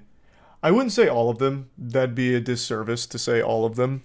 but I would argue a good 85 to 90% of all scammers do come from a very privileged background. At least in the digital age. Boogie2988 is not only the most manipulative YouTuber this platform's ever seen, but he's also among the stupidest as well. And this is actually one of his go-to bread and butter defense strategies anytime he finds himself in hot water. He'll always play the card of, oh, I'm not an evil person, I'm just a bumbling moron. I got zapped by an idiot beam. Timmy Turner made a wish that I'd be an imbecile and, well, that's out of my control now. I'm not a bad person. I'm just stupid, and you can't be mad at me for that. He uses this signature anime finishing move more often than Goku uses a Kamehameha to finish off an opponent. He is stupid, don't get me wrong, but he is also a bad person. Both of these things are true. And he's using this defense right now with his latest cryptocurrency scam. I wasn't even going to bother making a video talking about this because talking about any of Boogie2988's L's is like talking about taking the trash out. Who gives a fuck? It's garbage, so who cares? Everyone knows it's trash, so why even bother talking about it? Well, in this case, it's especially heinous because he actually did an interview with CoffeeZilla on CoffeeZilla's second channel, Voidzilla, where he was covering Boogie's new crypto scam. And he basically admits to it being a pump and dump, but his defense is that he was too stupid to recognize that. Like, he's too dumb to have known that this was going to be a scam that would hurt his almost non-existent audience. He has a very small pocket of people that still support him left, and he is using them like a fleshlight for a couple of fucking doubloons to pop out the other end as he puts his cock in it. It's disgusting. The Boogie298 fan club has less members than the goddamn Balan Wonderworld Enthusiast Society. Like, there's not many of them left, and now Boogie's running a cryptocurrency scam directly at them, yet denying that he's trying to scam his fans, saying that it's obviously just a joke for his fans to point and laugh at. This is mainly meant to target millionaire crypto bros who can kind of just get fucked. It's also worth mentioning that he was paid $10,000 to promote this fatty token meme coin by a very shady group. But I'm sure that's not important. I'm sure that 10,000 doubloons is all just part of the joke. It's all in good humor at the end of the day. I'm sure that had nothing to do with Boogie's involvement here. Now, I do believe that a lot of people that did put money into this were just hoping that they could dump the bag on even bigger idiots that bought into it trusting Boogie, because there are still people that do have faith in Boogie as a creator and as just a genuine person. I don't know how that still lingers after the documentary that's been dropped about him, where he did his absolute best to make himself look like an insufferable asshole, as well as the numerous other controversies he's found himself in, but there is definitely still a community that rallies behind him. And I have no doubt a lot of people that put money into this were hoping that that community would also put money in so they could dump it onto them. And maybe they were able to, maybe they weren't, but right now it looks like everybody, except for those on the inside, have lost money. You posted a video on your own channel called Fatty, because the name of his token, his scam shitcoin, is called Fatty. He posted the video on his channel. That's for your audience, Boogie. You posted it directly to them. Of course, some of them are going to buy into it because they still have some level of trust in you for whatever delusional reason that might be, but that's definitely broken by now, I imagine. He also just can't dedicate himself to just one excuse here, so he's trying to cover all of his bases so he doesn't look like an evil, manipulative piece of shit here. So he's constantly flip-flopping. So first he was kind of just on the nose about it, like posting tweets saying like he's fucked anyway, so might as well get some money out of it on the way out. You know, hashtag fatty, stuff like that. And then he's like, well, no, this was actually just for the crypto bros, and I'm not going to lose sleep over them losing money. I was upfront about you putting money into this, and you're probably going to lose it. That's the joke. So I don't care if you bought in. And his most outrageous one is where he tries to spin this as an actual useful, not scam service, where it's like, oh, this is actually just a really cheap way for the community to buy into my presence. It's going to be a community hub for all of us to kind of just like hang out. So you're kind of paying just to be a part of the community. Like, he's trying every possible excuse to avoid wrongdoing, even though he's fundamentally admitted that it's a pump and dump scheme that he's behind here, which is a crime. It's illegal. You can't do that. Maybe putting it into Magic the Gathering terms will help you understand it to wrap your fucking noodle around it. You're ignoring cards' mana costs, and in response, everyone hates you. You can't do that, Boogie. I watched a clip of a podcast Boogie's on once, and of course he always rants about how everyone's always out to get him. He's not a bad guy. Everyone else is evil for attacking him. He's not the bad guy. He's not the villain of the story. and my name got brought up. And he then went on to say that I want to see him dead. I'd rather see him buried 6 feet under than see him succeed, or something to that effect. Which is, of course, a load of horseradish, but it's a really interesting take, how Boogie perceives things. And I don't know if he truly believes this, or if it's just a classic Boogie drumming up sympathy kind of thing through lying. But I don't want to see you dead, Boogie, at all. I want to see you stop being a piece of shit scammer who manipulates his audience and constantly lies.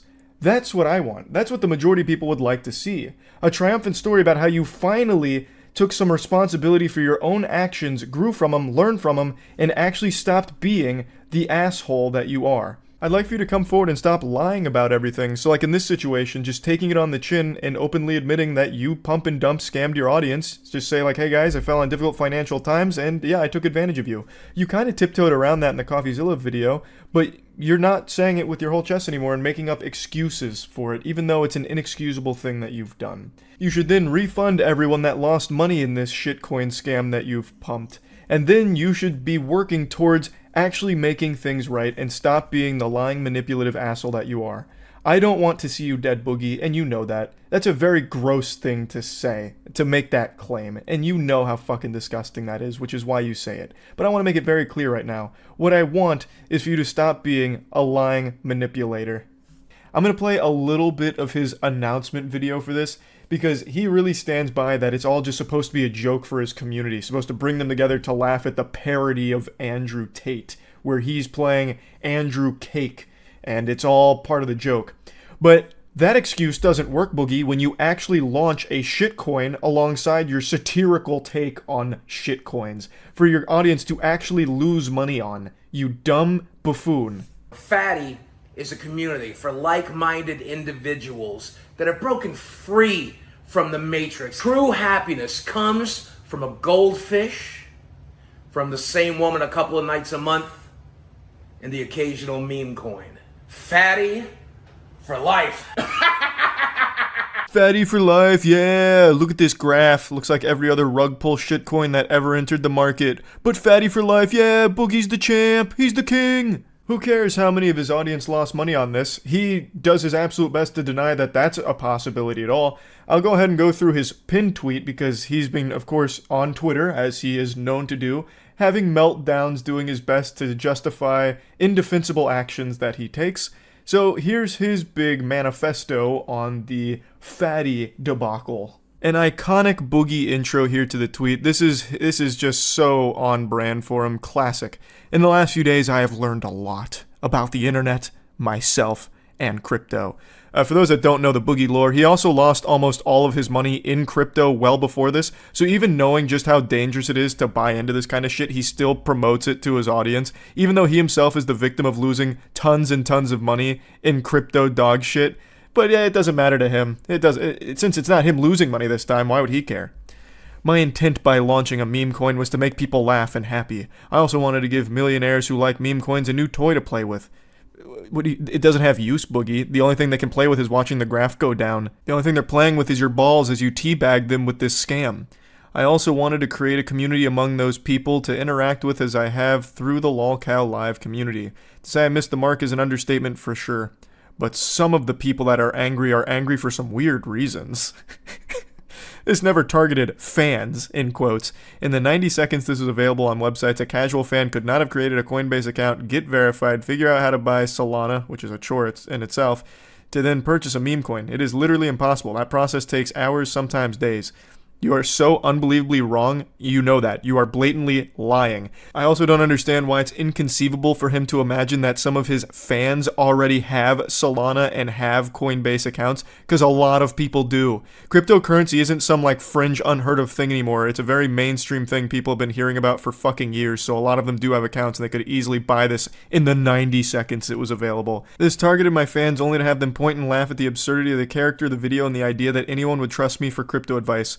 If the whole idea behind it, Boogie, was to just provide an entertaining video, why actually launch the shitcoin? Why even give them the opportunity to buy into something that you yourself know is worthless? You're open about how worthless it is and that it's just a waste of money. One of his early tweets is about how you shouldn't invest money in it. That's the way that he's trying to hand wave his responsibility to his audience here by saying, well, he warned them not to put money into it, so it's kind of their fault. Why even give them the option? If the whole point was just to give them something to laugh at, why give them something to immediately lose money on, Boogie? That's so weird. That doesn't seem like it'd be a good part of the joke, having them lose money too. That seems to get rid of the joke. It's almost as if it wasn't a joke to begin with. And you're using that as a convenient excuse to try and make it seem like it was never the intention to make money off exploiting your fans. I did, however, want to target crypto bros who play with meme coins all day, every day. Looking at the wallets that bought and sold this coin, it's clear that is the only people who played with this coin. Many of them holding tens of millions of Ethereum and Bitcoin, they wouldn't miss the tens of dollars they might have lost, but many more made money than lost, it appears.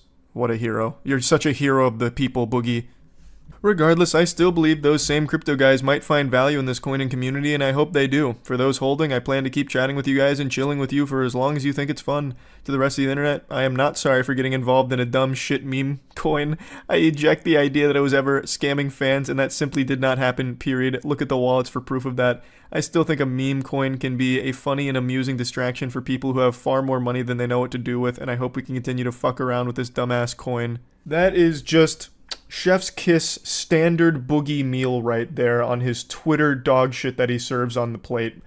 Just absolute nonsense, lying out of his ass, trying his absolute best to come out of this looking like the good guy. Well, I've learned a lot about myself, the internet, and crypto. Yeah, there were some shortcomings. I missed the mark, but you're actually all wrong because I'm not a bad guy. That was never the intention. Also, those crypto bros that I said can get fucked and I won't lose sleep over, well, actually, I'm hoping they find real value in this because I'm also like a hero to the crypto bros as well as my community because I never targeted my fans. Yeah, I uploaded it to my YouTube channel, but that was only because I wanted them to laugh at the character, not actually put money into it. I mean, that was never part of the plan, but because they put money into it, now there's a great community, which was always the intention the entire time. It's just absolute ramblings of a madman doing his absolute best to try and avoid looking like the bad guy. And in doing so, he always looks even more of a bad guy. In the interview he did with CoffeeZilla, he mentions his cancer diagnosis. Boogie has a form of cancer and he is on hard times financially, a lot of it because of his crypto investments, which now he's running one of his own. And he talks about how the money that he got, like the $10,000 to promote this, immediately went into like his medical his medical needs. And he uses this as a shield, where it's like, oh, you know, this is going on, thus it shouldn't be a problem that I scam people, because I need the money. There's plenty of other ways of making money though, Boogie, besides just scamming your audience. Like there was, for actual years, you had so many other opportunities to make money and actually not be a piece of shit. But you have time and time again made the worst possible decisions, not only for yourself, but for those around you, and you have constantly dug yourself deeper and deeper holes. And now you keep posting tweets, deleting tweets, where you're doing this Jekyll and Hyde thing about how, oh, I might be going to jail anyway, so I'm going to take money on the way out. Buy Fatty Coin. And then into this where it's like, actually, I'm such a good guy. Like, we were just making a community and you guys are getting mad for weird reasons. I'm misunderstood. It's crazy because you can actually trace Boogie's spiral to his Twitter activity. The frequency in which he used Twitter directly correlates with the frequency at which he lost subscribers. As he used Twitter more, his YouTube subscribers went down more and more because he kept letting the mask slip at the really awful person behind the facade that he puts on YouTube. He could not stop himself from saying the most revolting things and being the most unlikable asshole through Twitter. He was addicted to it, and he recognized so many times that if he just deleted Twitter, his life, his online career would have been in a much better spot, but he just can't help himself, and to this day, still can't help himself. Here's his most recent tweet, for example. I learned years ago that if I fart in public, Mudahar will make a video saying I gave people cancer. I'm pretty much free to do whatever I want because even when I try to do something nice, people say I ate a baby or something. In standard Boogie fashion, making himself the victim of everything imaginable. Somehow he's the victim in this pump and dump crypto scam that he's running here because Mudahar made a mean video about him. Oh man, it doesn't matter what I do because people are just going to say that I ate a baby or something. Mudahar is going to insult me no matter what. So what, I did a crypto pump and dump doesn't mean Mudahar needs to be nasty and rude about it. I can't even remember the last time Boogie2988 did something genuinely nice without it being something to benefit him personally. I can't think of it. And it's certainly not this crypto scam. There's no way you're going to sit there and actually try and say that this meme shitcoin that you've started is somehow a nice thing. that you don't deserve to be getting insulted for. That's absolute lunacy. You yourself have said multiple times how worthless this is, and you shouldn't be putting money into it, and that you're basically stupid if you do.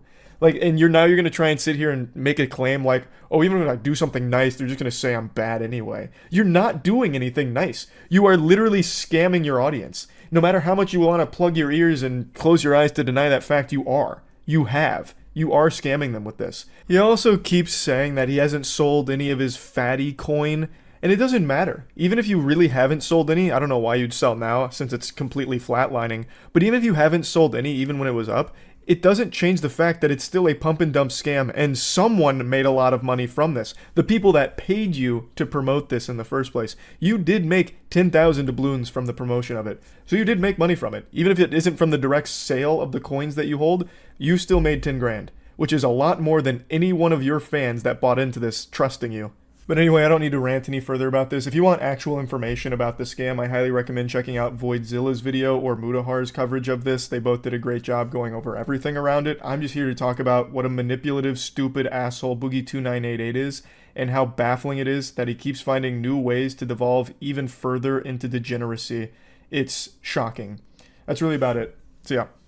January 3rd is a date that had more importance to me than my own birthday, because that was the day Logan Paul said he was going to respond to CoffeeZilla's investigative series on his CryptoZoo project. Throughout a year-long investigation conducted by CoffeeZilla, he produced 3 videos that highlighted that CryptoZoo was a scam, and told the story of tons of victims who lost money and went over how it got to that point and what went on behind the scenes.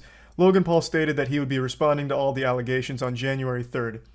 And he did, in a remarkably baffling way. So January 3rd rolled around, and it was this very sad wet fart of a response from Logan Paul. He released a 7-minute video where he addressed none of the actual claims that had evidence backing them, and avoided all of the actual hard-hitting facts that CoffeeZilla was providing, without giving his side of anything. Instead, he just started attacking the character of CoffeeZilla and throwing out wild accusations with nothing to back up his claims in his own video, which makes him very hypocritical in that sense, such as him stating at the very beginning that CoffeeZilla's been getting information wrong because he's turned into a gossip channel, without ever showing any of the things he's gotten wrong recently, and then saying that he tried to work in law enforcement but was turned away for being not truthful and his work often being speculative, of which he provides no sources to where he got that, so I imagine he reached into his colon and pulled it out like a little dingleberry. So his video wasn't the best when it came to proving his innocence. So he then released a podcast episode yesterday going over it deeper. However, it's not deep at all. This shit is shallower than a micro penis. It doesn't go anywhere. It's still the very surface level shit where he doesn't actually talk about any of the evidence-backed claims that CoffeeZilla makes against him, his team, and his project. It's an hour and 20 minutes of them trying to play the victim here, and it's so shameless at one point that he even begins reading a letter that he supposedly received from a fan that made him tear up, talking about how great of a person Logan is and how he has such a kind heart, and then Logan tears up on the podcast again. None of this has anything to do with the CoffeeZilla investigation or CryptoZoo, so it just seems like he's farming sympathy points for some reason. It's just not good at all. This is actually significantly worse than his 7-minute response video. Now, he does reinforce that he will be suing CoffeeZilla for defamation for his investigative series on CryptoZoo, which leads me to believe that Logan Paul is truly surrounded by absolute fucking troglodytes. There is nobody in Logan Paul's immediate circle that gives him good advice. A defamation case is extremely hard to win, in even the best of circumstances. But you have a shady crypto company that a ton of people lost a ton of money on, and you're suing a guy who investigated it for a year and provided nothing but an unbiased, objective look at the facts. No matter how you want to spin it, it is objective as it gets. Logan Paul seems to believe that CoffeeZilla highlighted him as a malicious, evil supervillain, which are his words, not mine. But in the actual investigation videos, you can see CoffeeZilla multiple times mentions that he can't pin the blame on any one person, and in fact focuses more highly on the other 2 people, Jake the Crypto King and Eddie Ibanez, than Logan Paul. So to win a defamation case, you not only have to prove that the information is incorrect, you have to prove that it was knowingly incorrect by the person who put it out there publicly. You have to prove there was malicious intent. You would have to somehow prove that CoffeeZilla knew all of this information was wrong, published it anyway for the sole purpose of hurting your image. And that's a very difficult thing to prove, because you can make tons of arguments that CoffeeZilla, even if things are wrong, which so far Logan Paul's proven nothing wrong, aside from one of the victims in the testimonials being shady, aside from that he's proven nothing. he would then have such a solid defense regardless because he investigated and just provided like facts of the information he gathered from Logan Paul's own team. So he would have a very strong case of, this isn't defamation, I was doing a public service by bringing all of this information to light. Like, it's an unwinnable case for defamation, and I have to imagine Logan Paul knows that and just wants to bully CoffeeZilla legally and cost him a lot of money to hurt him, which is fucked up. That is malicious and supervillain-like, Logan. Of course, I'm no lawyer, but I am at least somewhat familiar with how defamation cases usually go, because when someone's feelings get hurt, they always try and sue for defamation for some reason. It's pretty cringe. Now, another thing that I want to mention before showing the podcast moments is Logan Paul is so delusional that he actually is using the defense of him hiring criminals makes him innocent. So in his response video, he's like, you talked to my developer that stole the code for $1 million. Did you know that that developer is actually a convicted criminal? And then showcases his criminal history, as if that makes Logan Paul look better or innocent. Logan, you hired 3 criminals to run this with you. That makes you look much, much worse and much more guilty. Oh, no, guys, it's not me that was bad. I hired 3 criminals. I brought together the Suicide Squad here to run this crypto company. It's them that were bad. It's not my fault. Why are you getting mad at me? I just hired the criminals. Obviously, you're responsible for the team you put together. You are liable for 2 of them stealing $7.7 million from the project here. That is your fault. I don't know why you keep falling back on, no, it's just those criminals that did it, not me. Like, it's such a fucking stupid defense. I already did get kind of the spoilers that he really just repeats what he said in his video, which is nothing.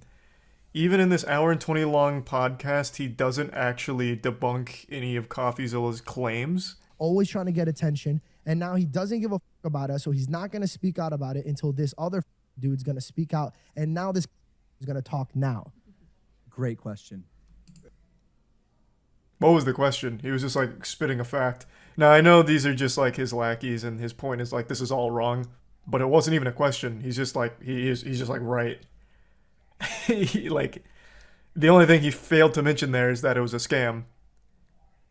But everything else, yeah, I mean, he's like right. It's not like you were gonna talk about Crypto Zoo the next day or something. If CoffeeZilla never made the video telling the victim's story, this would have stayed just buried, fading into obscurity. Here are some receipts. Again, just for context. His name's Steven. The first time he reached out to me was on Christmas Eve after he released his series. Logan, big guy. Coffee already posted the receipts. He reached out to you directly on Instagram, which was your only means of communication, by the way, since you blocked him, over a year ago. When that was a dead end, he reached out to your manager multiple times asking to talk directly to you. Jeff left him on red. It wasn't until every other avenue was burned that he called your manager, Jeff. Those receipts were already posted. But you are right, he did reach out again on December 24th to your email, again, after exhausting everything else, again, because you have him blocked. This is big for him. He caught a lot of traction. He gained like 500,000 subscribers, and I'm sure he got a decent amount of money pumping his Patreon. But I am not interested in feeding into that anymore, so we'll be answering the questions that hopefully he was going to ask me and that you're going to ask me today on this podcast. But that's just so transparently weak. Your offer was for him to fly out to your studio to do it, so couldn't the same argument be made for you? Like, that's not a strong point that you for some reason harp on so heavily. His offer was to just do a general video call. In fact, CoffeeZilla doesn't even do those interviews, video calls on his main channel. He does it on a secondary platform. So it wouldn't even be milking views or anything out of it. It's literally just getting the truth. Hey, Steven, just wanted to put my response to your scam allegations on your radar, linked below. Even though you broke laws, hardly substantiated your evidence, fabricated dangerously misleading falsehoods, and wrongfully accused me of scamming my fans, I'd still love to host you on Impulsive, again, unmonetized. It can even be one-on-one. Hardly substantiated your evidence. I'm going to give him leeway on the breaking laws because even I didn't realize Texas was a one-party consent law when it came to recording conversations on the phone. So he didn't break laws, so that's blatantly wrong, but I'm going to give him leeway because I also didn't realize that that was legal in Texas. But this, fucking yikes, and fabricated dangerously misleading falsehoods. What, talking to your team? of criminals, like directly? What do you mean? If someone scams a person or an organization, they deceive them in order to get something valuable for them, especially money. That is the definition of scam. So my first question, and this question was answered in his series, it was a 5-second blip that was a part of a probably hour-long of documentary, filmmaking, was how much money did you make off the sale of the coin? Oh, no. Oh, this is so much worse than I would have expected. Just because Logan didn't make the money doesn't mean it wasn't a scam. You know who did make money and 7.7 million's worth? 2 of the other criminals he hired to run it with him, Mike. Yes, it is a scam, even though Logan didn't make the money off of it. Holy shit. I am going to assume this had to have been recorded a week ago or longer. There's no way he recorded this and released it today after his response video and the reception and all of the points made about it. I refuse to believe he is that blissfully ignorant of what's going on. This has to be old. This is bad. This is just... So the setup he's doing here is Coffee refused to come on Impulsive, so instead I'm gonna have my sidekick here make up easy softball questions that we think CoffeeZilla may have asked if he was lobotomized. And then Logan tackles those easy ones. For instance, what is a scam? Well, by the definition of a scam, Logan, did you make money off of this? And I already know the answer. Well, no, Mike. In fact, CoffeeZilla even corroborated this. I never sold the coin. That doesn't mean it's not a scam, Logan. Yeah, this seems to be the biggest misconception, and it is... it's not a misconception. We know you didn't sell. Disappointing that part was glossed over so quickly. Made no money off CryptoZoo. Never claimed you did. Said you didn't. Never sold the token. He said you didn't.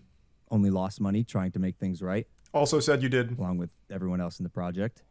But except for Jake and the other criminal. No money was made. Eddie. No tokens were sold. Except by those 2.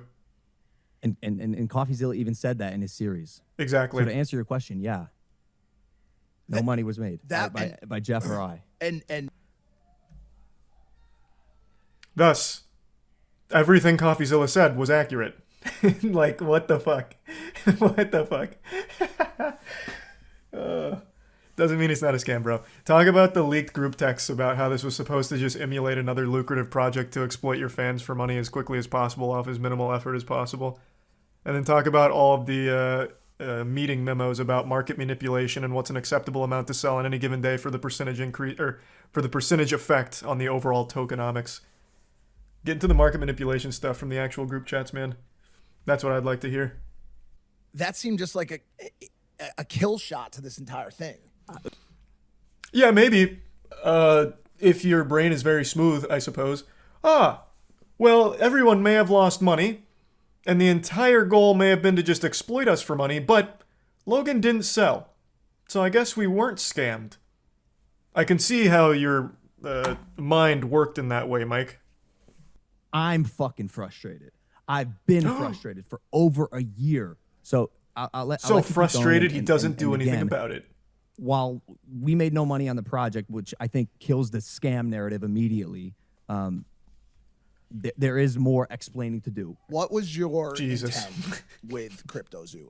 Post actively on Reddit hybrid animals, and the hybrid animals thread on Reddit is hilarious and has a bunch of likes and people commenting on it. But the moment that I say it's something that I'm doing, it doesn't work in that context. I think it was shined in a bad light. I think if it didn't have the negative outline on it, people wouldn't. No. The fuck are you talking about? It was stock images. It has nothing. Even if the art was bad, if it was clear it was actually custom art by real artists, then the critique would just be, yeah, the art's kind of lame. The critique is the handmade art claim is wrong, as in you're using stock images. What is he talking about? His claims were literally handmade art, and he talked about how many artists he had on the team. But it was revealed that it was mainly stock photos. Now, the hybridization of the art with a panda with a long elephant nose, maybe you had someone drum that up in 5 minutes in Photoshop, I guess. But, like, even that's a stretch. Discussion he has that's insightful at all. I know that he says that CoffeeZilla is milking victims of his scam, which is a wild thing to say.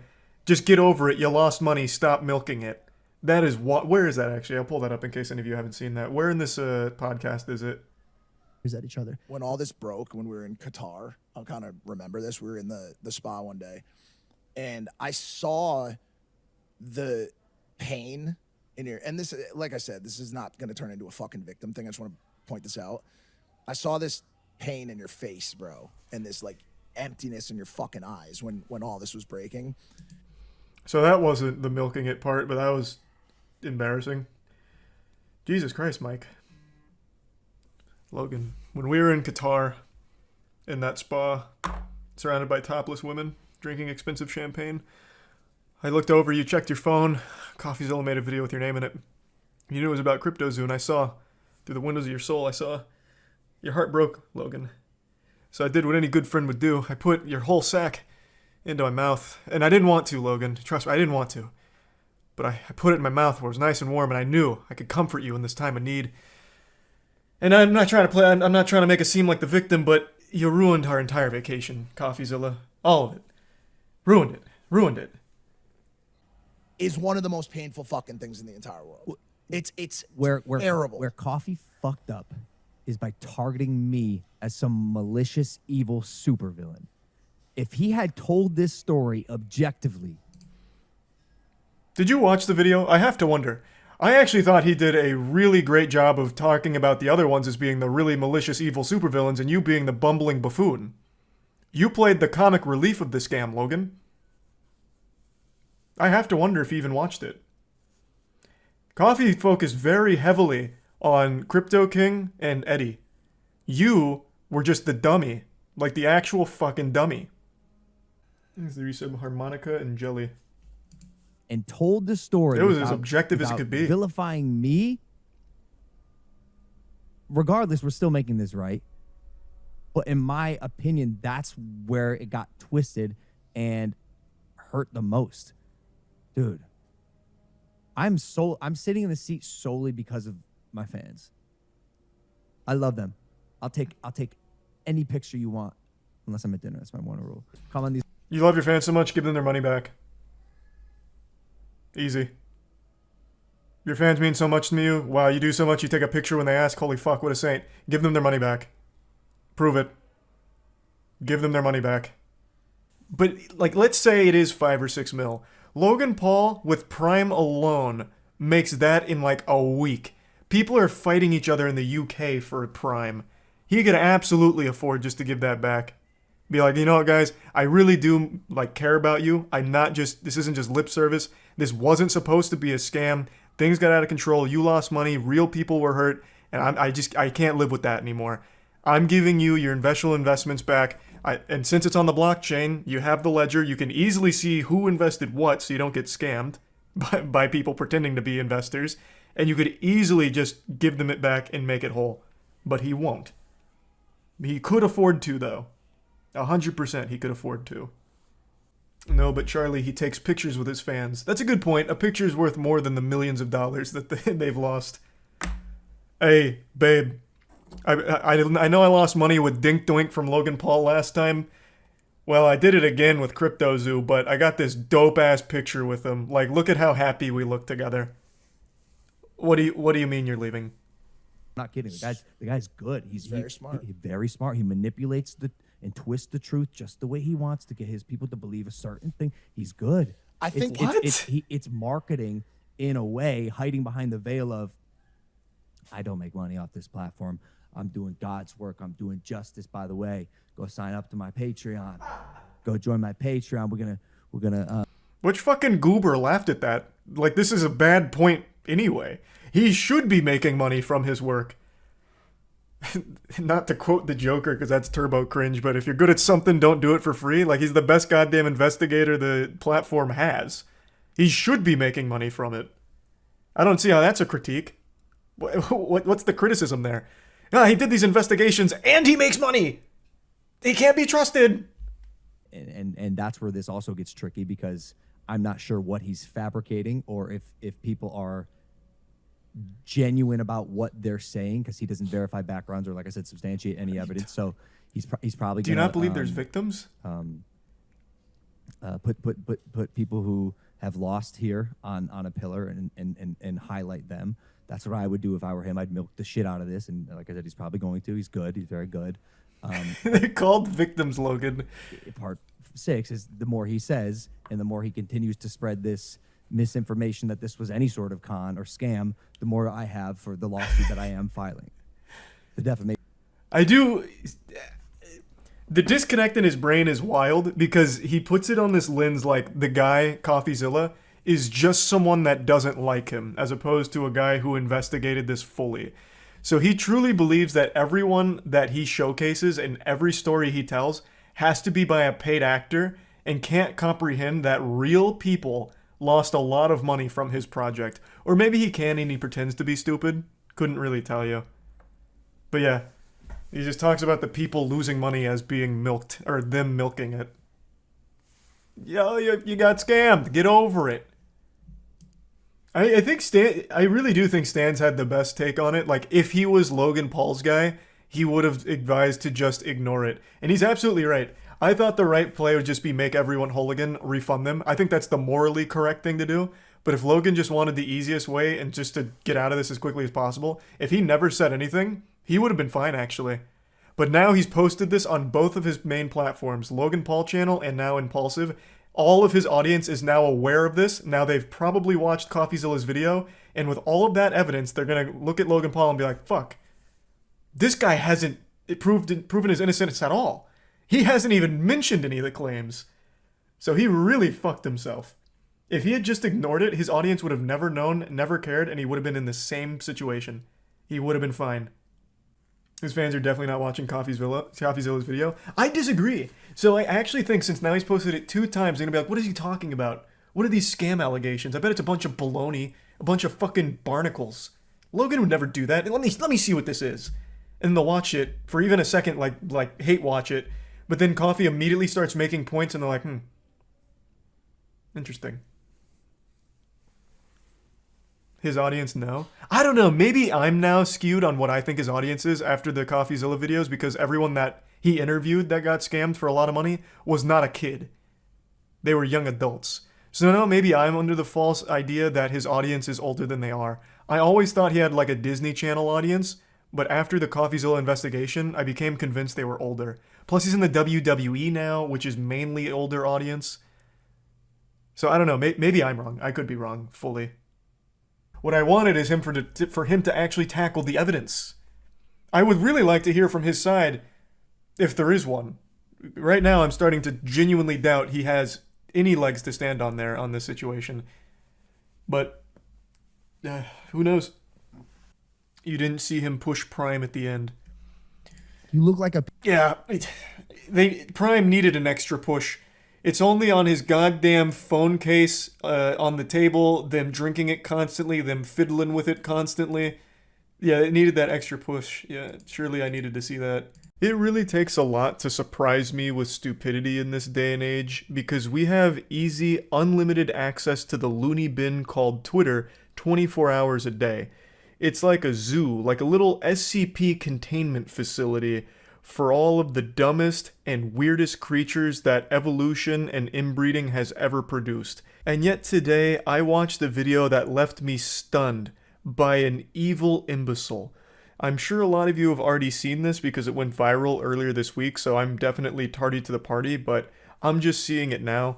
It's a drunk driver from Illinois. She killed 2 people and couldn't stop giggling about it and couldn't register that she wasn't going to be able to go to school the following day or get her car back.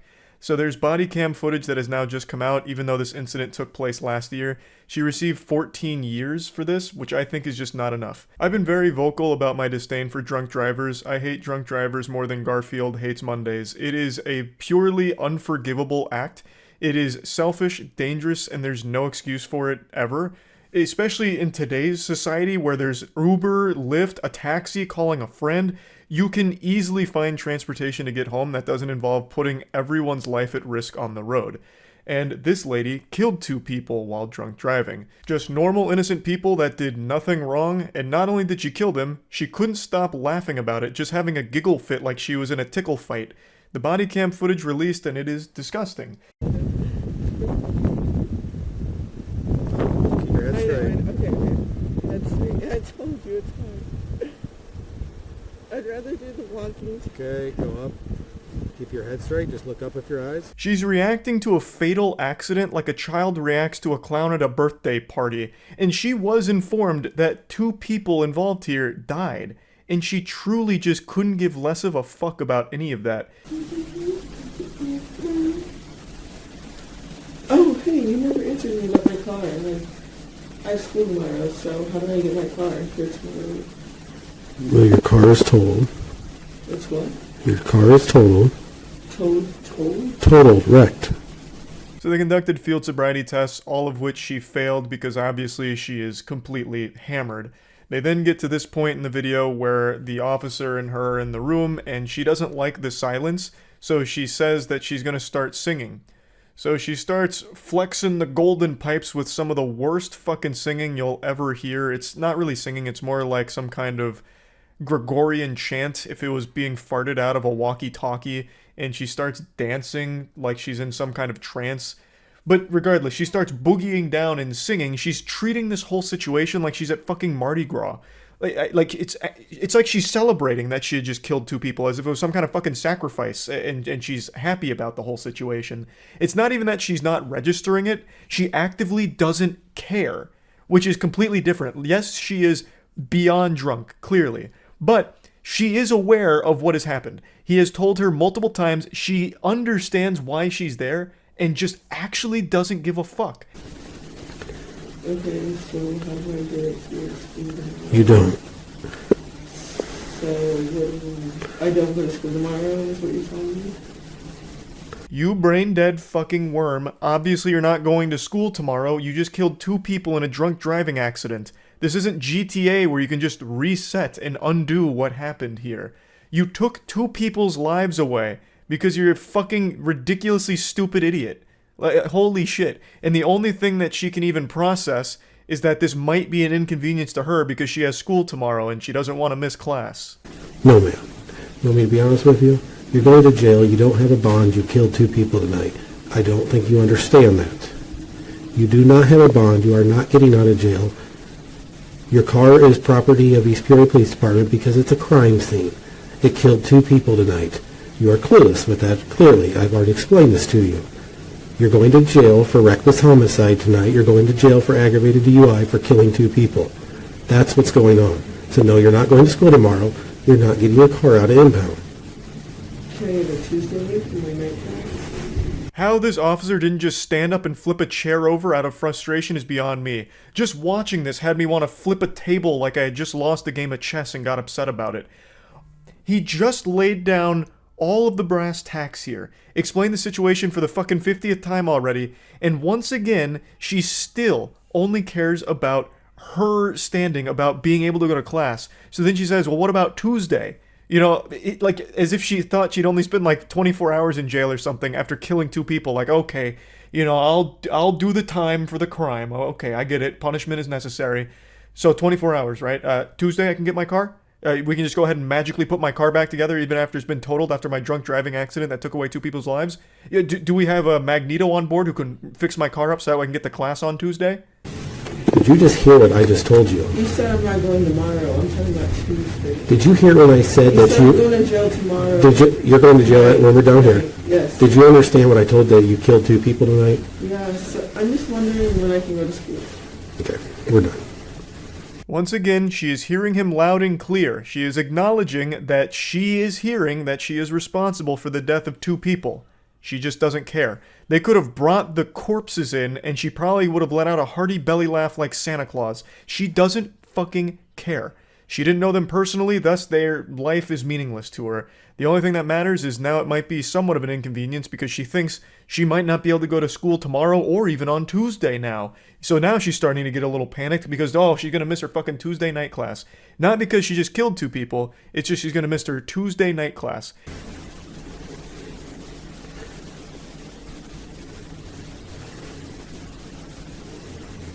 You're all on body camera being completely careless about killing 2 people tonight. You could care less. That's sad and pathetic and horrible all at the same time. Can you say that as a cop? Yes, ma'am, I can.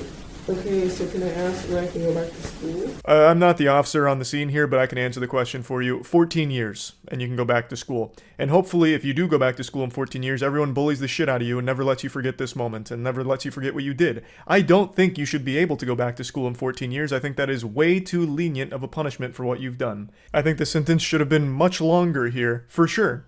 But I wasn't the judge on the case, so it's clearly not up to me here. I think she is irredeemably stupid, and I do think stupidity can reach a level where it is dangerous, like in a case like this, where you become a danger to everyone around you because you are such an absolute bumbling fucking moron. Now, she was singing a bit of a different tune here, talking about how remorseful she was, saying she's sorry for everything and she'd never commit anything like that again, hasn't drank since that day and doesn't plan on drinking ever again.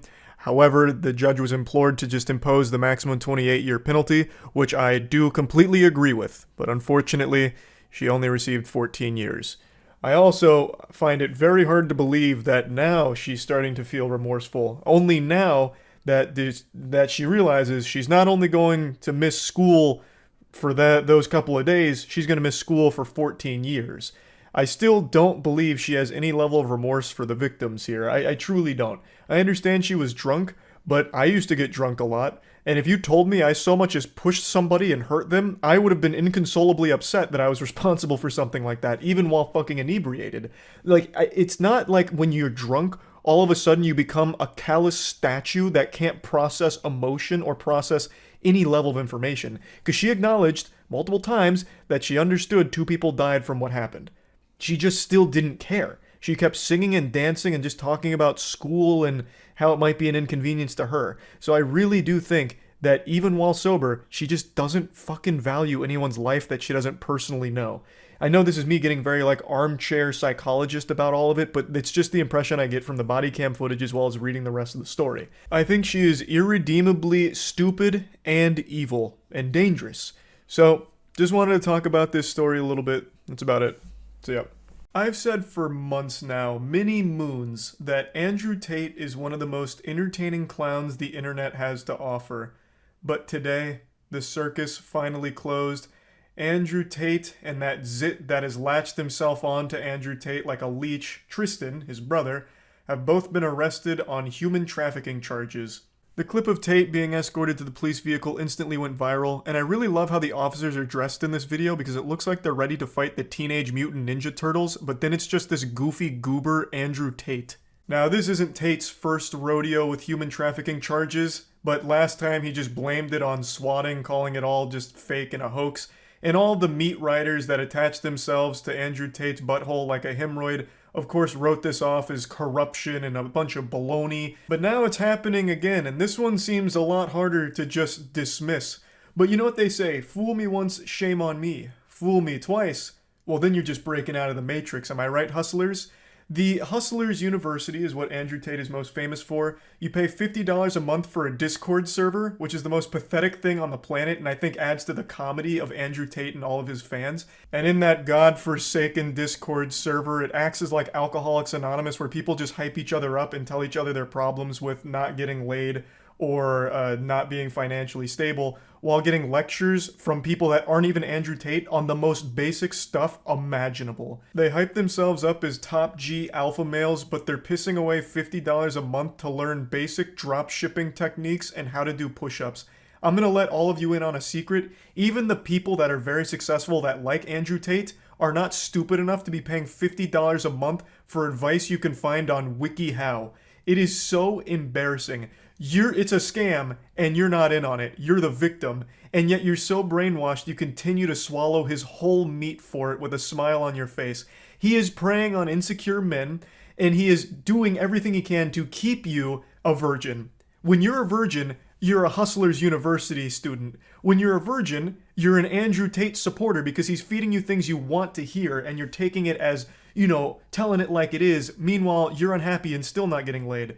And he's also giving you bad financial advice because when you're making money, you'll learn that everything he's saying is fucking worthless. So he needs to keep you just broke enough to afford the $50 a month that you're wasting on his awful, awful techniques and awful advice. Andrew Tate's entire business and career relies on you being insecure and financially unstable. So obviously he doesn't actually want you to succeed. You're just paying money for hopium. Snap out of it. You leaving Hustlers University is you leaving the Matrix, goddammit. Just think about all the money you'll save not paying for that shit. You could afford a gym membership. Then you could access free information for workouts online that'll actually give you results. You can get big and strong like me. This is very long-winded. I'm sorry. I got sidetracked because we're talking about Andrew Tate and it's such a wacky situation. I couldn't help but throw all this in here. But yeah, Andrew Tate, Tristan Tate, they've been arrested on human trafficking charges following an investigation that's been ongoing for quite some time. And the way that they actually apprehended him is extremely silly. It all ties back to a Twitter argument he had with a teenage girl. I'm sure you've all seen it. It was very public. He made this statement to Greta Thunberg about the emissions and his supercars and all that, and then she responded with a dunk on him that went viral. It's one of the top 25 most liked posts on all of Twitter right now. It's got about 3 million likes and counting, basically just saying he has small dick energy in response to what he said to her. And this sent him into meltdown mode. He very clearly got a bit hurt by this response, and one of his immediate tweets after this was talking about having sex with her, where some fucking lunatic on there is like, Andrew Tate and Greta need to fuck already. And he just responded saying she isn't ready, which is super creepy and weird, just actual degenerate shit here. And when I first read this, I thought this was just full mask-off pedophilia. I didn't realize Greta Thunberg was 19. I thought she was still like 16 or something. So when I read this conversation, I thought they were just openly talking about fucking kids. Like, I had lost my marbles for a second. I had to Google to make sure that these weren't just two people admitting to being pedophiles. But yeah, it turns out that she is 19, but that doesn't make it any less awful to say shit like this. But all of this stress of being dunked on in such a big way was clearly very taxing on the smooth brain of Tate. So he then made a response video. And it's a very cringe response video. I actually think they should have slapped on an additional charge for cringe. He should have been hit with human trafficking and overwhelming plus ultra fucking turbo cringe because this response video was abominable. Anyway, he made this video, posted it out there, big smile on his face, super excited. I'm gonna get the last laugh. You don't dunk on me. I come in here and I fucking dunk on you. But then a new slam and jammer entered into the equation. The Romanian authorities. You see, in this video, he made a mistake. He included a pizza box from a Romanian pizza place, which let the authorities know that he was still in the country. So, after realizing that, they tracked him down and arrested him today. The authorities gathered all the evidence they needed, and because Andrew Tate couldn't fight the urge to publicly argue with a teenage girl on Twitter, they got him and his brother. It's almost poetic in a sense. He got finally taken down because he just absolutely couldn't fight his own ego. It's a guy who gets a lot of credit for being smart despite being an absolute fucking buffoon. Like a legitimate goddamn troglodyte. He made this emotionally charged, absolutely pathetic response video to try and look cool once again for his audience, and in doing so, he led the authorities right to him and his brother, who had been, I guess, evading them for quite some time. Pretty wild situation, honestly.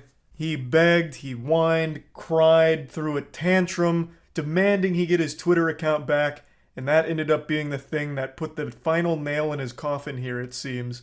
Now, of course, we'll have to wait and see what happens with the charges and where this goes from here, but I think it's a little hard to explain away 2 instances of human trafficking with Andrew Tate here and raids on his property. That's not just a common occurrence. That's not something that just happens like a whoops-a-daisy. I guess it wasn't human trafficking. We made a mistake here. We got wires crossed. He's actually completely innocent. That's not something super normal. Of course, mistakes do happen when it comes to law enforcement, but human trafficking is one that doesn't pop up all that often.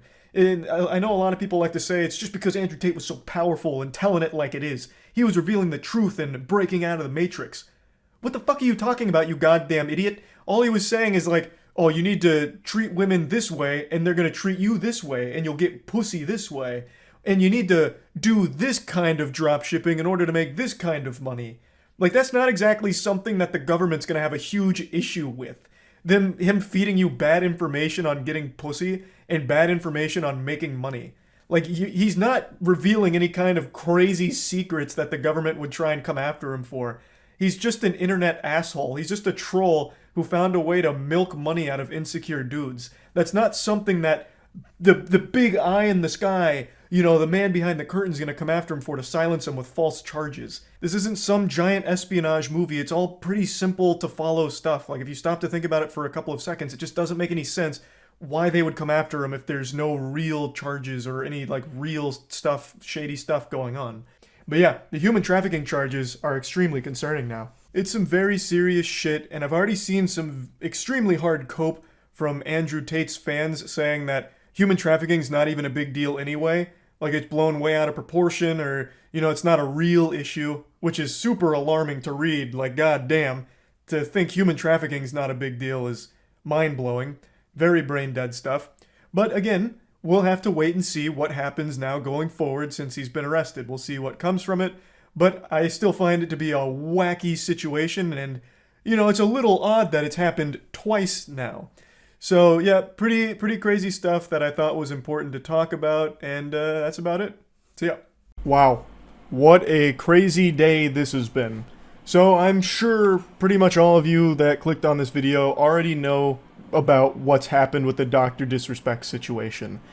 To catch you up to speed with the briefest previously on Dragon Ball Z recap, Dr. Disrespect was the face of Twitch. In 2020, he was mysteriously banned from the platform and not a peep had ever been uttered about why. This was a secret more guarded than the Krabby Patty formula. I really thought we'd never know the reason that Dr. Disrespect was banned. I thought that'd be taken to the grave. I thought we'd crack faster than light travel before we ever learned what the reason behind it was. But then from out of nowhere on just an average quiet Friday night, a former Twitch employee dropped a bombshell allegation claiming that Dr. Disrespect was banned due to sexting a minor through the Twitch Whisper service.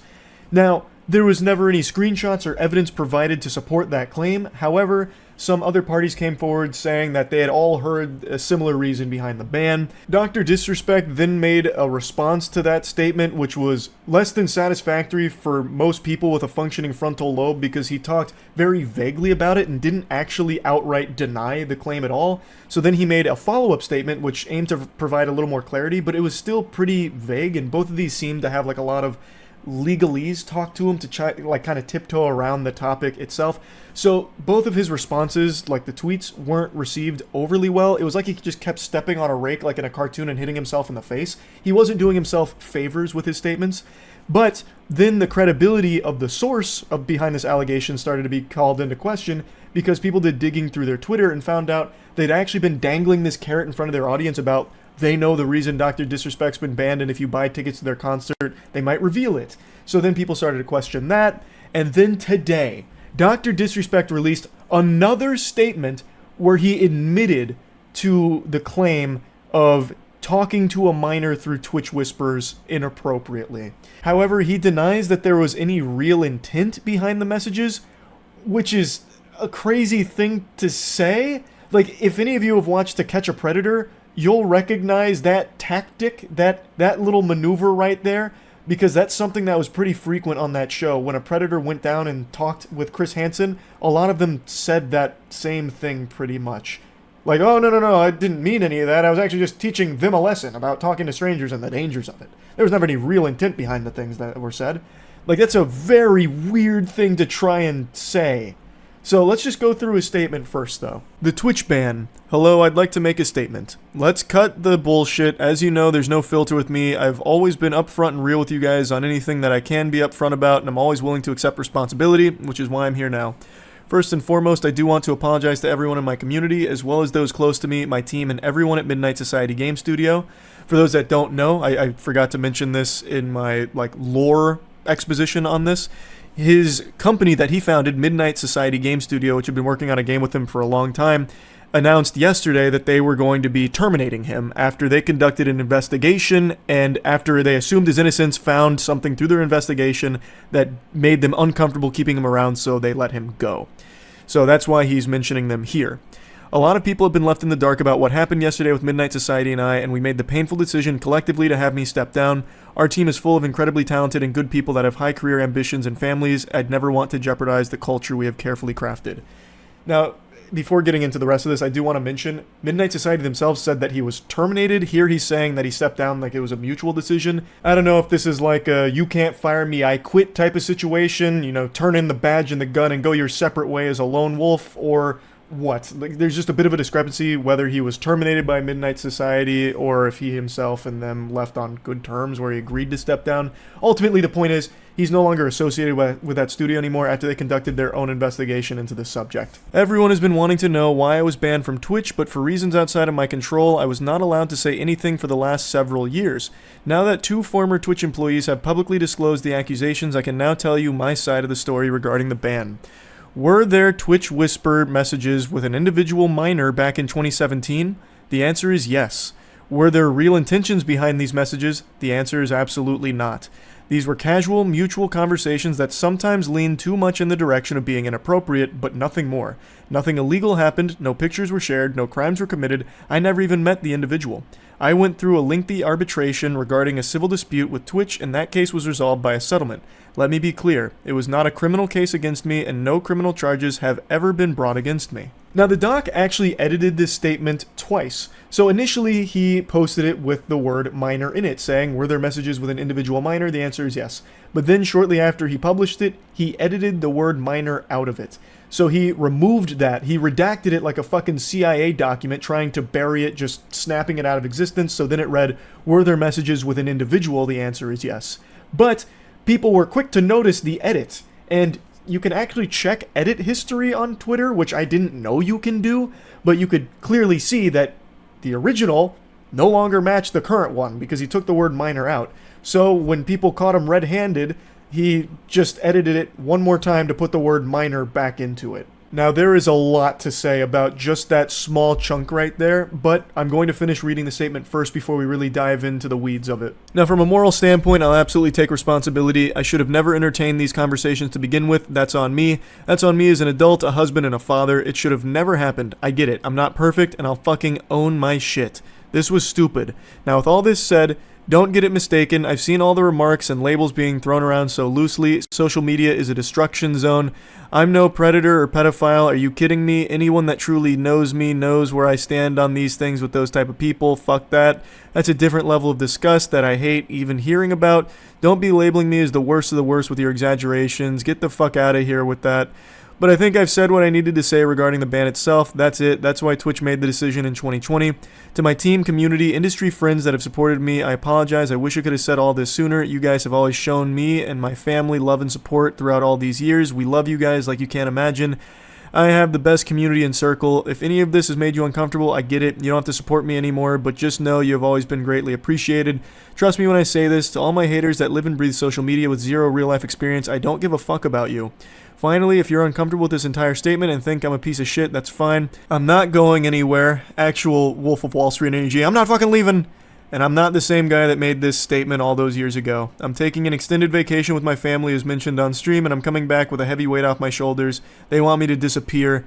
Yeah, fucking right.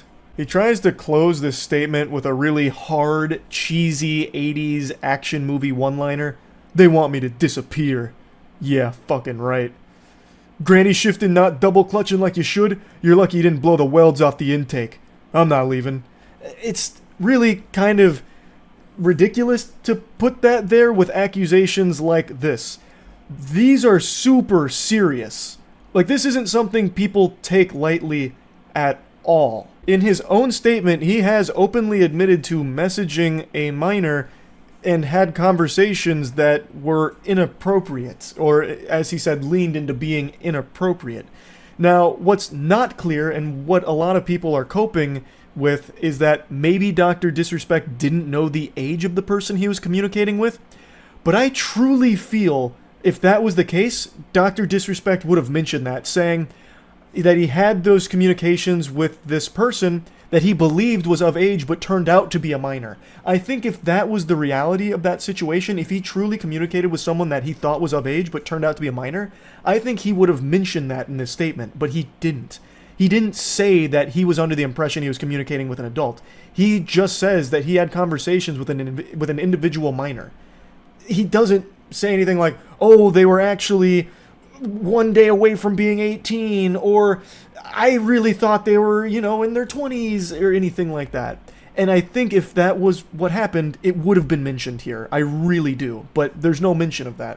So it's hard to give that benefit of the doubt that he didn't know, because I think he would have mentioned if that was the case. I also think it's pretty telling that some of the closest people to Dr. Disrespect are coming forward saying how unacceptable it was and distancing themselves from him, because if he didn't know that he was communicating with a minor, he probably would have told them at the very least, but they're not saying that either. So here's Robert Bowling, one of his business partners here, saying, if you inappropriately message a minor, I cannot work with you, period. I promised to only act on facts, and I did. So I just really don't think there's a whole lot of wiggle room about Doc not knowing that he was communicating with a minor. Like, I feel like there's been plenty of opportunities now for that information to have come out from somewhere, but nobody is saying that other than people theorizing and hoping that maybe that's the case. But Doc himself has never said that that was a possibility. He'd never even hinted that he didn't know the person's age, and the people closest to him aren't saying that either. So I really think that it's likely that he did know that, and he still had these conversations that lean to being inappropriate with someone he knew to be a minor, which is fucking disgusting. Now, there are people still defending this, saying, well, he didn't go to jail for it, so what's the big deal? Can't wait for the next stream, Doc. Firm handshakes. Like, there's people that are just dismissing this as not a big deal, which is insanity. I think that is pure lunacy. I can't fucking believe some of what I'm reading here from people that are just writing this off as not a big deal because it's a streamer they like. An adult communicating inappropriately with a minor is bad. Full stop. It's inexcusable. No matter how you spin it, that is a horrible thing.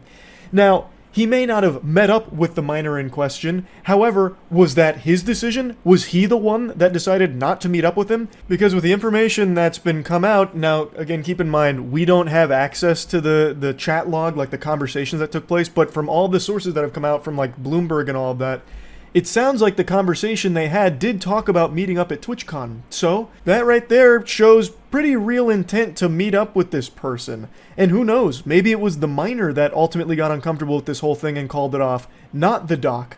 We don't know for sure. The only thing we do know for sure with what the doc just confirmed is that he was talking inappropriately with a minor, which is a terrible, terrible thing.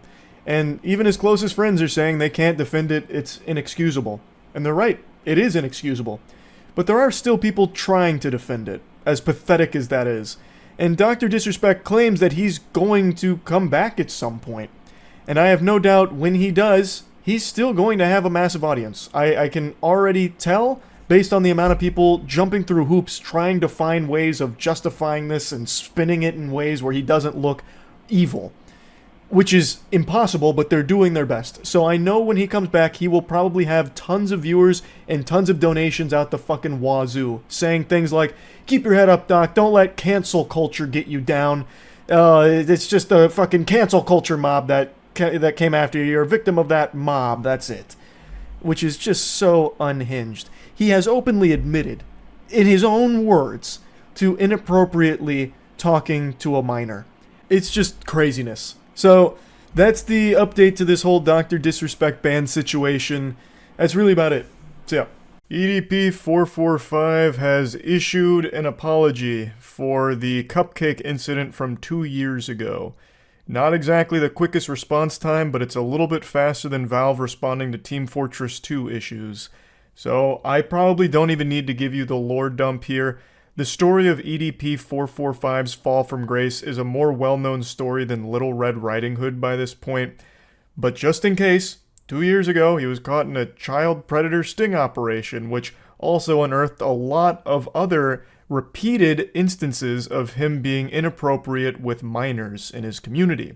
For this, he lost his entire career, and since then he has desperately been trying to claw his way back to the internet because it's all he knows. It's his only home, so he pathetically comes back like every couple of months for the last 2 years, like clockwork, with a new pitiful attempt at reviving his internet career. There's only a few certainties in life: death, taxes, and EDP coming back when no one wants him to. He's posted videos on every platform that allows video sharing capability. I wouldn't have been surprised if he tried to make a career out of streaming on Xbox 360 Arcade Uno, where they used to let you use the Xbox fucking Connect or whatever in order to, like, have a webcam chat in Uno servers. Wouldn't have been surprised if he tried that. He has gone to every platform ever and has been banned from all of them. Because what EDP did is unforgivable. This is not something you can ever come back from. He should be counting his lucky stars he's not in jail. He must have had fairy godparents and they granted him one last wish, and it was to avoid jail time.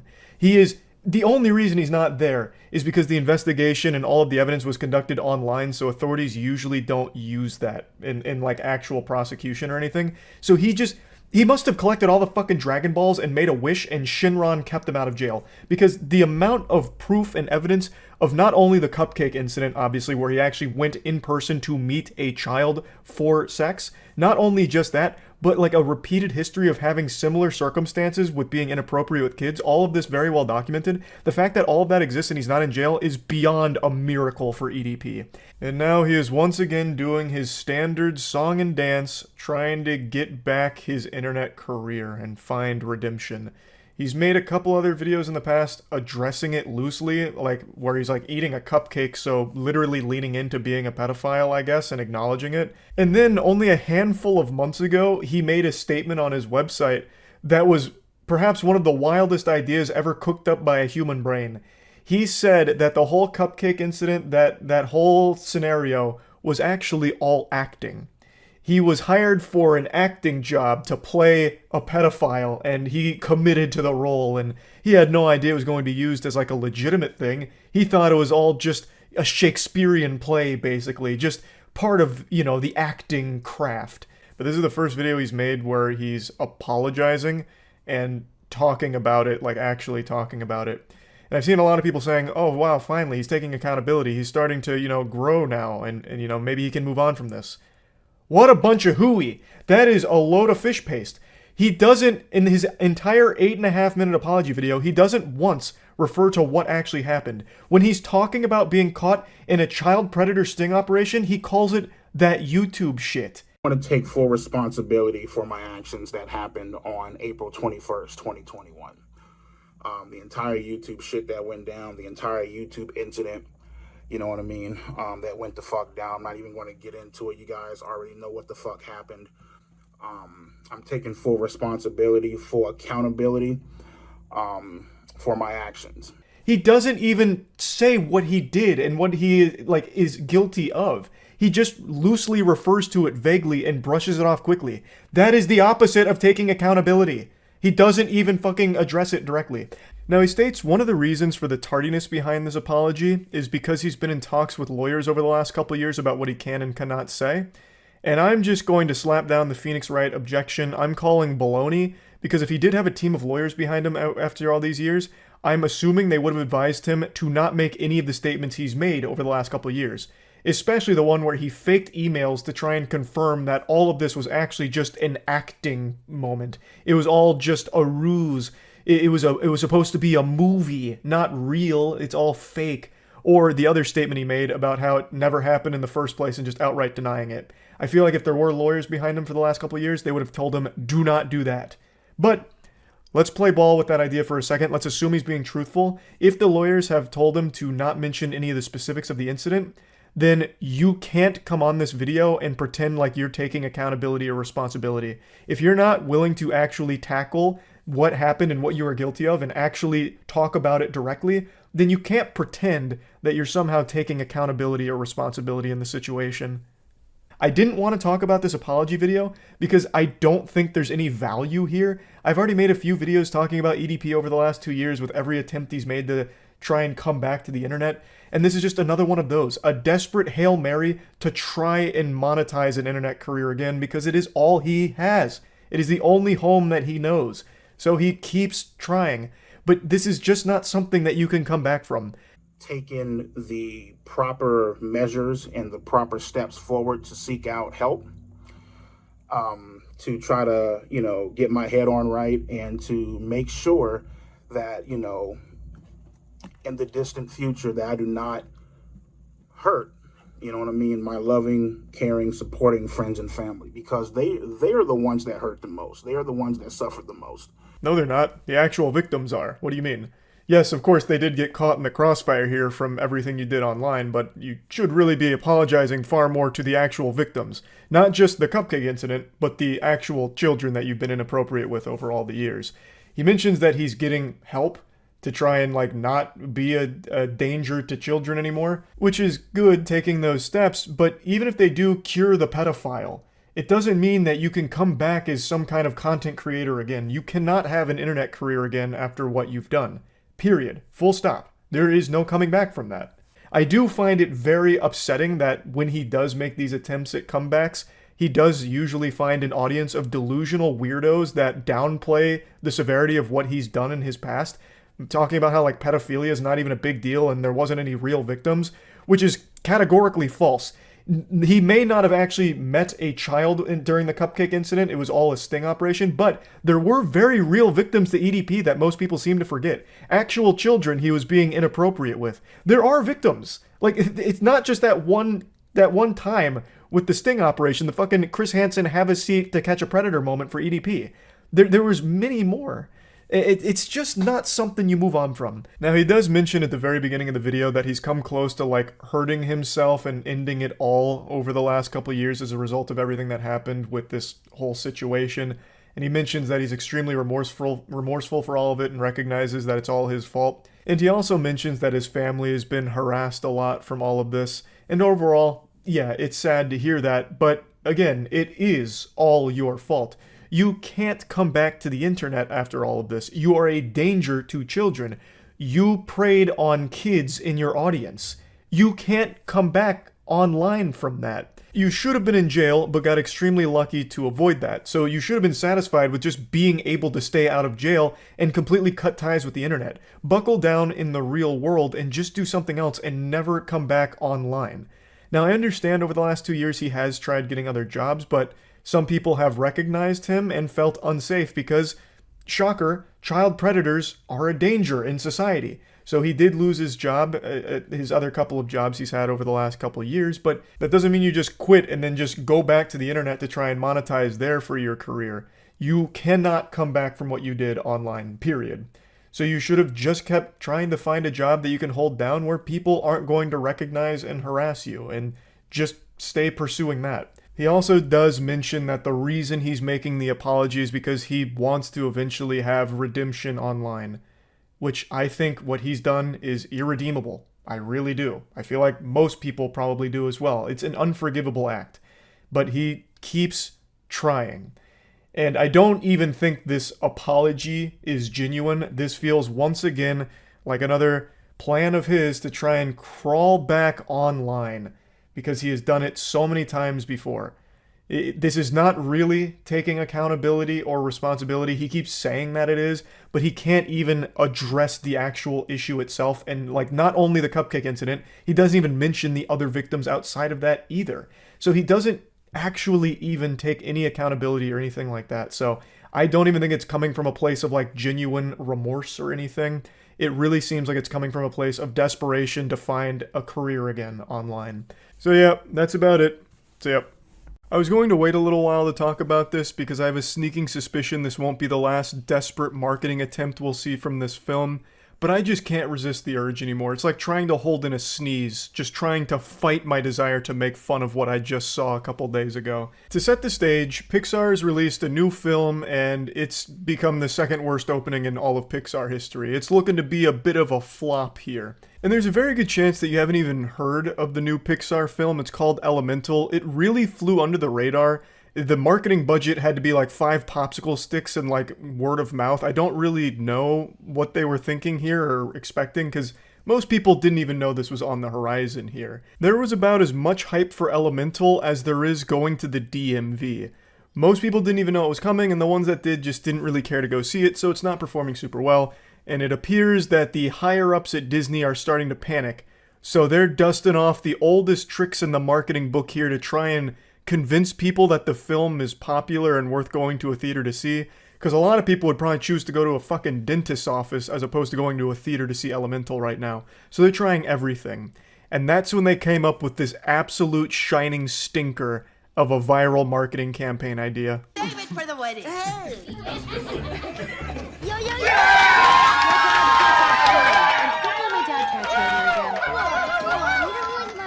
Before finishing the clip, I just have to call this out immediately. This is a legitimate post from the official Pixar Elemental Twitter post saying, #Claude's got the whole theater rooting for him. Check him out in Elemental.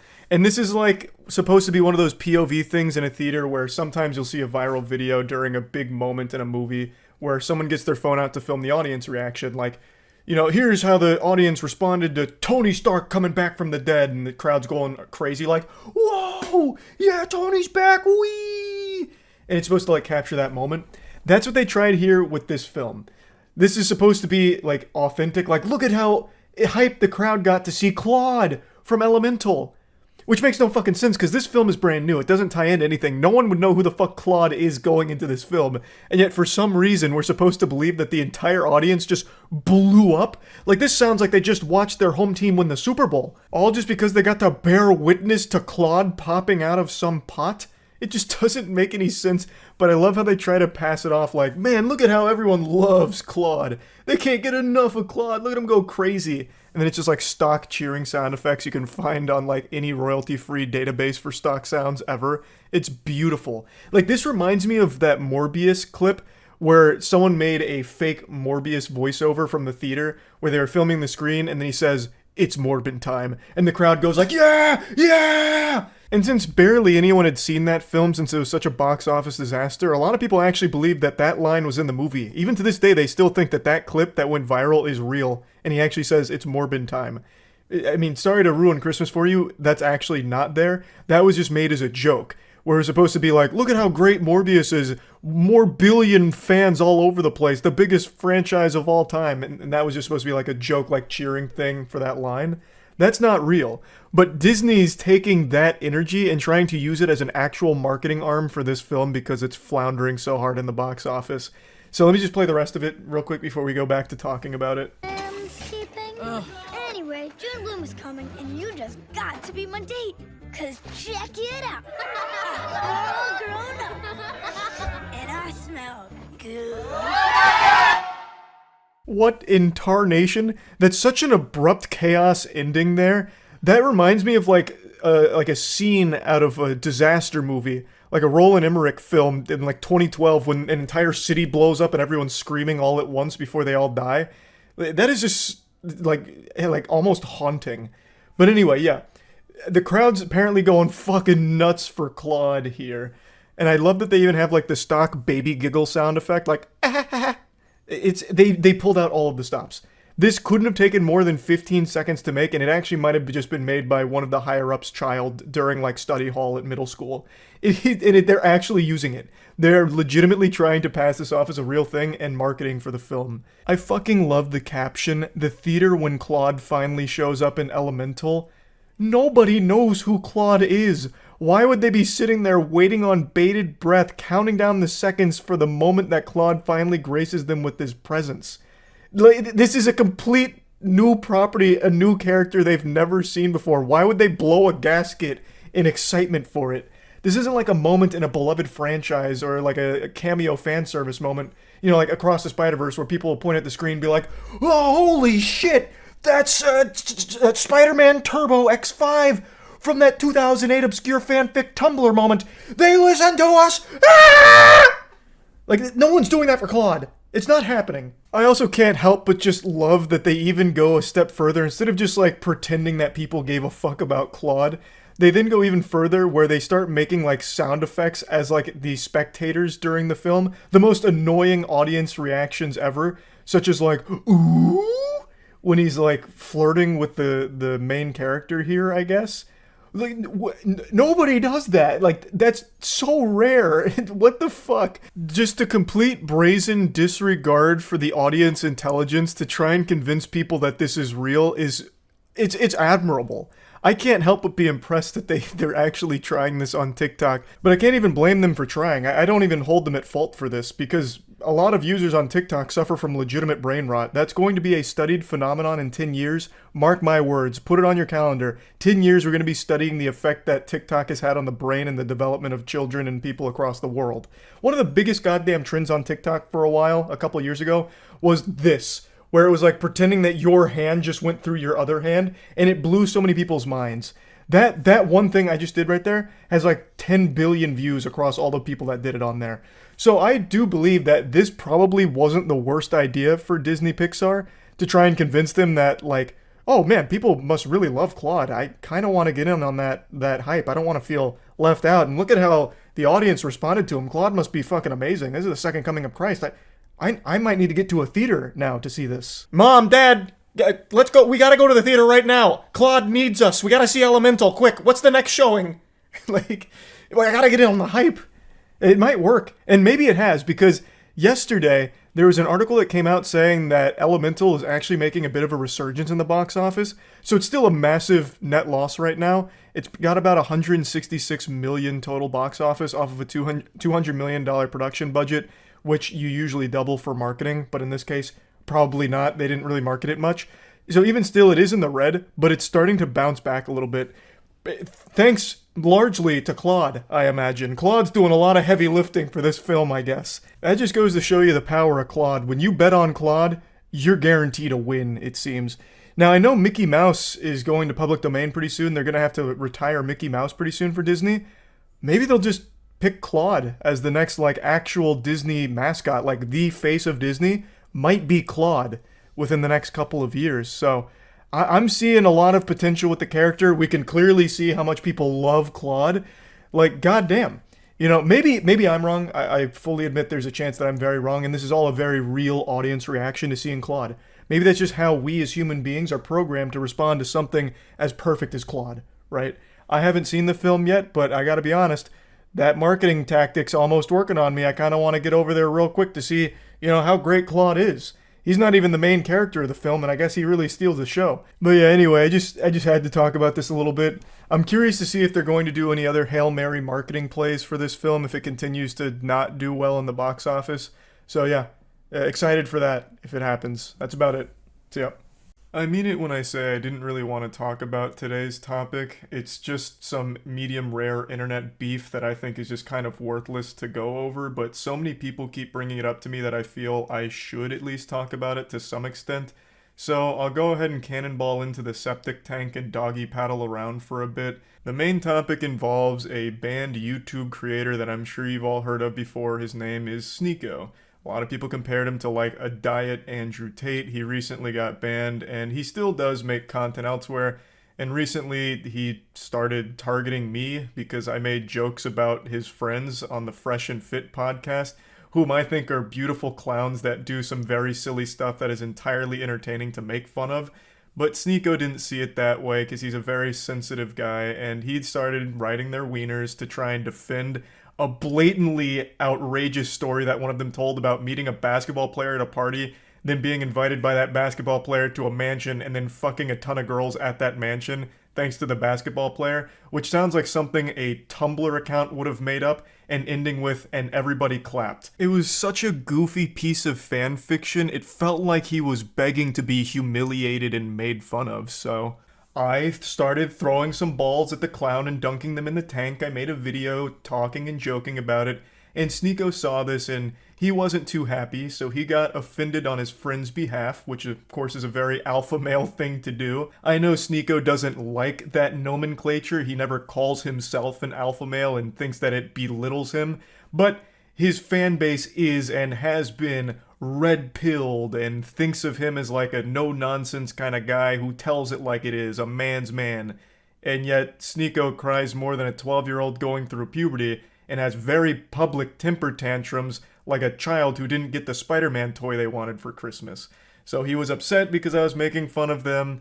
He then makes a big rant about me, calling me a bitch, saying all kinds of things. He doesn't really make any points, he just insults my appearance a lot and makes very bold assumptions about me not going outside and shit like that, which of course has nothing to do with anything I was saying, nor does it debunk any of my points. Not that I was even really making points, I was just making jokes about a silly fucking story, and he's taking it as if I just gave a TED Talk on monogamy, because for some reason he somehow gets lost in like this Winter Soldier episode, like this delusional fantasy, where he starts making a statement on monogamy, which of course had nothing to do with the video I made. I'm not gonna say names. Someone texted me. He's in a monogamous relationship. This is his girl.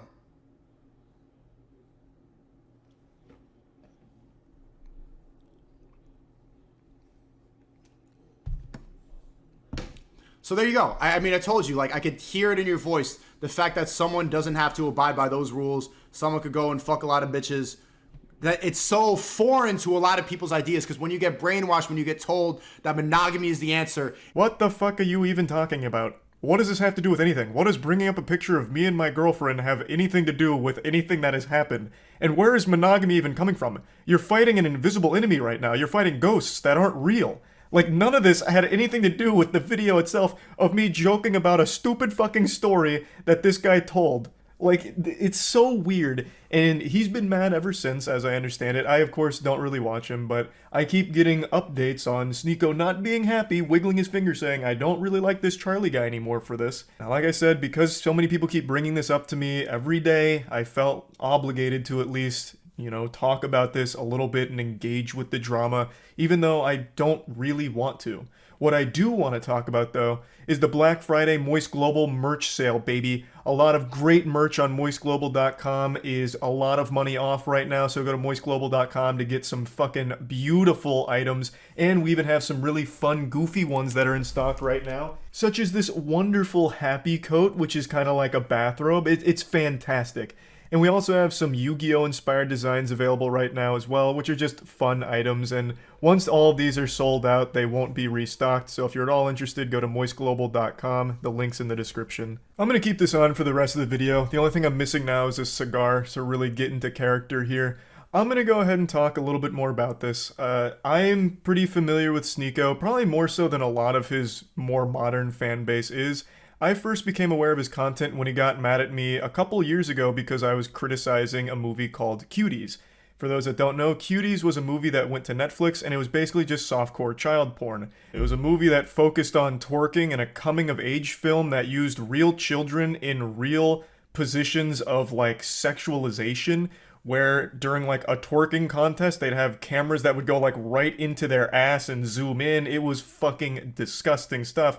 And I made a whole video talking about how fucked up it is that not only does it exist, but Netflix has promoted it and it's on their service. Regardless of what the intention was or what the message aimed to deliver from the director, it completely missed the mark. By using real child actors and doing the things that they did in the film, it became a movie that was only enjoyed by legitimate, real, self-admitted pedophiles. And I made a video talking about how gross that whole situation was, and Sneeko made a response to it saying that the outrage around this film is misplaced and it's actually a good movie. Americans are like, this is deplorable. I saw this commentator, Penguinz0, who I actually like. There's not a lot of good commentators, but he's like, this movie is deplorable. There's nothing good about it. There's nothing. And it's like he didn't even watch the movie. It's just like he only saw the clips that were going to piss him off. Or he just got so triggered by the provocative imagery that he just, deplorable. Come on, man. Like, don't you see the reasons why she's doing what she's doing? Sneeko has said multiple times, even in his most recent rant, that he does like my content, though I'm pretty sure he just says that to cushion the blow and, like, tiptoe around it, like, before insulting me. Just in case there's anyone in his chat that likes my content, he wants to make sure to not make them upset, so he makes sure to preface it by saying, well, I actually do like him, but... and then goes on to get super personal about it. This was my first real exposure to Sneeko, and it's also the reason I don't care what his opinion is of me, because it's coming from a man who likes cuties. So why the fuck would it matter if he thinks I'm a bitch or anything like that? It legitimately couldn't mean less coming from a guy who openly defends a softcore child porn production. Okay, if I ever wanted to get canceled, this is the video. I saw Cuties last night and it was pretty good. It's a pretty good movie. I went in ready to hate like everybody else. I saw the cover and I got clickbaited. So did you got clickbaited. The thing about Cuties is it's not an unrealistic film. Like, yes, it shows children in a sexual way, but this is not unusual now. And the people who are really mad about this aren't Gen Z. Now, the reason I'm showing this isn't just to debate a multiple-year-old Sneako video that he completely ate shit on and had the worst possible take of with this whole cutie situation. The reason I'm showing this is because I haven't liked him since I saw this side of him. I was aware that he made other content, and apparently some of it was pretty good a couple years back, but once I saw this video, it just showed me a really weird guy who it seemed like really just wanted to be contrarian for the sake of it, and makes terrible points in defense of this film for some reason.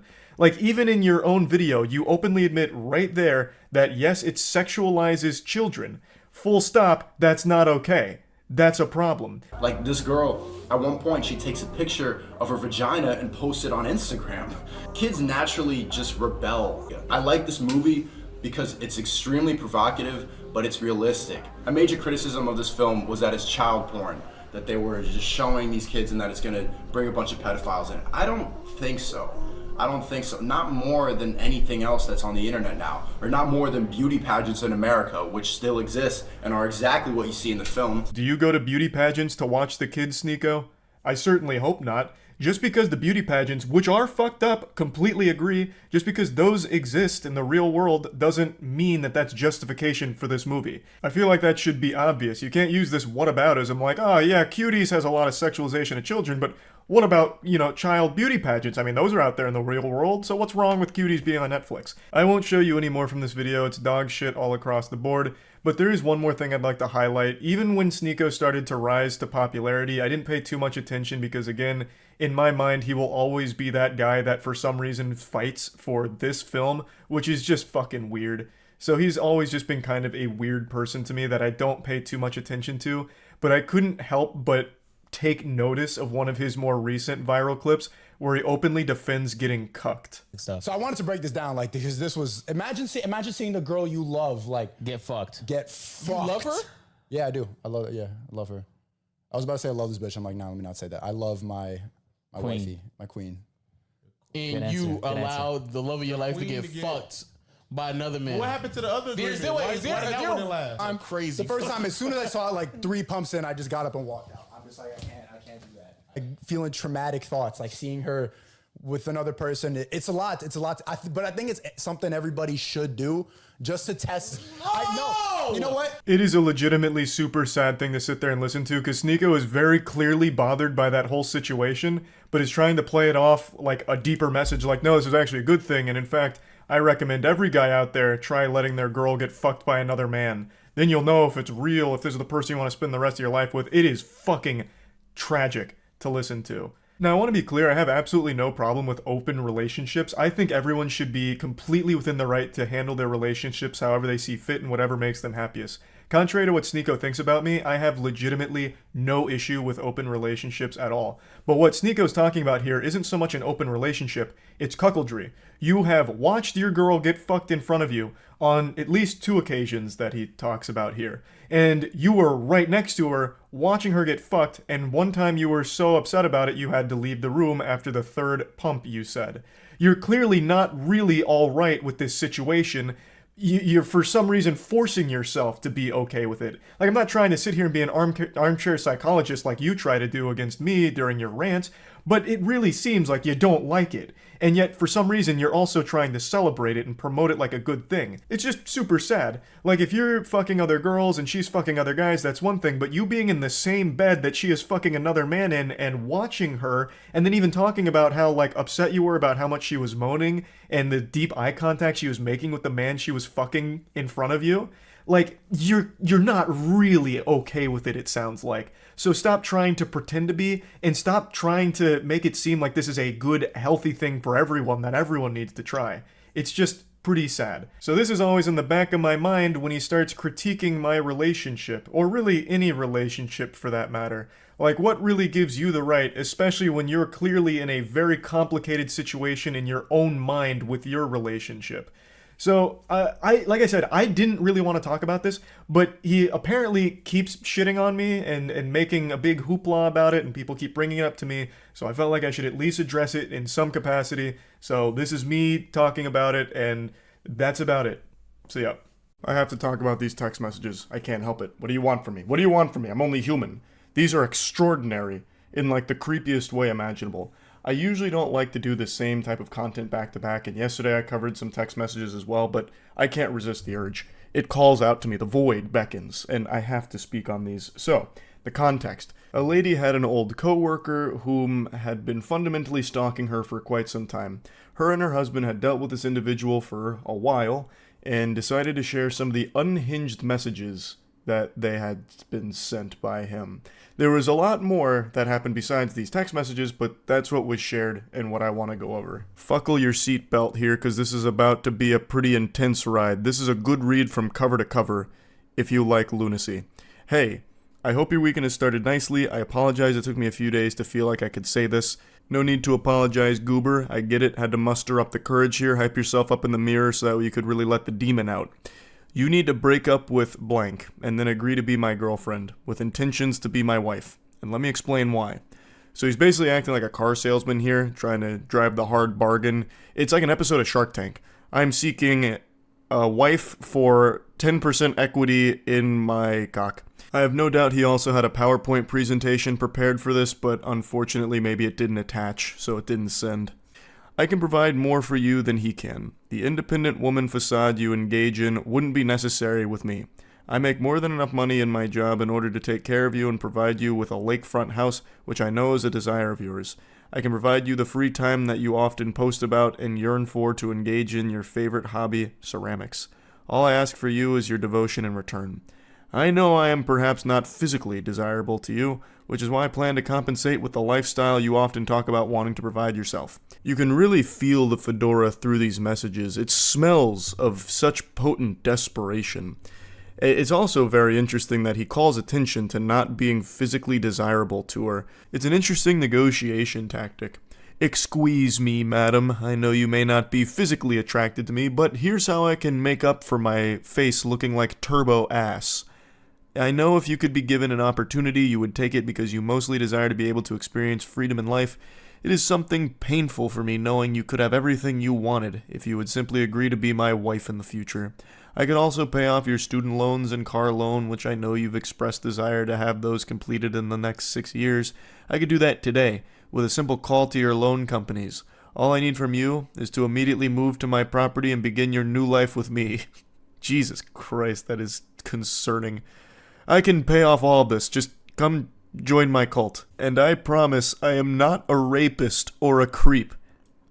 Nothing screams good guy quite like needing to clarify that you are neither a rapist nor a creep. I mean, would he lie to you, right? I mean, that's what a normal person says, like, by the way, miss, I am neither rapist nor creep, so you should feel safe around me. Now come live on my property immediately.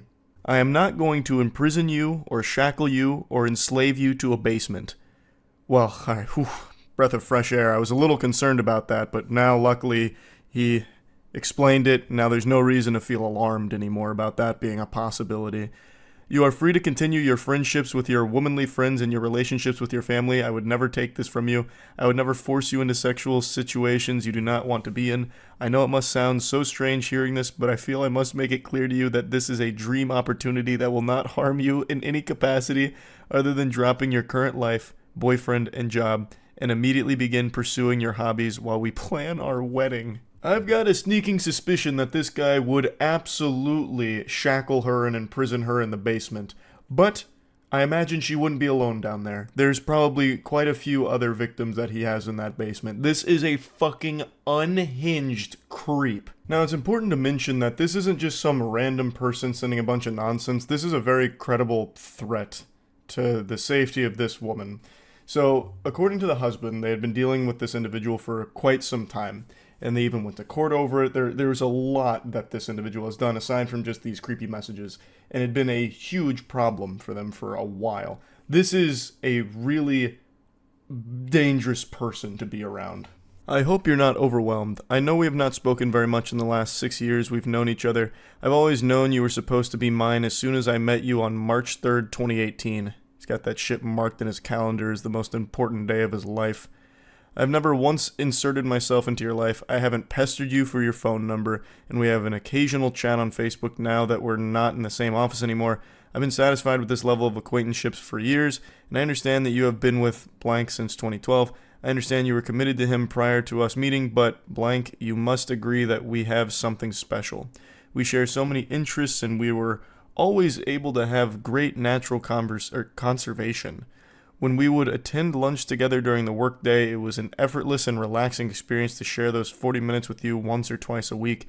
And don't think I forgot how often you paid for yourself, a trait I knew was you trying to assert your independence in front of me. Oh, the delusion. Oh, the delusion is sickening. That's an example of something I've talked about quite a bit on stream, where no matter what, there are people that will view things in an entirely different lens that make no sense. Something as simple as her buying lunch for herself was interpreted, misconstrued by this fucking menace as her trying to assert her independence in front of him.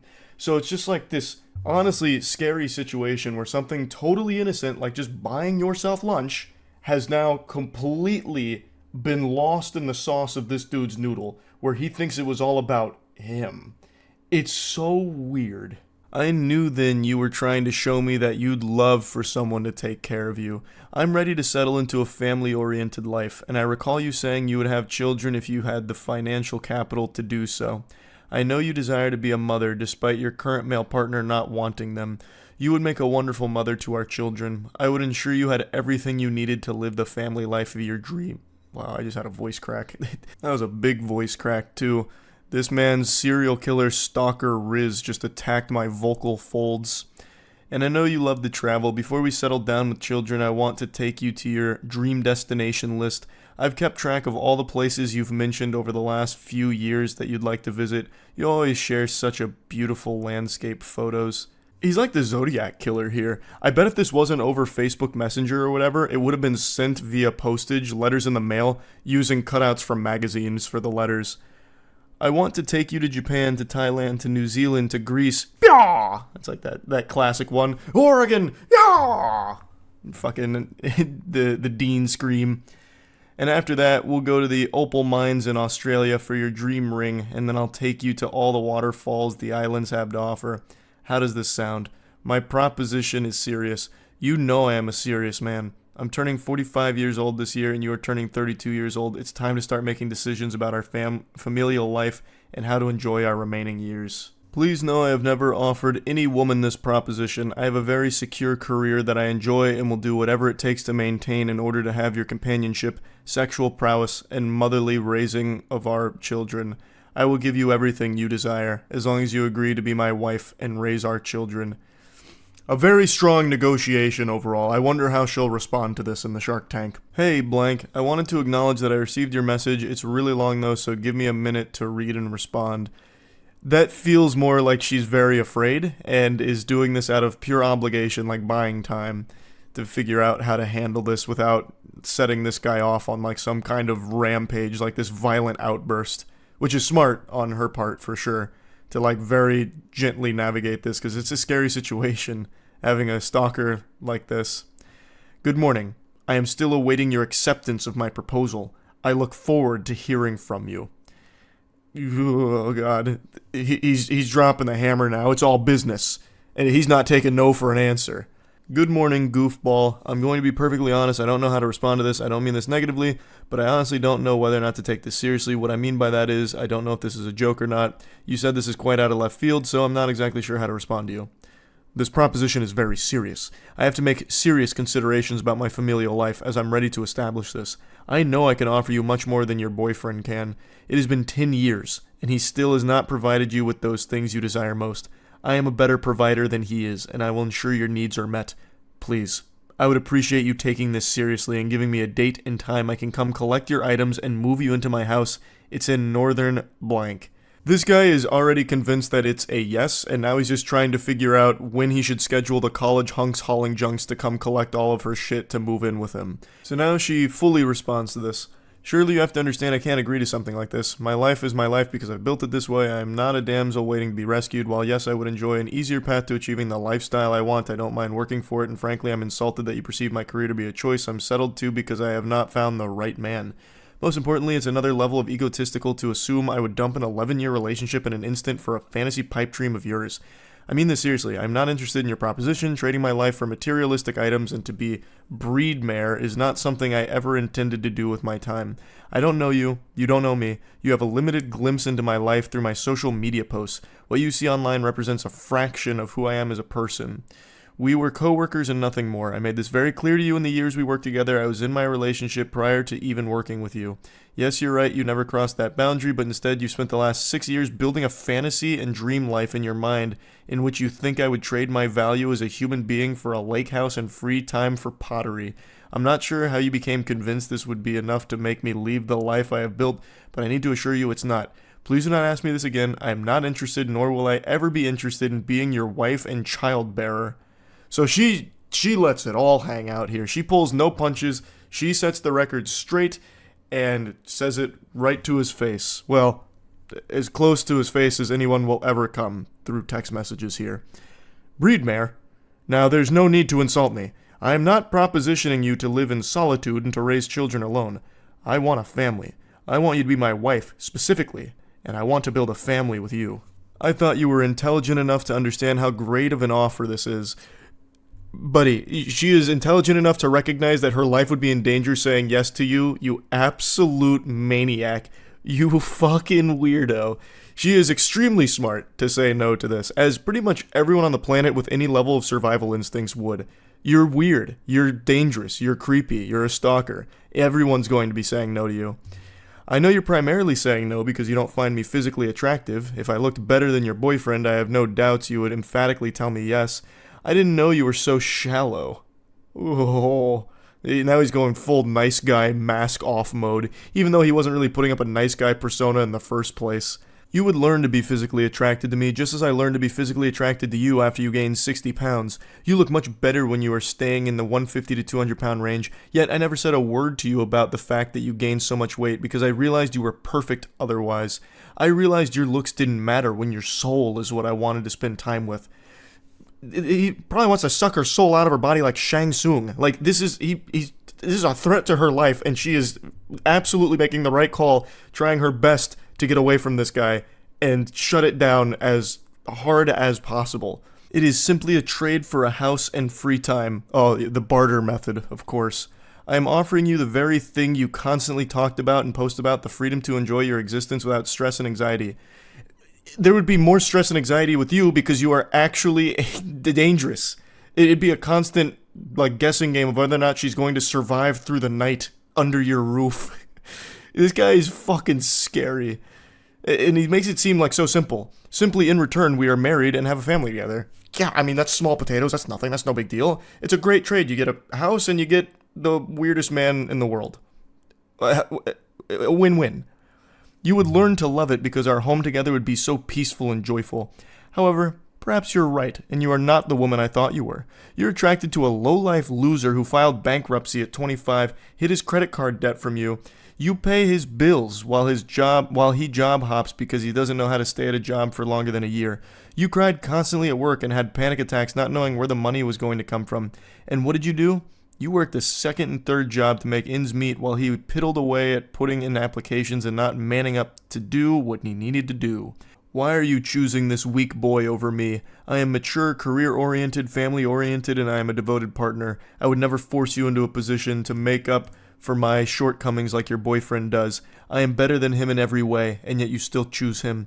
It is baffling to me why young women like yourself want to be with the losers and drug dealers who will end up beating you silly. Keep in mind, this is coming from the same worm, the same specimen, who had to assure her he's not a rapist and wouldn't imprison her and shackle her.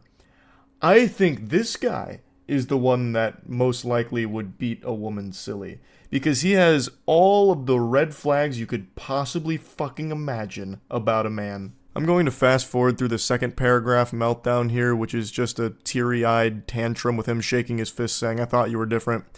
You must stay with him for his penis size, because I can't even begin to understand how someone as intelligent as you are would turn down my offer.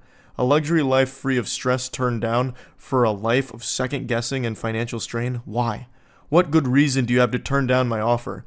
He immediately goes to wiener size. just another huge insecurity here. So I'm guessing not only is he physically appalling, but he also has a tiny cock. She says, I'm not even going to entertain that message with a response. I don't owe you any explanation about why I'm still with my boyfriend even after all his shortcomings. I don't owe you an explanation on anything, ever. I've been wondering all evening what it could possibly be about me that you're so repulsed by that you won't accept the offer of a lifetime. Yeah, it's such a mystery. What about this perfect gentleman here and scholar would she find repulsive? I'm racking my brain and I got nothing. I have no idea. What could she possibly not like about him? He's such a doll. My friends are also appalled. Why aren't you accepting this? Yeah, I'm sure he has so many friends. He contacts all his friends. He's like, guys, she won't just give up her life and move in with me. What's wrong with this bitch, huh? What's going on? Huh? Is she crazy? She's crazy, right? It's not me. I'm not the problem, right? I didn't think so. It's definitely her. It's everything you have ever wanted, and you're turning it down still? Why? You owe me an explanation after I spent years ensuring I had enough to offer you. That's really scary. If this guy's whole motivation for, like, working hard, grinding, and, you know, getting money is just to try and act on this fantasy delusion with a stranger, that's unhinged. Well, all of this is unhinged, but that one's even wilder because, again, they're not close to each other. They're still pretty much strangers. I'm starting to get very upset by your actions. You have one more chance. Anything less than an emphatic yes will not be accepted. So he tries to, like, bring it down, an ultimatum. Last chance. This is the last ball game pitch here. It's got to be a home run yes, or I'm out. I'm sure this will come as a huge surprise to all of you watching this, but she still said no. In the most polite way possible, fuck off. I don't owe you shit. I'll be blocking you now. Have a great rest of your life. I waited all day to see if your little conniption would resolve and you'd come back begging me for this opportunity. But I see you've decided to block me on Facebook, but too stupid to also block me on Messenger. At least for now. He's now fully in his villain arc. He put on a trench coat, sunglasses, and he's doing this while typing. I see you've blocked me on Facebook, but not Messenger. For now. I cannot believe I allowed myself to become entangled in the idea that a beastly fat woman such as yourself would actually choose to settle down with me. I can do so much better than you, and yet here I was offering you a way out of your wretched life. We both know you're settling with blank because you're too lazy to lose weight and make yourself more attractive, and you've trained him to be okay with your fat. I was willing to let your fatness go to the side because I knew if you had free time, you'd lose the weight and retain a more attractive figure for our relationship. I'm embarrassed I've spent so much time preparing for this moment and was wasted on a fat whore who doesn't know when she has struck gold. I truly thought you were different, that you actually wanted a nice man to be with. I see I was dead wrong. And she says, you can literally suck the juices out of my fat blank and choke on them, you absolute troglodyte. So at least there's a happy ending here. It ended on a positive note for both parties involved. So this guy did end up doing the quintessential nice guy sign-off, that standard song and dance of, you know what, I'm better than you, I should have never wasted my time with you because you're fat, and you're a whore, and you're chunky, you're chubby, and I hate you, you're tacky, and I hate you, you're fat, and I'm a nice guy, the nicest guy you'll ever meet, you blew it. You blew it, it's on you, and you should feel bad. I'm not crying, you're crying. That's where the text message journey comes to a conclusion. Like I said, there was a lot more outside of text that he did, but I only wanted to focus on the texts. Hopefully they don't have to deal with this individual anymore going forward, and yeah, that's about it. See ya. Nikocado Avocado has set a new world record for YouTuber response time for drama. This was a pretty impressive speedrun. Within a few hours of my video being up, he had his entire response filmed and then posted this morning. So very impressive speed there. And there's a few things I want to talk about, so let's just go ahead and dive in. First of all, it's entirely in character. It's kind of like in the Suicide Squad movie where Jared Leto was constantly being the Joker, even off-set, so he was sending his co-stars like used condoms and dead pig carcasses. That's kind of what Nikocado Avocado has done. He is constantly playing his character. He has become the Joker of mukbangs. He is never out of character anymore, it seems. So this response is not him being genuine or taking it seriously. It's him playing his character and completely misunderstanding what I was saying in my video. He spends the majority of the 41 minutes of this response video eating, because he does a mukbang during it, and asking, who is this? Who are you? Does anyone know this person? If I had $1 for every time he asked, who is this, I would have enough money to afford 1,500 pizzas and do my own fucking nutty mukbang. I never really understood that perspective of, this person's not famous enough for me to care, therefore everything they say is worthless. He makes it sound like because he doesn't know who I am, everything I've said is completely irrelevant. And it's fine that he doesn't know anything about me. I expect that. I'm a fucking YouTuber. I'm an actual Z-lister, an internet content creator. I don't expect to go into a room and all of a sudden everything goes quiet as people drop champagne glasses that shatter on the floor because they're just blown away by my presence. Like, oh my god, do you know who that is? That's Charles White. Did you see his newest video where he was holding a rubber penis and throwing around a fleshlight? Holy shit, that's Charles White. I don't expect that. So I just don't really get why that's like one of the main things he keeps reiterating in this video is he doesn't know who I am. I don't know why that's such a strong point. Like, I don't know who this is. Do you know who this is? This guy's just so fucking, you know, not famous. Gross. Not famous guy. Who is this? But anyway, aside from him constantly mentioning that, there are some things that he does bring up that I think are definitely worth talking about. But first of all, I'd like to say congratulations to Nick. It looks like his broken ribs are healing pretty well because he starts this video by stomping into the room. And I also checked his TikTok. He's been going kind of hard, so it looks like his broken ribs seem to be doing better now.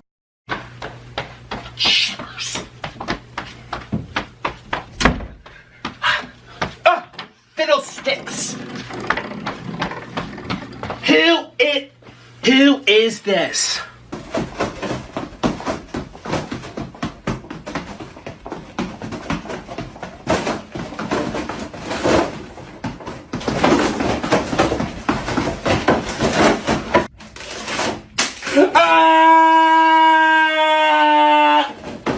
I remember when my mom broke a couple of her ribs, she genuinely couldn't walk for like a month. She was miserable. But luckily, Nick seems to be healing at an accelerated rate. He must be like Wolverine from the X-Men, so that's good to see. In regards to his broken ribs, in his response video, he said I was completely lying and that his broken ribs had nothing to do with weight gain, which surprised me because I actually got that information from one of his recent videos. I'll just go ahead and play you the clip. And before you make fun of me, please try to put yourself in my shoes. I cracked my ribs. Bitch. This air sack from coughing excessively for over 2.5 months and my obesity, all 350 pounds of force. Ouch! I didn't reach into my butthole and pull this out of nowhere. I got the information from him, so I don't understand why in his response video he makes it sound like I'm lying about so many things. Like he himself said his cracked ribs were the result of coughing for the last 2 months and his obesity, 350 pounds of pressure or whatever he said there. I didn't make that claim. I didn't make that up. It came from him, and you can just click on this video and it's right in the intro. So I don't know why he would say something like that in the response video. It also doesn't really sit right to me that in this response video he puts multiple advertisements for like going to his Patreon and stuff like that. It just shows that he doesn't really take any of it seriously. It feels like this response was just made to capitalize off drama clicks. Like, you know, I just feel like he's never serious anymore. It's always in this act, in this character. You know, I might as well plug something too, since I'm responding to it. Make sure you check out my second channel, Huge Charles, where I'm posting short content and exclusive shit over there. The link will be in the description below. That's Huge Charles, baby. But anyway, now to actually talk about the things Nick brings up that I think are very important to talk about. First of all, he talks about the people that went from my video to his to just be assholes.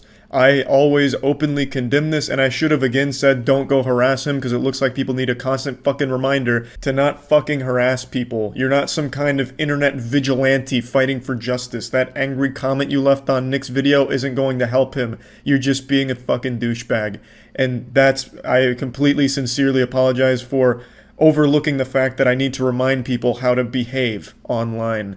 I always absolutely fucking hate. I've made 2 different videos on how much I hate when people go and harass people, but just from like YouTube videos and shit. It sucks. It fucking sucks. 100%, and Nick is absolutely in the right in calling that out. Now, with all of that out of the way, let's actually get into the fucking meat here and talk about some of the things Nick brings up. It's clear immediately that Nick misunderstood what I was saying in my video. I don't know if that's on purpose just for the sake of having like an aggressive response video for YouTube drama, or if he genuinely didn't understand what I was trying to say, but he makes it clear that he didn't get what I was going for right away. I don't have the right to exist because I happen to be a little overweight. I'm being attacked for my weight, for my appearance. Apparently, I'm encouraging people to eat unwell. Excuse me. I don't even understand at all where that last thing came from. I never made any point like that or even hinted at anything like that. I never said like Nikocado Avocado is a role model and he's encouraging people to eat like he does on camera. You know, I never said like, you know, these kids are going to watch Nikocado Avocado and then all of a sudden they're going to be fucking brainwashed by him. They're going to go out there and order 10 large fries and then a gravy to drink out of a toilet bowl. I never said anything like that. I never said that he's setting some kind of example for people to follow. All I was saying is the success he found with mukbangs has reinforced his decision to eat this way. I was also never focusing on his appearance or saying he doesn't have the right to live because he's overweight. I don't know where these are coming from. As far as appearance goes, me showing his 2017 body compared to his most recent one was used to show what the food is doing to him. If he was skinny and eating the way he does on camera, I would have the exact same criticisms. Because even when you're skinny, you can be very unhealthy, which is a point he makes. I wasn't saying skinny is the gold standard. He also brings up some demons from his past that I didn't know about. I didn't get the full extended lore of Nikocado Avocado. I was under the assumption that he was healthier back then because, contrary to what he says in the video, I am very familiar with him. I've watched his content for a while. I've watched the transformation, but apparently I've missed some arcs along the way in his anime. He mentioned back during those days with the photos I showed he had an eating disorder, even mentioned a tooth rotting out, and that he generally didn't feel like he was healthy back then. And I didn't know any of those things. What I saw on camera was him eating healthy food, preaching about healthy food options and lifestyles, as well as fitness and stuff like that. So I was under the impression that he was healthy during those days, but maybe he wasn't. But he's also not healthy now. I'm not Nick's dad. I'm not here to slap the fucking cheeseburgers out of his hand or anything. I showed these photos because it shows a complete transformation from one body type to another, and it shows that there is still an eating disorder present. And I feel like it's reinforced by his audience on YouTube that encourage it, which is something he mentions in his videos from time to time. He says things like, you guys are doing this, and I think he's right. I think seeing those numbers grow and seeing those big numbers has completely reinforced the idea that in order to be successful, he has to keep eating this way, so he feels trapped to do it. That's the point I was making. It is a very unhealthy lifestyle. It doesn't have to do with his weight or his appearance. It has to do with what he's eating on camera and how often he's doing it. Take, for example, Matt Stoney. Matt Stoney will do these incredible food challenges. He'll eat fucking 20,000, 30, 40,000 calorie meals in a single sitting in under an hour for a YouTube video, and they're fucking awesome. That's nuts to butts action. Matt Stoney eating the fuck out of 20 burritos at a time, double fisting 1,000 tacos per hand. It's incredible stuff, and it's so much food and so many calories, but Matt Stoney does that once every few weeks, once a month maybe. Nikocado Avocado is doing something comparable almost every single day. Over the last week or so, he's posted a mukbang every single day pretty much. So he's eating these thousands and thousands of calories every day. It's very different. The frequency is completely different. Or let me rephrase this. It seems like he does it almost every day since he is posting them almost every day. Now, I do know, at least on a few occasions, he's done multiple mukbangs in one day. And that's still a lot. That's still a ton.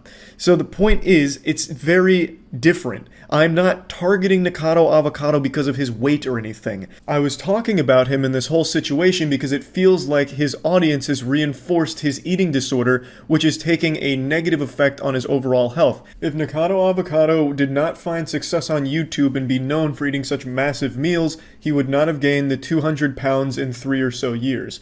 Gaining that much weight in that amount of time is not healthy by anyone's standards, no matter what doctor or what website you check. It is extremely rapid weight gain, and I don't think it would have happened had he not found success with this kind of mukbanging content on YouTube. He would probably not eat like this. And like I said, if he was skinny and still doing this exact content the exact same way, my criticisms would remain exactly the same. It is an unhealthy diet and an unhealthy lifestyle, as evident by the 200 pounds he gained, which is a lot in a short amount of time, and also the amount of times that he is crying on camera and breaking down. It seems like overall, this content has led him down a path where he is unhealthy and unhappy. My focus wasn't, look at Nick and all of this weight he gained, ewy. It was, how has Nick completely transformed over the last 4 years, and what role did his content play in that transformation? He is completely different now mentally and physically than he was 4 years ago. Nowadays, he's known for crying all the time on camera while eating. It's become one of his big things, like a staple in his content. He is constantly breaking down and crying while eating, which seems like he's much more unhappy now. And physically, he's completely different. He requires a mobility scooter now when he goes out in public. You'll see it in his TikToks, you'll see it in his videos. When he is at a store, he requires a mobility scooter. So what I was looking at in my video was how his content and his YouTube success played a role in this transformation. Making some of the most revolting noises I've heard in quite some time while undergoing some kind of exorcism. And me. Who are you? I haven't said anything that you're revolting and you're disgusting. Yeah, I didn't say that about you either, Nick. I was talking about that shtick you do in your videos where you make a yucky noise. That's what I was talking about. And I think you know that, but you tried to use that as a way to spin it like I was calling you revolting and disgusting for your weight or something like that, which I absolutely wasn't. I was talking about that ongoing joke you have where you make noises and faces like that. I was just saying I find that to be off-putting. He calls them a hairball, which is obviously him kidding around, and I just called it gross because I don't really like those noises. And I'm sure he knows what I was talking about here, but just found it to be easy ammunition to make me look really shitty. So he was able to spin it like, look, he's calling me revolting and gross, he's being a big asshole, which I wasn't. I was just talking about that hairball thing that he does. This video is going to be really long if I keep going through every point he makes, to be honest. We're not even like half of the way through the response, so I just want to focus on the next few big things that he brings up that I think are very important to talk about. He says that I am incorrect about like the nurse, like the full-time nurse to take care of him, and that's entirely possible. I've tried to keep up with his videos recently to make sure I get the full story, but for me it is very hard to sit through a full mukbang from him because it's just sad to see. I'll just be straight up honest. It's hard for me to watch all of them, so sometimes I'll go to Twitter to read threads about Nikocado Avocado to be kept up to date, and I recalled reading about a nurse that had to be on standby in order to make sure that he was able to go about his activities. This, he has said, is incorrect, so I do apologize for that. That information that I got there was wrong. 100%, and I'll take full responsibility for being incorrect on that point. Now, one thing he is blatantly wrong about, and I don't know if this is on purpose to make me look bad or something, he keeps saying that I call his viewers fat, or I am constantly talking about him being fat and gross. Two things I've never said anywhere in that video. I never said his viewers are fat or insulting his viewers. I was saying his viewers are enabling him to keep doing some of this content. And that, I stand by 100%. You can even see it on this response video. There were so many comments saying, don't listen to him, and when are you doing your next big mukbang? I love to watch you eat this and that and that. Like, that's enabling. That's the very definition of enabling. It's enabling a bad habit. And it keeps you doing these same things which have had a negative effect on your health. But that's not me all of a sudden saying all your viewers are fat pigs that are gross and yucky, ooh, cooties, yucky, gross pigs in your comments. I never said anything like that. And I don't know why he tries to hint like that. And I think I don't know if it's on purpose or by accident. I think it's supposed to like make his viewers mad at me. Like, can you believe what this guy is saying about us? Which I never did.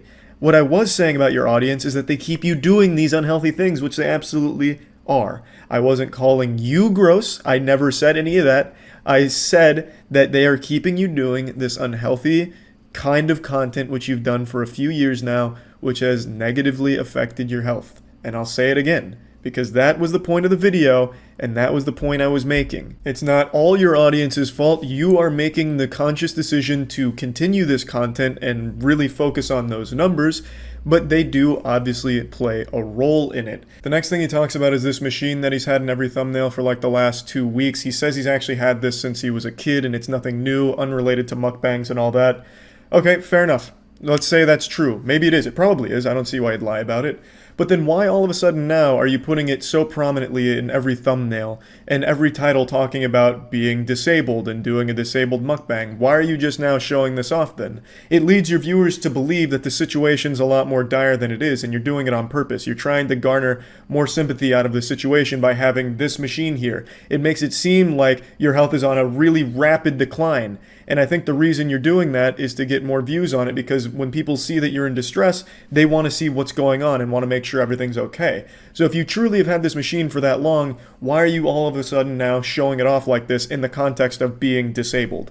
So it's pretty fucked up. And I don't want this video to keep dragging on, so the last thing I'll talk about is the broken ribs thing, the subject of like his disabled mukbangs.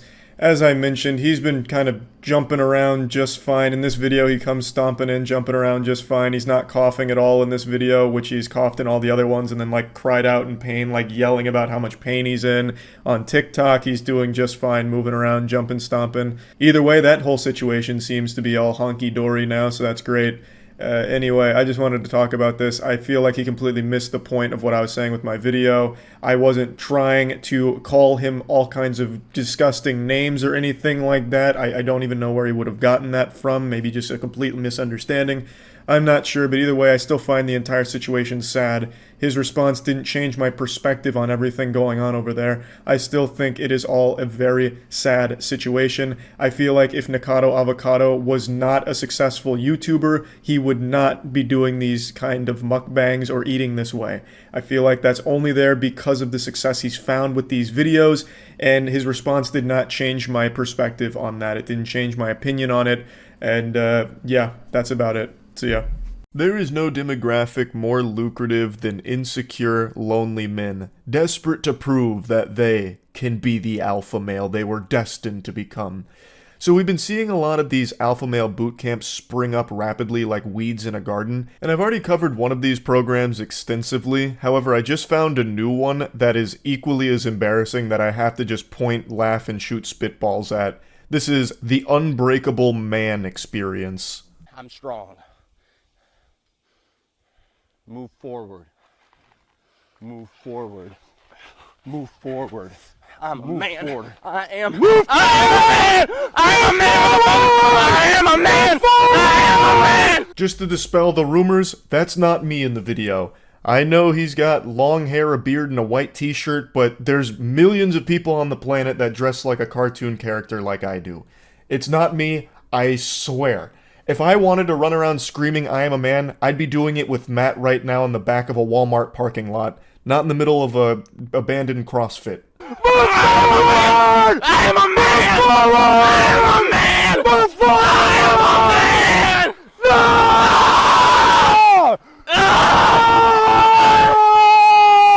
man! No! Oh, you can feel the catharsis wash over him here. In fact, I'm getting an experience myself just watching him have this release. Now you might be asking yourself, why is this goober pushing Binging with Babish down a dirt road screaming I am a man in his face? And it's pretty clear, you're a beta cuck. You don't get it. You don't understand what testosterone does in a man's body when it's latent and not able to be harnessed and utilized. This is the power that you can expect when you just fully let go. It's like a Saiyan going Super Saiyan for the first time. Like, the earth around him is shaking. Luckily, they had a gimbal, which kept the camera steady. But if you were there, you were probably registering an earthquake on the fucking Richter scale with this guy having this kind of release. As the caption says, this is a man overcoming his fear and asserting his power. Dropping the sarcasm for a moment, I'm extremely curious what fear this guy had. A fear of bald people? Like, what did he overcome here? A fear of yelling, perhaps? Has he never played Xbox Live? It's pretty much nothing but yelling. I'm sure he's yelled in his life. Like, what fear did he overcome here? And also, what power was he asserting? He was just yelling in your face because you told him to. He's following orders. He's not even asserting himself. He's being subservient to you. And he also paid thousands of dollars to be here. So he's also been financially butt-fucked by you. You have dominated this man. You've got him on a leash. This is the furthest thing from being assertive I have ever seen. So what in tarnation did he actually overcome in this exercise? Like, if he has a fucking flight phobia, like I do, he didn't do anything to conquer that. He's still gonna be afraid of planes. Like, nothing happened. All he did was yell in your face. Like, you're giving him this delusion of accomplishing something. There. There. There. There.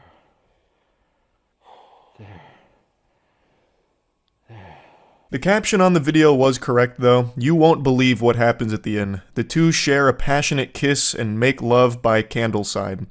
So he's now in this, like, refractory period, I suppose, where he's overexerted himself. He is overrun with emotion because he allowed himself to let go and assert himself. So, yeah, now he's on cooldown. He blew his load. He used his ultimate, so now it's recharging, and he's being coddled by the instructor. When a man taps into his power, a grieving process happens.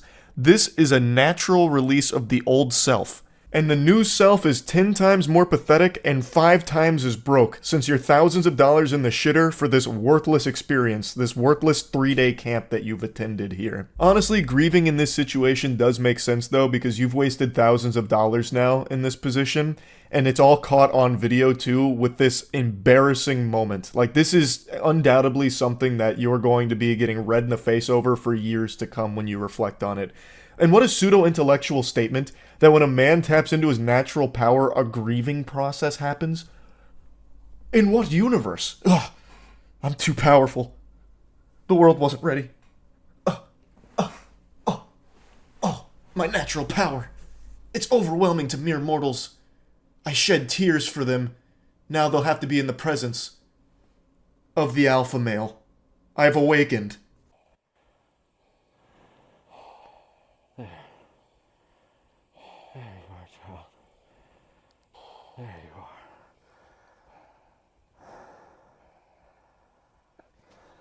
Now that is how you do marketing right there. That's a masterclass in advertising. You're telling me if I sign up for the Unbreakable Man experience right now, I get the privilege of getting to shed tears and moan into a grown man's chest in the middle of a dirt road while he nibbles on my man bun?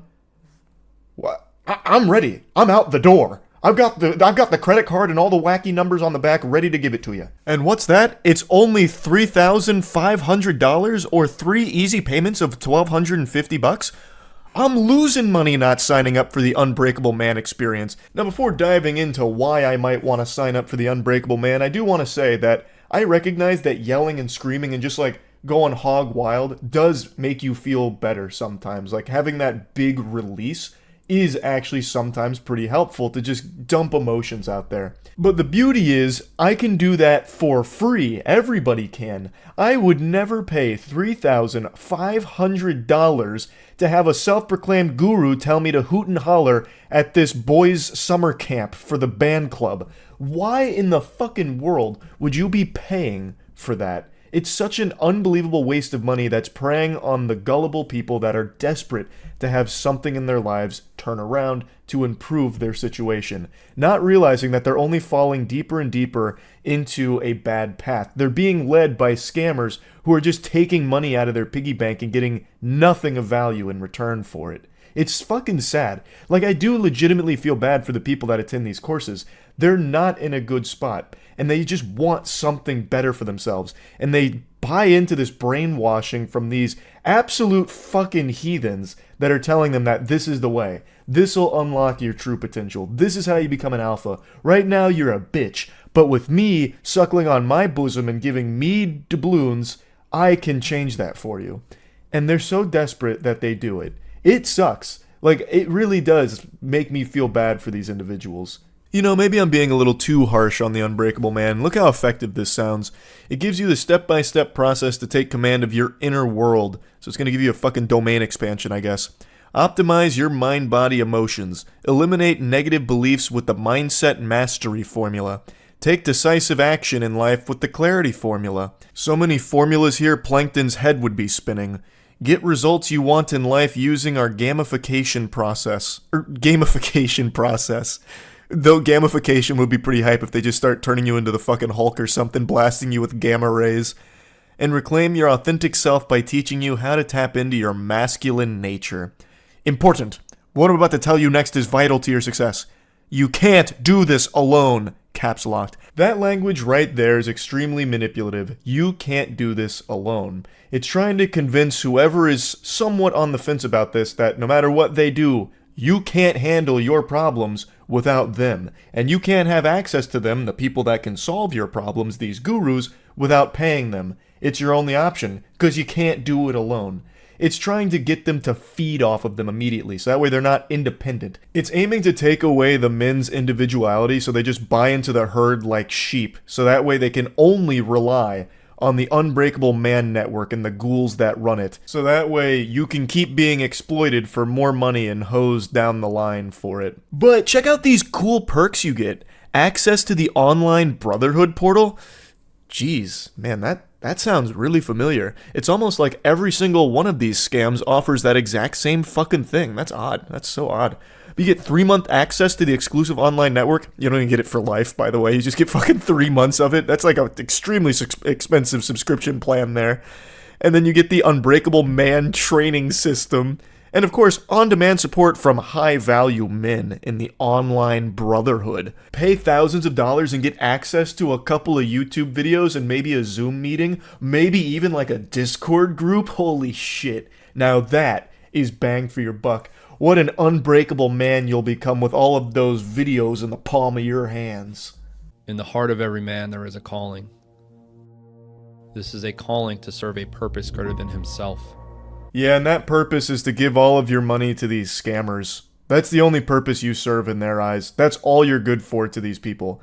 Just a fucking coin block to be hitting Mario for them. For millennia, men would go through a process of initiation to uncover their purpose, step into their power, and unlock their potential. The only potential you unlock from one of these alpha male boot camps is the potential to be a shameless pay piggy and just forking over money for mumbo jumbo nonsense. I promise you will never find a purpose while attending one of these.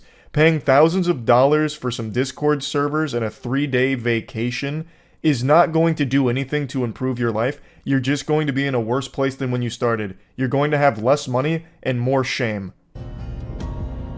Recently, a modernized rite of passage has been created, known as the Unbreakable Man Experience. This is a process to reclaim your soul as a man. If you pay for these types of courses, you don't have a soul anymore. Your soul is theirs, like Shang Tsung.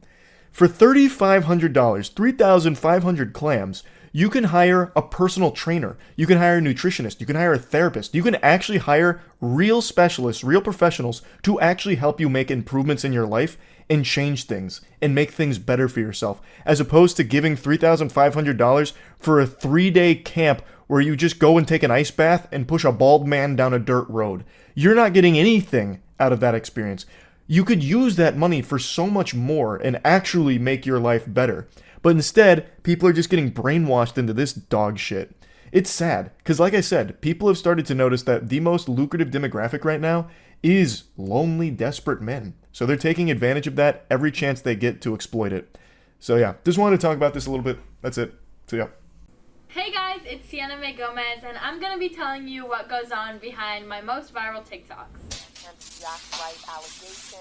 This situation is absolutely insane, with accusations flying from both sides. I wanted to share what I went through. All I can say is that I was in love with him. These are the facts, and I'm a witness. And why is all of your evidence posted and quickly deleted? His friends are painting him as the victim, and he is the victim, but not of me. Ooh, a bombshell. Damn, the editing here is super intense. I feel like I'm about to watch an episode of Euphoria. I'm young, and obviously I will not always get it right the first time. Who doesn't love a good YouTube apology? I love YouTube apologies.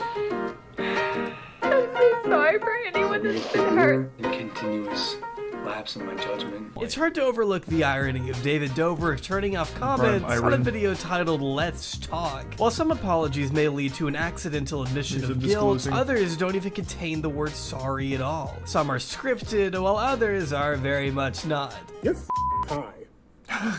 You're snorting a line of off a bad my You know what I mean? I actually never saw his apology video. I didn't know he had one. Online, you get used to a pretty wide range of public statements, varying from sincere and tactful to, oh my god, what are the words coming out of your mouth right now? Actually, that just reminded me. Jenna Marbles, Hey guys, she made an apology video and then quit YouTube, or said she was. Did she actually do that? It's been like 2 years now. I guess so. Damn, she said, alright, I'm out then. Issues new apology to staff as producers are fired. Oh, she also just quit her show, right? So that's pretty fucking awesome, I guess. I stay grateful and I try to stay humble, and I think that I pay attention to what is important and what is real. In recent months, her character has been called into question. Yeah, none of us like Ellen, I get it. Where's her apology? We'll focus on level producer. Ninja made you, Ellen. Don't forget it. I gotta keep moving forward and learning and growing.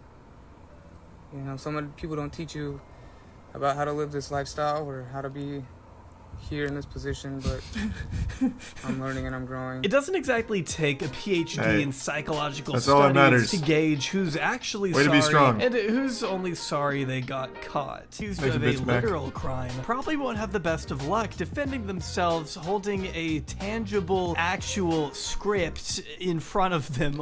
To be fair, it's less of a script and more of like a summer reading essay.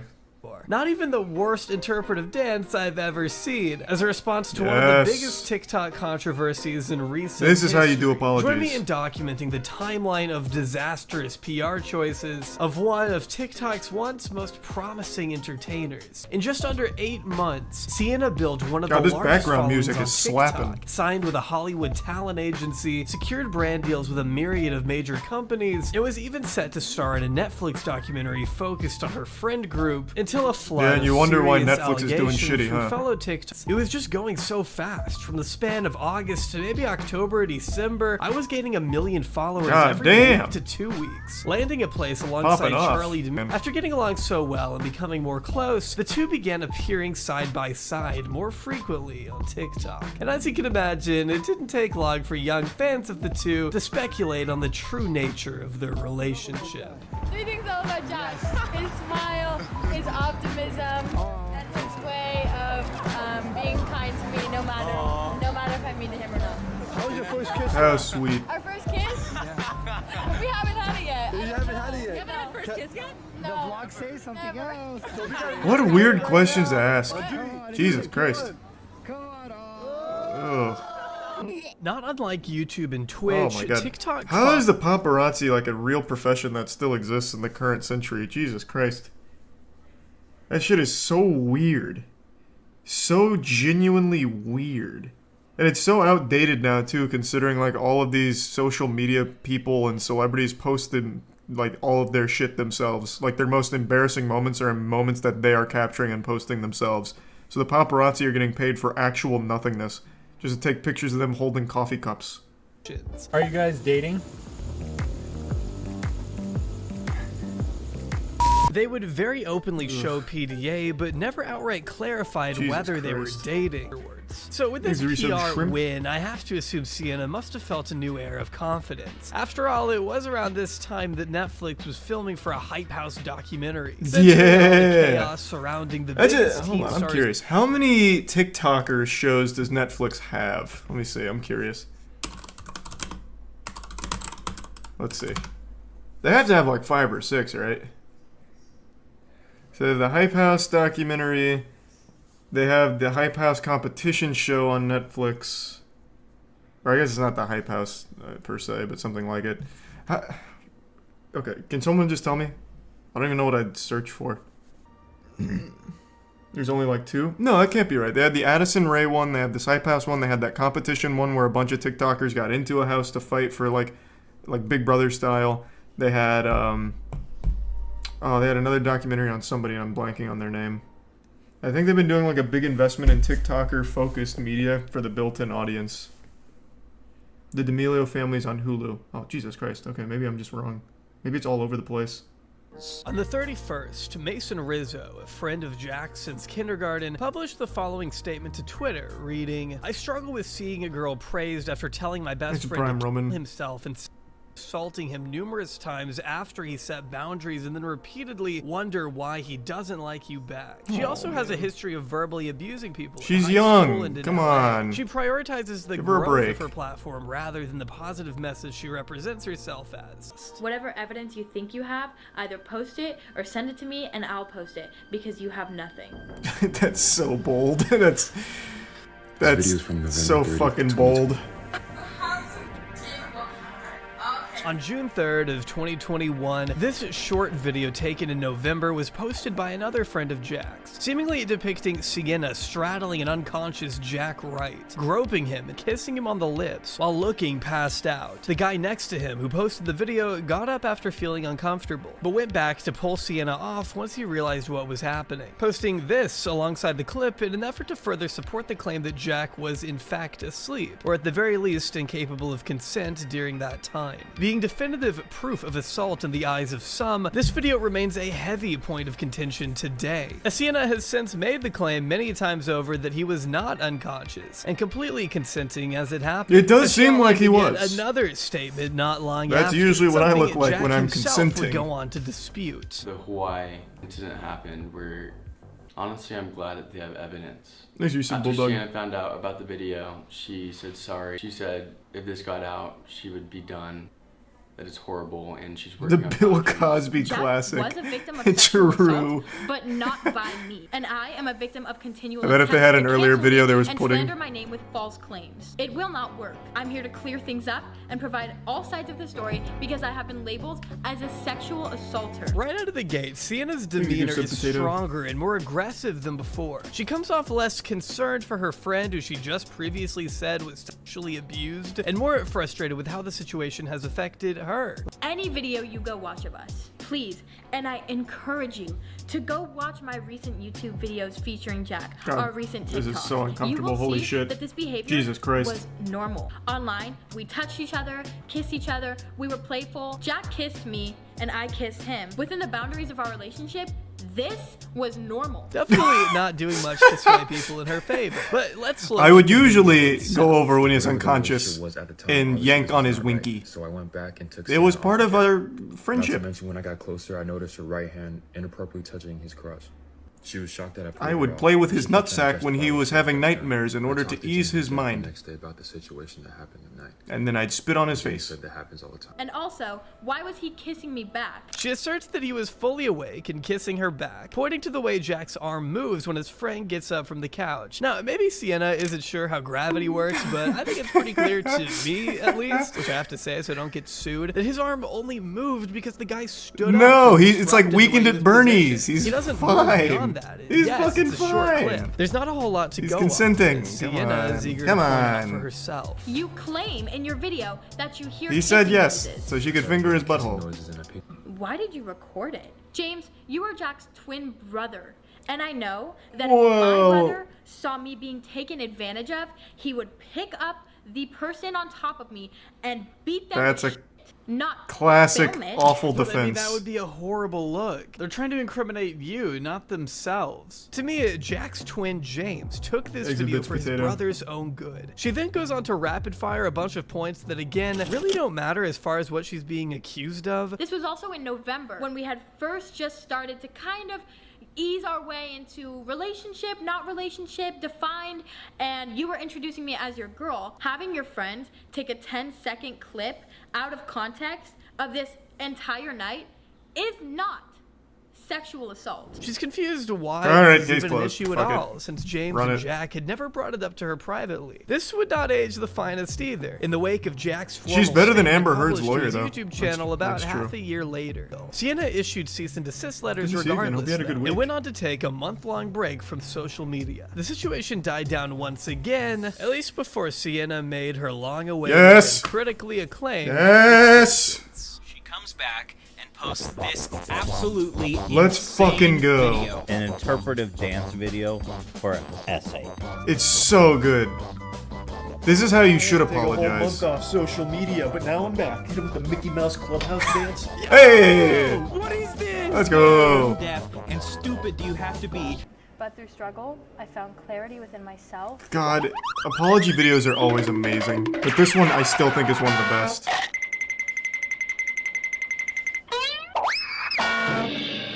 I don't have anything to add. This Fucking is literally the epic. worst response to any controversy I have ever seen. So good. Somehow, Sienna May's PR team figured that Exit shooting Prime, a highly Angstis. stylized interpretive dance to a song which contains the lyrics, "I did nothing wrong, I'm young," would be an appropriate response to SA allegations. God, And it I'd love to was. be a fly on a wall during that meeting. It's like getting up in the middle of your trial and doing the Squidward dance. I mean, if you go to Google tone God, deaf I right wish. now, a link to her video pops up. For God's sake, she starts off with a close-up shot of her push to start. Even if I can only inspire one person, I will have done what I was put on this earth to do. Very Sia-esque. Before launching into the worst dance moves a human being is capable of. Needless to say, this video convinced everyone she was... Didn't Amber Turd just fire her whole PR team? Maybe there's a chance we see in trial her break out the interpretive dance like as a last-ditch Hail Mary. I don't want this to be the last one. It can't die here. I really think there's a lot of potential with the apology interpretive dances. So, fingers crossed. I really think we got a good chance there.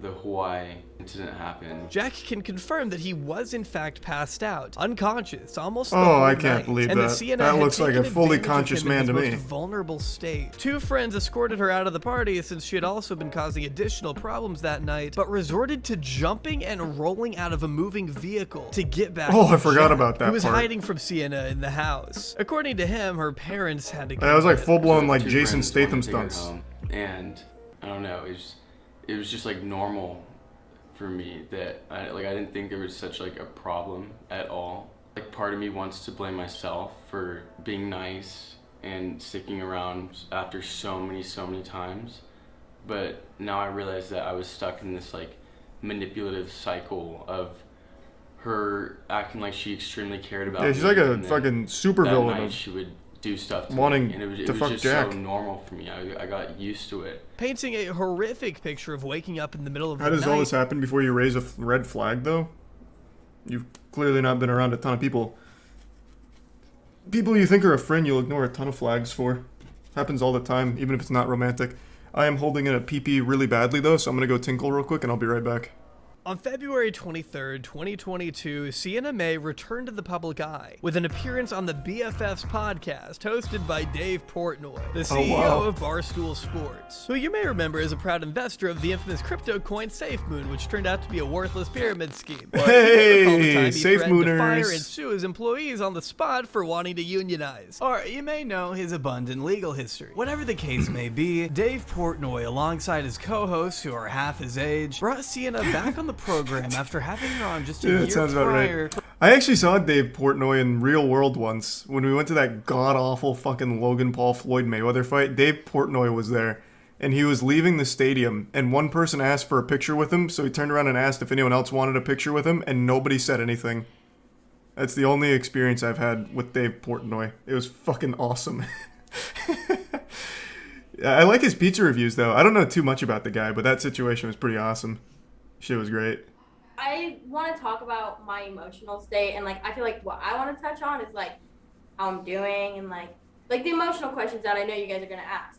But as for like the legal and like the so what's going on questions, that's for them to answer, because like I don't want to. I'm trying to. I don't want to butcher anything. This is all like now it's serious, you know, like. What a blunder. Okay, yeah. So Why would you go to an interview on something like this and bring lawyers? That just makes it look significantly worse. Hey, Charlie, you did something bad. Do you want to talk about it? Yeah. And I'm bringing an entire legal team, too. Okay. You guys and whoever's going to see this now, that there's nothing being done.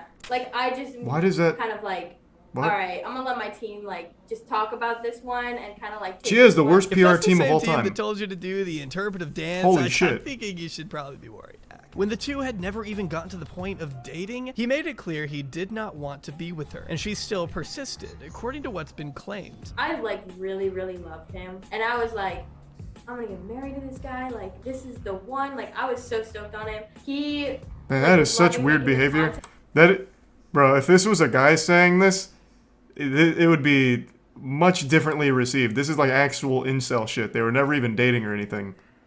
At all. Talking about like marriage and shit. This is the one. Exit Prime. Keysmo, Thebe and Dermot. Yeah, that is like real stalkerish behavior right there.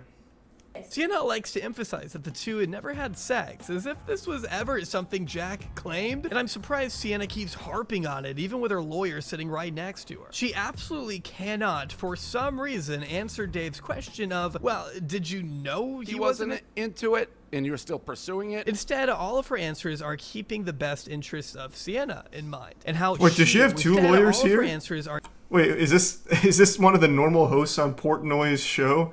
This doesn't seem like the company Dave Portnoy would keep. She brought two lawyers? What the fuck? Hey, can I get Saul Goodman over here and then, I don't know, someone else, please? I really need to make an impression. Are keeping the best interests of Sienna. Oh my god, you're right. Wait, they are in the same room, all of them. And you're still pursuing it? Instead, all of her answers are... Yeah, you're right. It's the same plants. I knew she was here because she reached out and patted her on the shoulder or whatever, slapped her in the face. God only knows. But yeah, I didn't realize this guy's in the same place too, unless he has just been like deep faked in here. The National Center for Audio and Video Forensics was retained to perform an analysis on a cell phone video posted to social media. I was asked if the video could be used as credible evidence of the accusations against Ms. Gomez. In short, no. The posted video is not credible evidence of these accusations. The video is not original. The video has been heavily altered. The video based on what? No context to the events. Wait, how did... The video is not credible. Well, I think we need to clarify in these first two statements. This would be huge if you can prove the video has been heavily altered. You're telling me someone actually did CGI this shit in here? You're gonna need to, like, clarify here. That would blow this whole thing wide open. The video doesn't exist. Yeah. Point 5. The video is not real. In fact, nothing's real. What is solipsism? Of the accusations against Ms. Gomez. I feel like that was a bad CSI video. I mean, my instinct is people are going to be like, that's a guilty video. It felt like a bad movie. Actually very funny. They shred this video in front of the guy who made it. But I have to say it's hard to deny the video is short and doesn't show the events leading up to and after what is taking place. She repeatedly chose to take advantage of Jack Wright when he was at his most vulnerable, keeping him at arm's length no matter where they went due to her bizarre, ignorant, and selfish infatuation with a boy who clearly didn't reciprocate feelings. I personally believe the latter. After everything Jack has said and personally testified against, it's hard for me to look at this video as anything other than the truth, even if saying that could get me crucified by Sienna's legal team. However, I don't know, man. Her legal team doesn't seem that adept. This guy actually put together a fucking CSGO montage to prove why the video is bad without any evidence. He just said 4 points. It's not original, it's heavily altered. Like, with nothing else there, it's kind of worthless. It doesn't matter how young and inexperienced Sienna was when she goes to such extreme lengths to keep Jack and her critics at bay, as to not damage the precious reputation she's built on a mountain of lies and sick dance moves. God, their dance apology is so fucking good. I love it. I wish more people would do that. That was interesting. The person who edited that dance was my hero. Oh, you talking about like the Banjo-Kazooie sound effects? Yeah, that was pretty cool. Do you think clout prolongs relationship? Oh, do you think clout prolonged their relationship? I mean, yeah, it was a business. They were both profiting off pretending to be together or whatever. So of course.